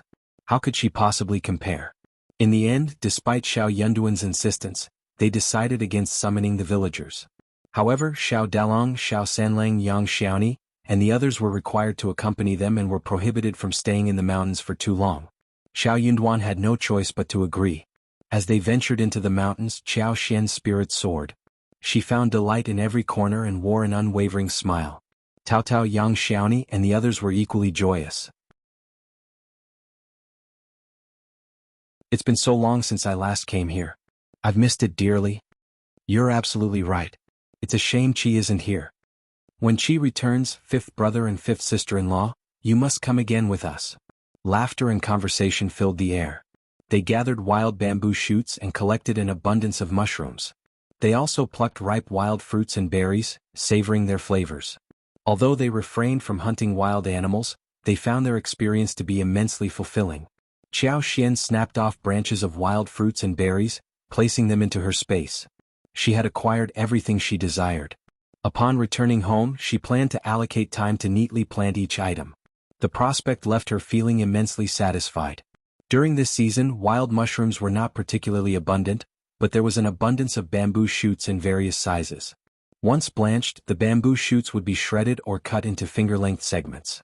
Stir-fried with preserved vegetables and cured meat, they made for a truly exquisite delicacy. If you find any errors, ads pop up, ads redirect, broken links, non-standard content, etc., please let us know reports so we can fix it as soon as possible.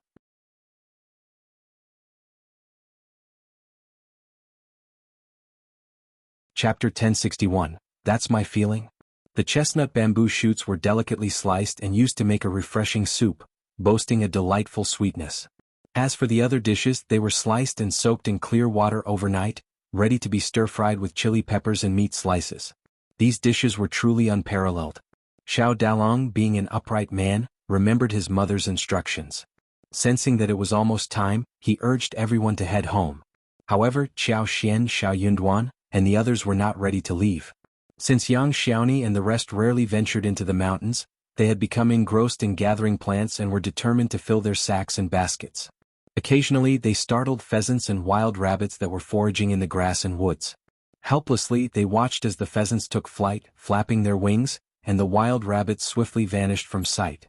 Sighs of regret filled the air. They finally understood why others envied them when they returned with a bountiful catch of wild animals. Such was the current sentiment. Helpless yearning welled up within them, but they couldn't attain what they desired. It was simply an insatiable craving. Of course, Xiao Xian felt this most profoundly. After all, others were limited in the number of pheasants and wild rabbits they encountered. Unlike her, she had witnessed countless. There were not only pheasants and wild rabbits, but also hares, wild sheep, wild boars and more. In the past, with Qi by her side, she could easily secure a successful hunt if she led the way. Once they had enjoyed themselves and amassed a fruitful harvest, they made their way back to the village. Ms. Fang stood at the village entrance, eagerly awaiting their return. Upon seeing their joyous expressions, she held back her reproachful words. Never mind. She wouldn't dampen the mood this time, but she wouldn't allow it to happen again in the future. Shao Yunduan, not wanting his mother to worry, took Xiao Xian to explore the nearby hills for 3 or 4 days. The two of them strolled hand in hand, undisturbed by anyone, enjoying their time amidst the lush green mountains. Each day, Xiao Xian would request her family to gather the ingredients, and if needed, Songsher would travel to the city to purchase them. Xiao Xian would then cook 2 of her finest dishes, and they would savor the flavors together. Sesame chicken, ginger-infused duck, pickled vegetables, conch broth, lion's head meatballs, braised pork, seafood soup, braised fish head, braised pig's trotters and many more dishes made dinner a delightful anticipation for the family each day. In the blink of an eye, it was time for Shao Erlang's wedding. Ms. Niu, being a playful character, had conveniently fallen ill 2 days prior, claiming she couldn't do anything and needed to stay in bed. Shao Erlang knew that his mother had reservations about his marriage to Mei Qing, so he attempted to ask her to handle the matter for him. However, Ms. Niu scolded him, saying, "You have a wife now and you've forgotten about your mother. I showered you with love for nothing. Can't you see that I'm unwell and unable to move? Do you expect me to take care of it for you? Do you want me to exhaust myself to death? If you really want me to handle it, fine. Why don't we change the date? We can reschedule it. Once I'm better, we can manage it together." Shao Erlang's expression darkened and he fell silent. All right. Ms.Yan paid no mind to the situation. She had been in charge of most things from the beginning to the end. If there was something she didn't understand, she sought assistance from Ms. Fang. Seeing Ms. Fang's willingness to help, the villagers enthusiastically lent their support, ensuring everything went smoothly.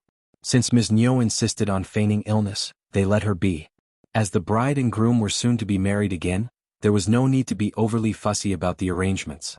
In fact, they didn't bother with any elaborate preparations at all. If you find any errors, ads pop up, ads redirect, broken links, non-standard content, etc., please let us know reports so we can fix it as soon as possible.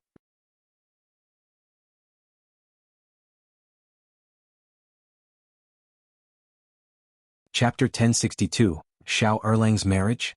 There were only about 10 tables set up for the wedding banquet, where their neighbors, close relatives and friends were treated to a meal.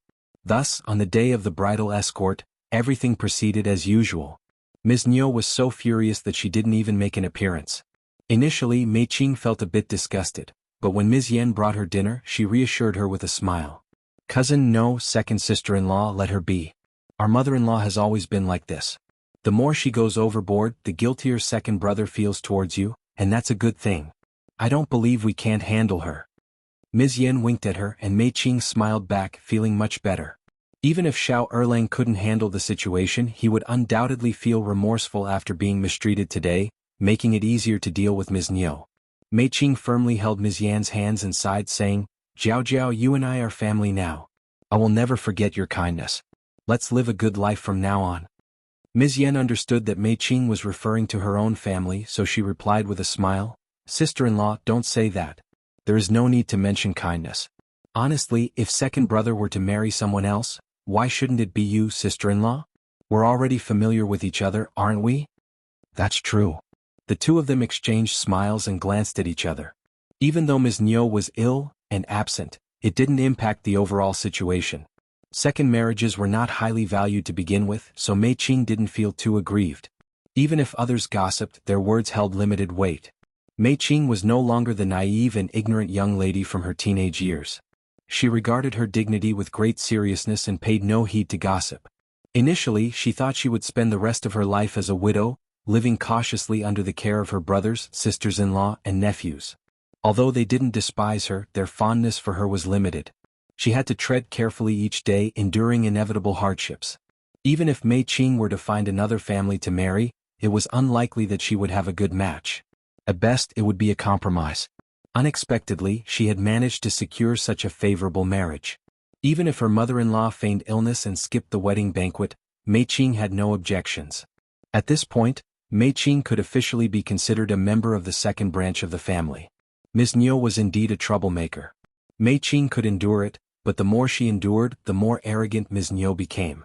Then one day Shao Erlang saw Ms. Niu kneeling in the yard as a form of punishment. Shao Erlang was furious. He looked at the wounds on Mei-Ching's hands and demanded to know how Ms. Niu had treated her so poorly. Ms.Yan refused to disclose the details, but she hinted at Shao Erlang to ask his own children. Ms. Niu had influenced them not to like Mei-Ching either, so when they heard their father's question, they complained bitterly. However, they were just children and lacked shrewdness. Shao Erlang managed to coax them with a few words. Shao Wan even shared with Shao Erlang how her grandmother had punished her stepmother, further fueling Shao Erlang's fury. He insisted on splitting up the family that very day. Ms. Yan was delighted. It would be wonderful if they could indeed separate. Ms. Niu resisted, but she dared not mistreat Mei-Ching any longer. Shao Erlang warned that if he discovered any mistreatment again, they would definitely go their separate ways. As the eldest son, Shao Erlang had lived with Ms. Niu and his younger brother after the separation. However, if they were to separate now, Mei-Ching would become the mistress of the family, which would bring about a significant change. If you find any errors, ads pop up, ads redirect, broken links, non-standard content, etc., please let us know reports so we can fix it as soon as possible.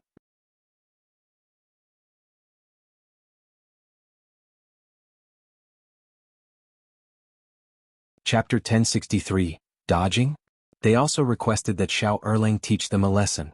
Ms. Niu was forbidden from interfering any further, so they asked Mei-Ching to discipline them. If they dared to be rude again, they would report it to him and he would take appropriate action. Shao Wan and Shao Xianwen were still young, and after being frightened by their biological father, they didn't even dare to cry, let alone cause trouble. Mei-Ching may not have been particularly fond of them, but she knew she had to treat them well. After all, they were Shao Erlang's eldest son and daughter. If Shao Erlang found out that she mistreated them, she wouldn't be able to stay in the family. If she were to get divorced and return to her maternal family, it was doubtful if she would even be welcome there anymore. Mei-Ching and Ms. Yan, being cousins and sisters-in-law, had a good relationship and could stand up to Ms. Niu, their mother-in-law. It became difficult for Ms. Niu to cause trouble and create conflicts all day long. She couldn't even manage her own affairs, let alone find fault with others. That would come later, once Chao Xian and Shao Yunduan had already moved to the capital.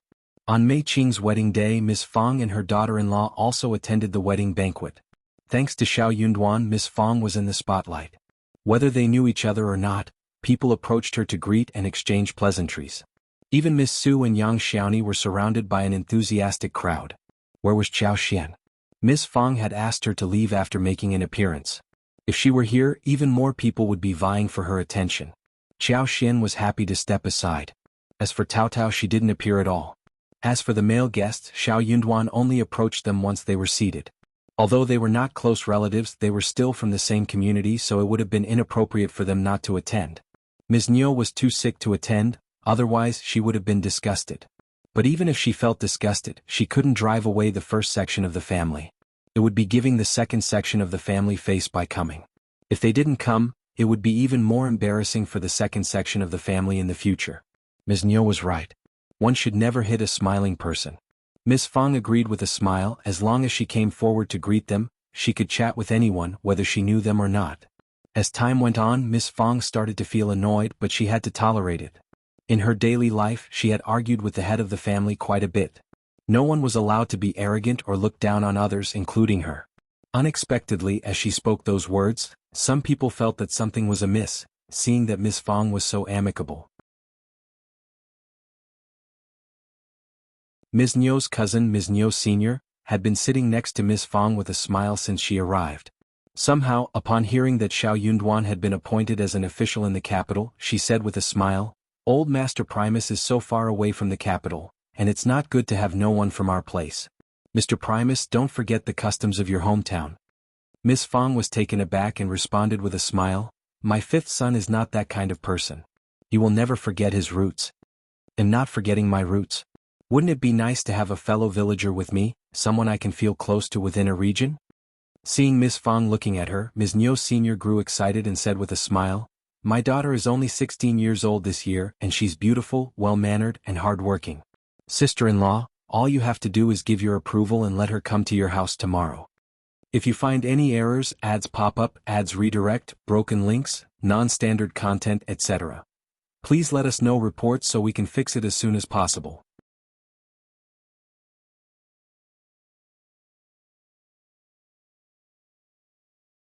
Chapter 1064, Targeted?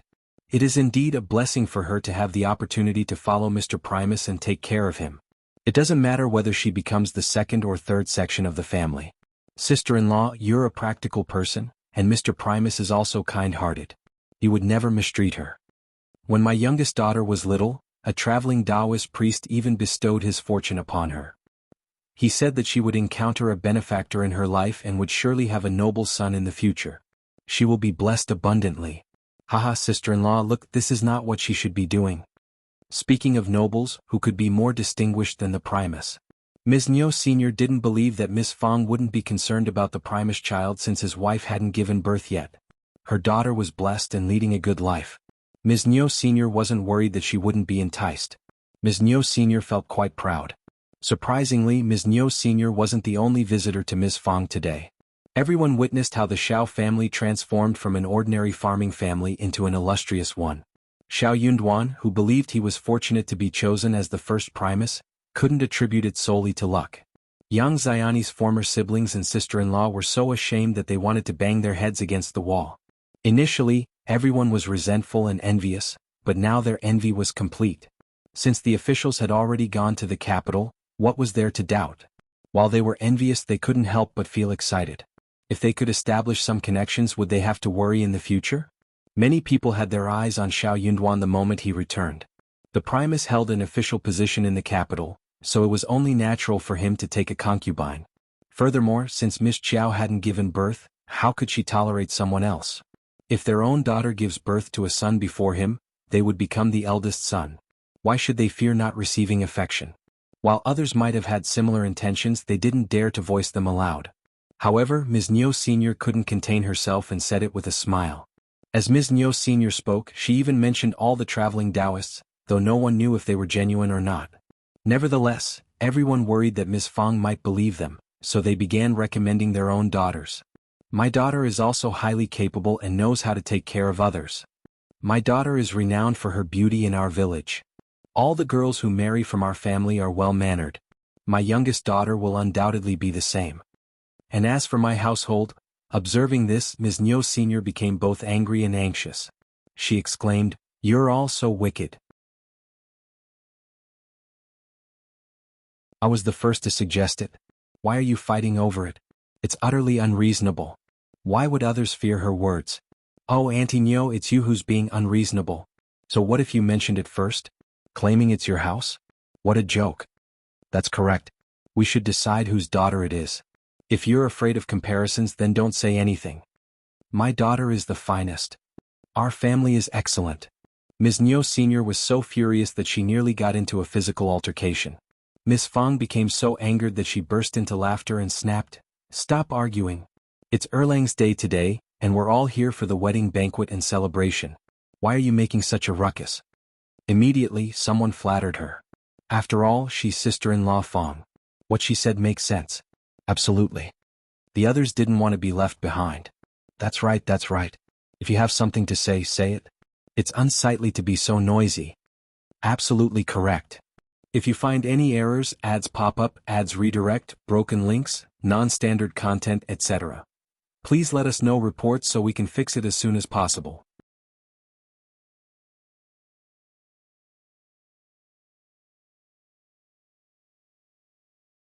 Chapter 1065, Humiliation. Miss Fang sneered, "My fifth son and Miss Xiao are content with their relationship and have no intentions of taking concubines. Don't assume that my fifth son lacks such intentions. I have no such intentions either. Your daughter is lovely, tell her to become the daughter-in-law of another family. Don't utter such words in my presence. If anyone says otherwise, don't blame me for scolding you. I have a temper and you're well aware of it." If anyone desires to be scolded, go ahead and speak up. Miss Fang had always been sharp-tongued. Everyone exchanged glances and fell silent. Many people were merely trying to join in the conversation without genuine intentions. Upon hearing Miss Fang's words, they realized they couldn't attain what they desired, so they felt relieved and refrained from saying more. However, Ms. Niu Sr. was different. She harbored deep envy towards the Shao family's first section. They possessed an official position, acquired land, and even donated fertile land and substantial amounts of silver to the village. How much personal wealth did they possess to give away 400 acres of land and hundreds of taels of silver without hesitation? For instance, at the previous banquet, there was an abundance of poultry and fish. The gentry and elderly masters showered them with countless gifts, worth a significant sum alone. In the future, even if their family didn't engage in farming, they could enjoy meals with white rice and meat. They wouldn't have to skimp on cooking vegetables, oil, salt, soy sauce, and vinegar. What an enviable life. Furthermore, at the banquet, her daughter had developed feelings for Shao Yunduan. Come to think of it, when the second section of the family celebrated their daughter-in-law's marriage, her family attended the wedding banquet as well. Her daughter and Shao Yunduan must have met on that occasion, which was even better. They were acquainted with each other. Ms. Niu Sr. believed that the Shao family had no relation to others, but her own family was different. She was a relative of the Shao family, so no matter what she said, Ms. Fang wouldn't refuse her. While everyone else remained silent, Ms. Niu Sr. couldn't help but giggle and jokingly say, "Sister-in-law Fang, don't get angry. This is a serious matter. If the Primus doesn't have any wives or concubines, won't it be embarrassing for him? We know each other well in the village, so doesn't that mean, shut up?" Ms. Fang's expression turned stern before Ms. Niu Sr. could finish her sentence. She sneered, "If you want your daughter to become someone's concubine, there might be someone willing to have her. Don't say such things to me. I don't want her." Embarrassment washed over Ms. Niu Sr., her face alternating between red and white. Angered, she retorted, "Sister-in-law, you're being too dismissive. Don't think so highly of yourself. Will the Primus never take a concubine in his entire life?" Ms. Fang replied firmly, "That's right, he will never take a concubine in his entire life. My fifth son is not the kind of person who forgets his roots or his identity after becoming the Primus. Why should he take a concubine?" Gritting her teeth, Ms. Niu Sr. warned, "Sister-in-law, remember what you've said. Don't contradict yourself in the future." Ms. Fang reassured, "Don't worry, I won't."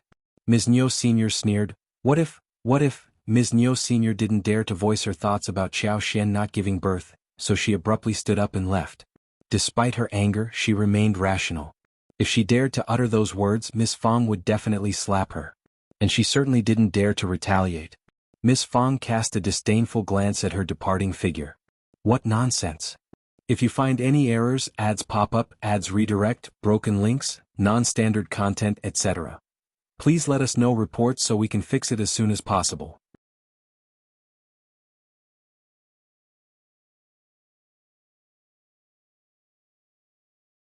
Chapter 1066. Rejection.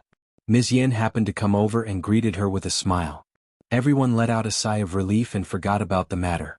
Ms. Niu Sr. was humiliated in front of everyone, so who would dare to talk about it? They didn't even dare to do so anymore. But some people did not give up and went to Ms. Fang in private to boast about their daughter, saying that they could bring their daughter to show Ms. Fang, so it was fine if Ms. Fang was not satisfied. Ms. Fang turned them all down. She did not have such thoughts at all. Why was she looking at his daughter? How wicked. Shao Yunduan had told her in detail that although he was an official in the capital, he was just a minor official. A minor official like him had at least 1,000 people in the capital, so it was nothing. She was even less arrogant. It was still too early for her son to go further in the future. Xiao Xian knew about it too, so she took Shao Yunduan's hand and sobbed. "Do you think I didn't give birth to a son or a daughter for you? Look, so many people feel that you've suffered and are rushing to give you a new wife." Shao Yunduan was caught between laughter and tears as he comforted her with his arms around her. "We don't care about anyone else, but you can care about me. I don't know how to do that. Besides, we have only been married for a short time, so we don't have any children yet. Don't let one's imagination run wild." Xiao Xian got teary-eyed and grabbed the chink in one's armor. "What if we have been married for 2 or 3 years and have no children? Then you are going to take concubines and make me angry?" No. Of course not. I think that's what you meant earlier. Absolutely not. Shao Yunduan kissed her face, lips, eyebrows and refused to let go. You are my wife, so of course I only want you. What if we don't have any children in the future? Don't talk nonsense. Shao Yunduan covered her mouth. There will not be any. Xiao Xian was not convinced. What if? There's no what if. Bah. Xiao Xian was not convinced. What if? What if? That was not something that could be controlled by human power. What if? The more Xiao Xian thought about it, the more confused she became. She was pretending to cry, but she actually ended up squeezing out a few tears. Shao Yunduan was caught between laughter and tears. What if? But, no buts. If, there's no if. Could it be that you think I'm not working hard enough? Why don't I work harder from today onwards? I didn't mean that. I think you are. You're being unreasonable. Shao Yunduan's heart softened as he gazed at her. He tenderly kissed her soft hair and spoke with a gentle smile. All right, let's just assume that I've been unreasonable and you're no longer angry, okay? Xiao Xian pursed her lips, realizing that it wouldn't be productive to dwell on negative thoughts. She wasn't ill or in any immediate danger, so why worry about the unlikely possibility of not having a child? It was important not to get stuck in a dead-end mentality. Determined, she grabbed the front of his shirt, looking at him with a mix of affection and determination. You promised not to take a concubine. I won't be swayed by any reasoning. If you can't keep that promise, I won't stay. She meant it. She was prepared to end their relationship if necessary. Shao Yunduan felt a sense of relief and nodded without hesitation. I understand. He truly did understand. He didn't dare to provoke her further. Xiao Xian's face lit up with a smile. However, Shao Yunduan sensed that he needed to address Xiao Xian's concerns about the future. He wanted to help her let go of her worries about the what-ifs. And so, he decided to put extra effort into their physical intimacy, hoping to prove to Xiao Xian that her fears were unfounded. He wanted to show her that there was no reason for her to worry about the what-if scenarios she imagined. If you find any errors, ads pop up, ads redirect, broken links, non-standard content, etc. Please let us know reports so we can fix it as soon as possible.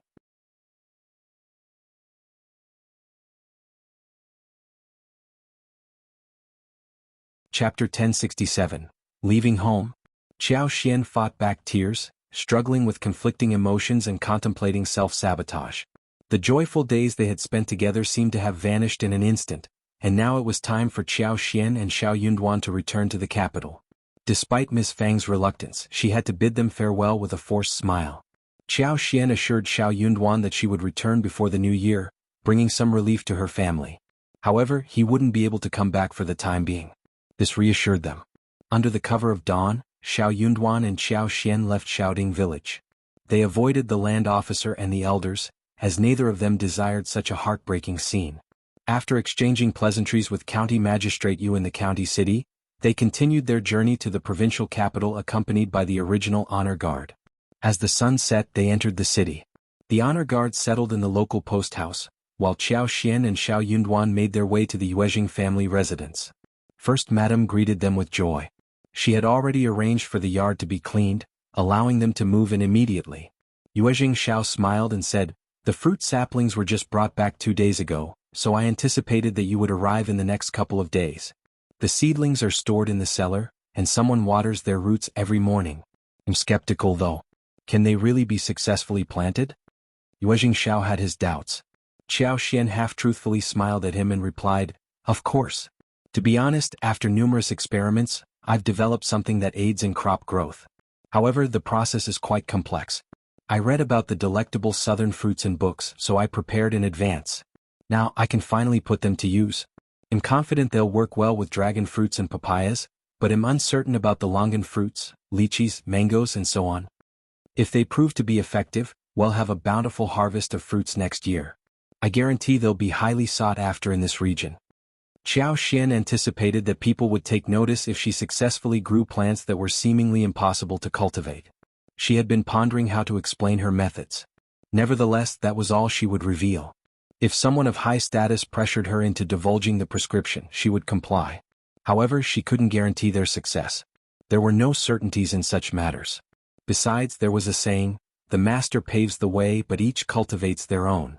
This principle applied to all industries. One couldn't expect to master something simply by learning about it.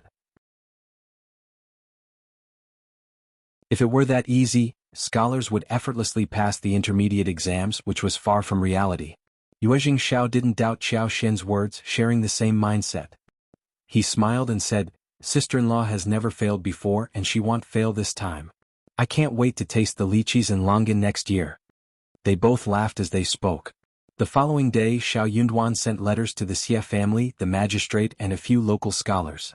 He then accompanied Xiao Xian to the mountainside to observe the tree planting process. Yuezhing Shao and Xie Jingrong joined them to witness the spectacle. The shipment included 5 types of fruit trees: longan, lychee, mango, grapefruit, and citrus, each with several different varieties. They followed Xiao Xian's meticulous plan and planted everything accordingly. Additionally, there were other fruits like egg fruits, pineapple honey, passion fruits, and mountain bamboo. If you find any errors, ads pop up, ads redirect, broken links, non-standard content, etc., please let us know reports so we can fix it as soon as possible.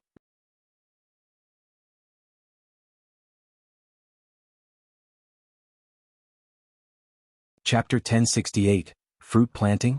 There were even wampies and Japanese raisin trees among the assortment. Yuezhing Shao's men demonstrated great professionalism. Not only were the trees planted on the mountainside, but Xiao Xian's space was also utilized. Due to the limited time, they hired numerous workers to assist with planting the fruit saplings this time. Their goal was to complete the planting within 3 days. Observing that the dragon fruits and papayas were ripe, Xiao Xian harvested some and shared them with the Xie family, the magistrate, and first madam. They tasted the fruits in a nonchalant manner, appreciating their flavors with casual indifference. The flesh of the fire dragon fruit was thick, sweet, and juicy. The papaya flesh was vibrant, plump, soft, and sweet. These were rare and precious fruits, ensuring that they could be sold at a good price without any concerns. Moreover, these 2 fruits were excellent ingredients for fruit tea and dessert beverages. Their combinations allowed for innovative creations. Xiao Xian visited a few stores to experiment with different recipes, which invigorated and enlightened her. She came up with a few new variations. Yuezhing Shao helped Xiao Xian find several managers and assistants. This time, Xiao Xian and Shao Yunduan took the opportunity to meet and interview the candidates, ensuring they made the right choices. After a thorough selection process, they settled on Steward Zhou and Steward Bai as the stewards, along with a total of 23 servants among the 3 waiters. Following that, they planned to construct a farmhouse on the flat ground at the foot of the orchard, providing accommodation for the staff. This would establish a proper industry. With Yuezhing Shao and First Madam's support, Xiao Xian felt reassured. Time was limited, so they stayed in the provincial city for 4 days before preparing to depart. If all went smoothly, they would reach the capital in early August. When they arrived in the capital, they would officially embark on Shao Yunduan's career as an official. They approached the future with a calm mindset, taking it one step at a time. Shao Yunduan wasn't overly fixated on becoming an official. While it would be ideal if he succeeded, he was also prepared to accept a different path if necessary. Throughout the journey, they mostly admired the scenery along the way, occasionally discussing their plans. During their overnight stays, they found time to explore and savor the local delicacies. Their journey back to the capital was remarkably smooth. They arrived in the bustling city on the 2nd day of August. The streets were filled with people, and a festive atmosphere permeated the air. The shops showcased revolving doors, hanging musical chairs, and colorful decorations, creating a vibrant and beautiful scene. Mooncakes were in abundance, and shop assistants loudly called out to attract customers. Before entering the city, Xiao Xian distributed red packets to the honor guards, who expressed heartfelt gratitude and bid them farewell courteously. Xiao Xian, Shao Yunduan, Songshi, Lixia, and Liqiu returned to their mansion.